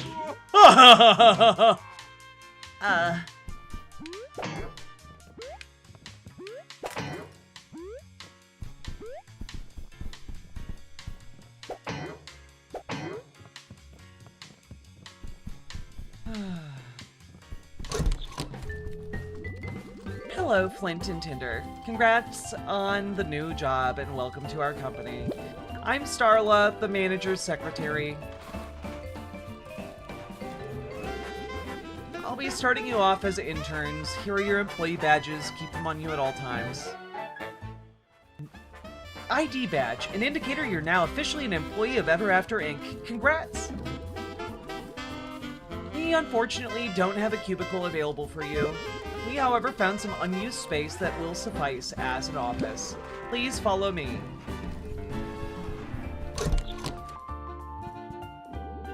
Here we are. Welcome to your office. Apologies that the arrangements are a little dingy. The storage closet's the only available space we have for you at the moment.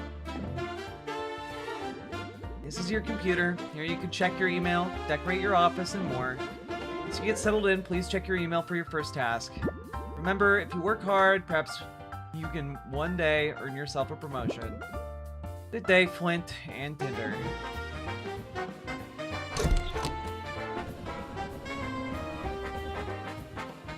Did you hear that, Flint? Let's bide our time and play along until we work our way up the corporate ladder.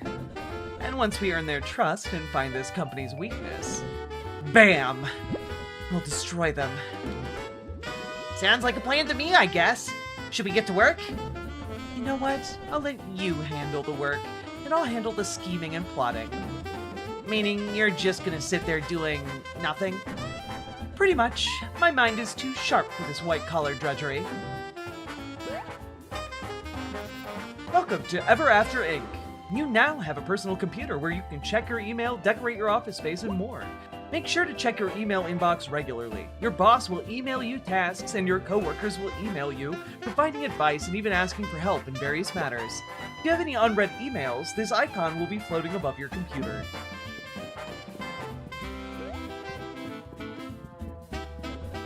You go ahead and work. I'll be over here scheming.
What's this? A wall clock. Just a clock. Nifty? Not really. Practical? Yes.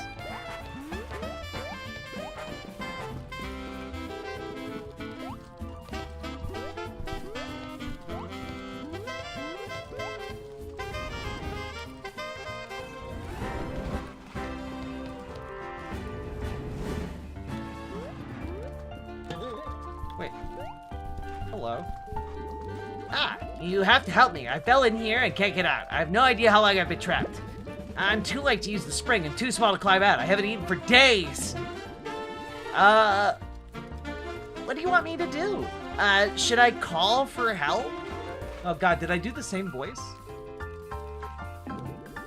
No, please don't. It's too embarrassing. I've never been taken seriously again if people found out this happened to me. You know what? On second thought, can you bring me a coffee cake? They sell them in the cafeteria. They're dry. Like my wife. That should provide me with enough energy to climb out of here myself. And don't bother bringing me any other food, you hear? Only coffee cake.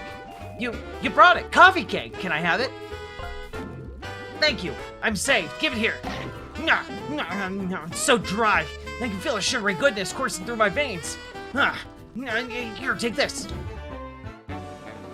Reviving a character with health sharing does not cost any SP when the character's involved. Bye!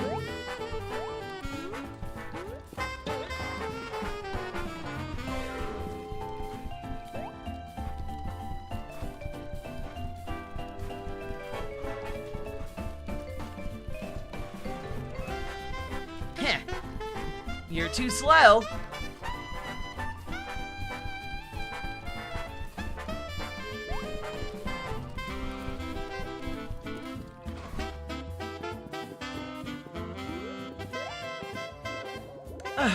Not another greasy peasant in shabby clothing.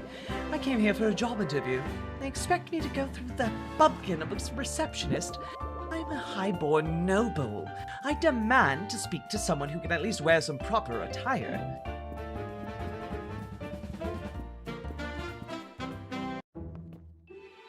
The castle library.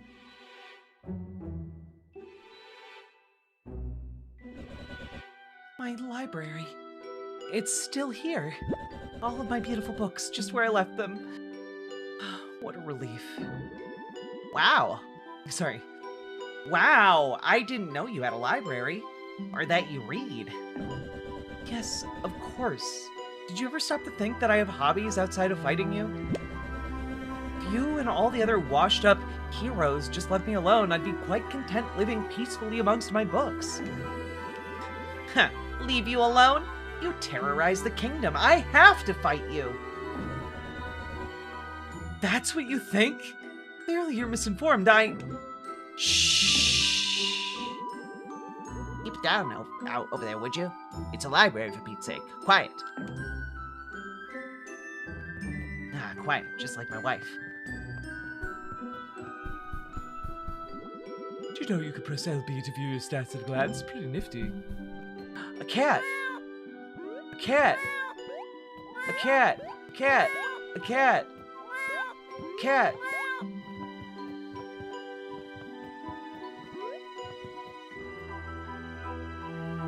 Makes the carrier immune to poison.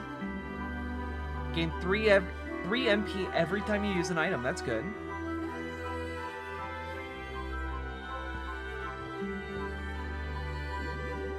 Buy Mocha Rebound for 20 coins.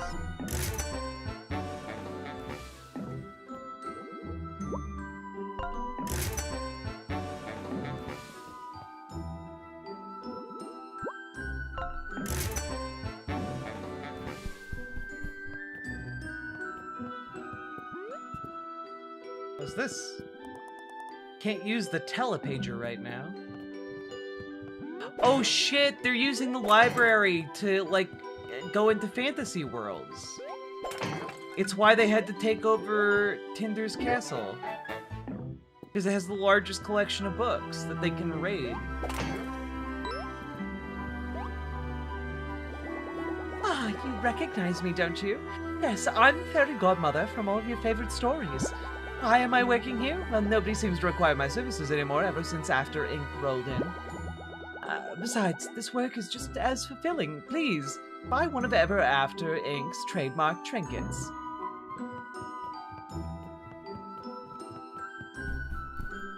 This guy's adorable. Look at his little tie. Did you know there's a massive section? No, it has to be cuter. Did you know there's a massive section of the library that's totally off limits to employees? I wonder what's being kept in there. There we go. I like that.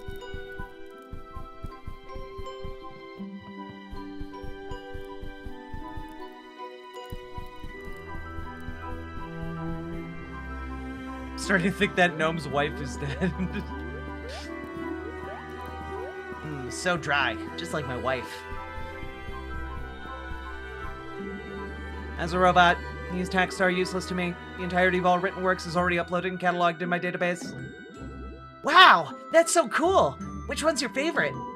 My user manual is quite titillating.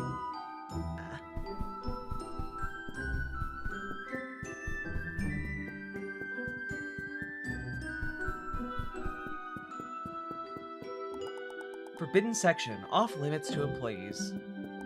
Locked. Ooh, got myself a gem.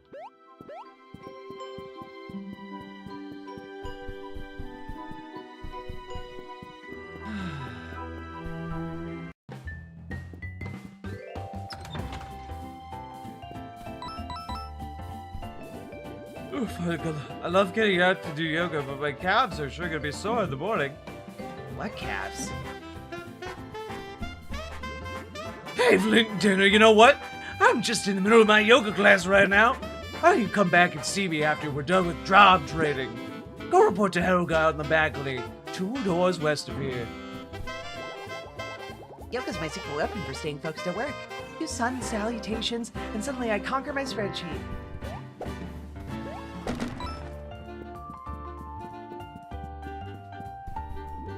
Ah, welcome to my boutique. I only sell the finest fabrics directly imported from my home world. I only ask as payment for your blood. I also accept cash.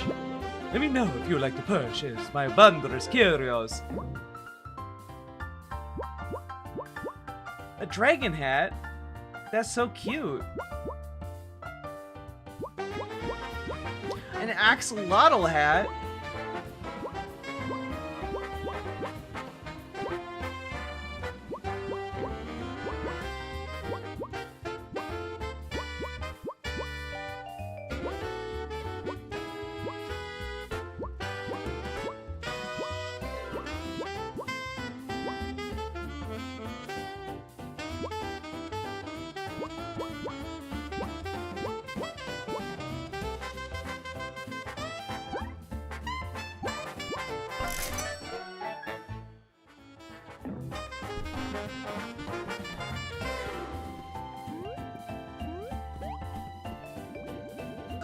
Don't think we've been acquainted.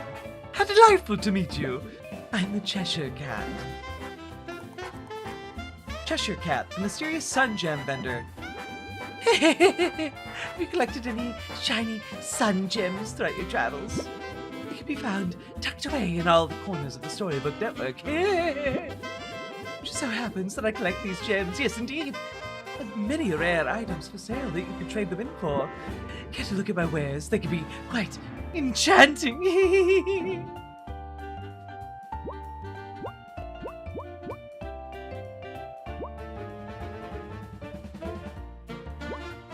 Ooh, these are all really good.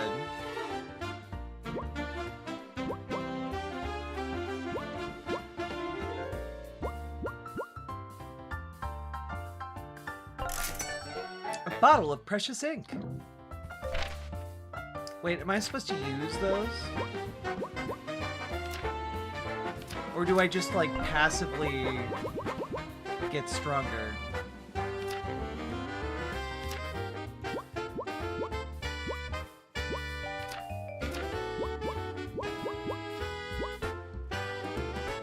Oh, seek out Helga the Viking.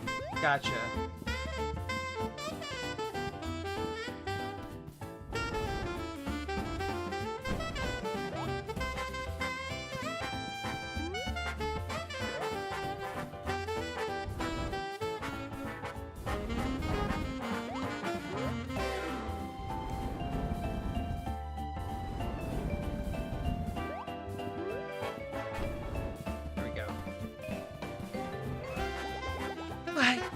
Hello there, you must be Flint. My name is Ava. I work for HR, or Human Resources. Ava, the skeletal witch of HR. You can come to me if you ever have any grievances with another employee.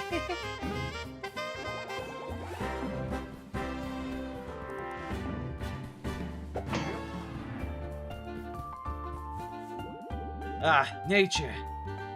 Grass, fresh air, open sky. I hate all of it. But my therapist told me I should get out more.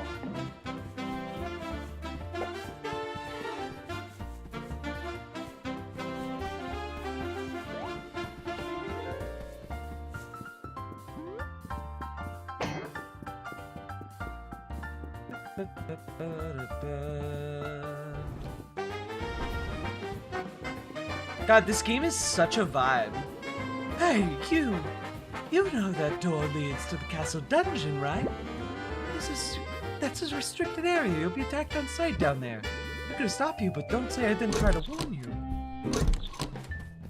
Okay.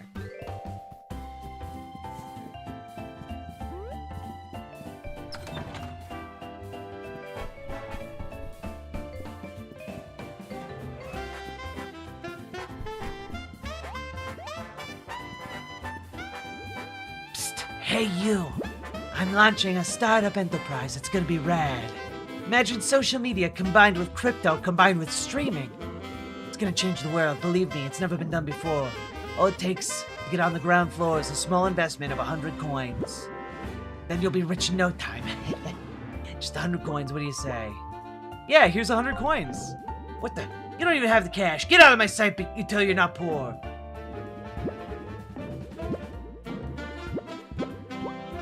Nothing sounds sketchy. What? Do you hate free money? You're lost, chump.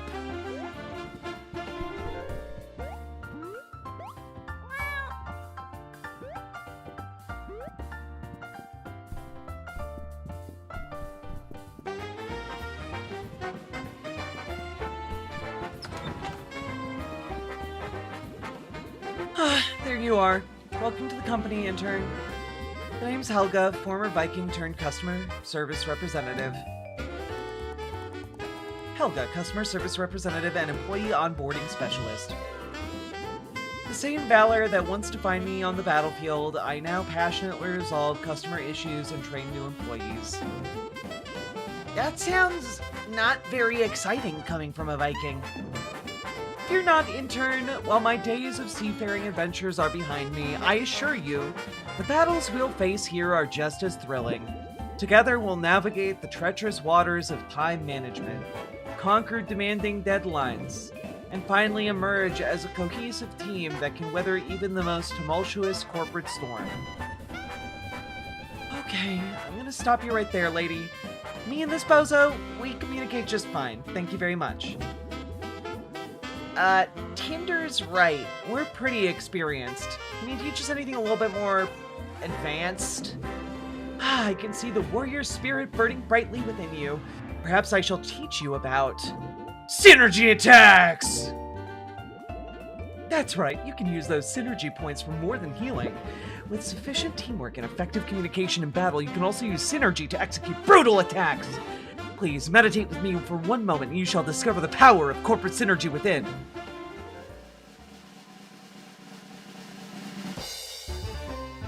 You can now perform powerful attacks in battle using synergy points. Nice work, intern. These skills will now be available to you as long as you have enough synergy points. Each of you has your own unique synergy attack, which will involve your entire team working together to execute. Would you like to practice these new skills now? Now we're good. Not the most patient, are you, intern? Okay, that concludes your training for today. You can come see me whenever you'd like to practice your skills for free. Oh, and I almost forgot. Throughout your travels, you will find ink bottles. With these, you can come see me to upgrade your attacks. Here's one on the house. Now that you've been trained, go report to Mr. Moon for your first task. He should be in the courtyard right about now, leading his yoga class. Good luck, intern.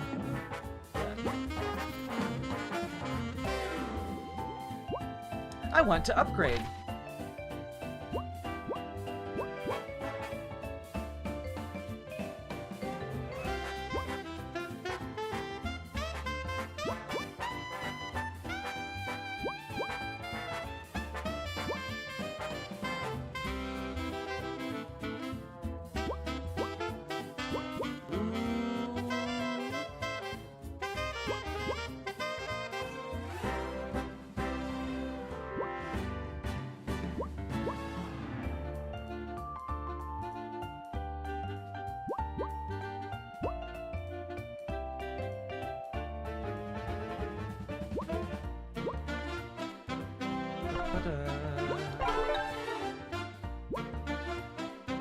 Oh, you can only upgrade each one once. I see.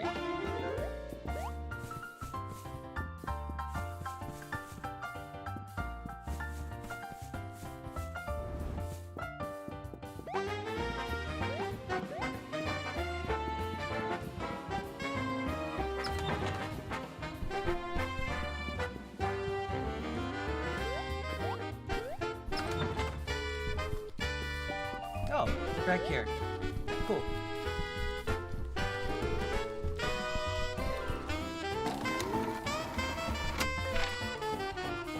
Okay, folks, it is late, and I'm gonna go to bed.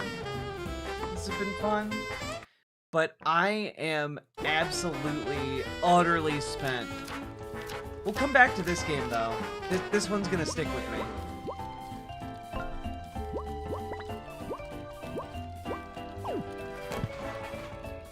We begin our corporate adventure tomorrow.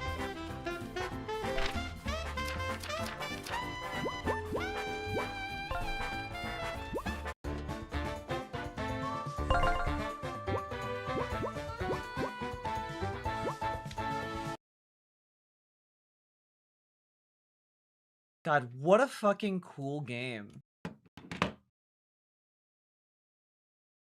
Genuinely incredible stuff. I hope you all enjoyed my silly voices. I put a lot of effort into that. Oof.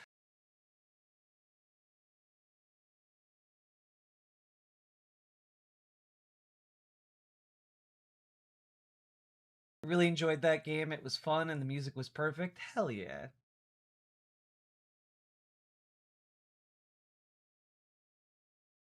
Very much so. Hell yeah, Blueberry Bumblebees. And thank you, the Kitsune Cavalier. Good night, everybody. See you again soon. Fare thee well.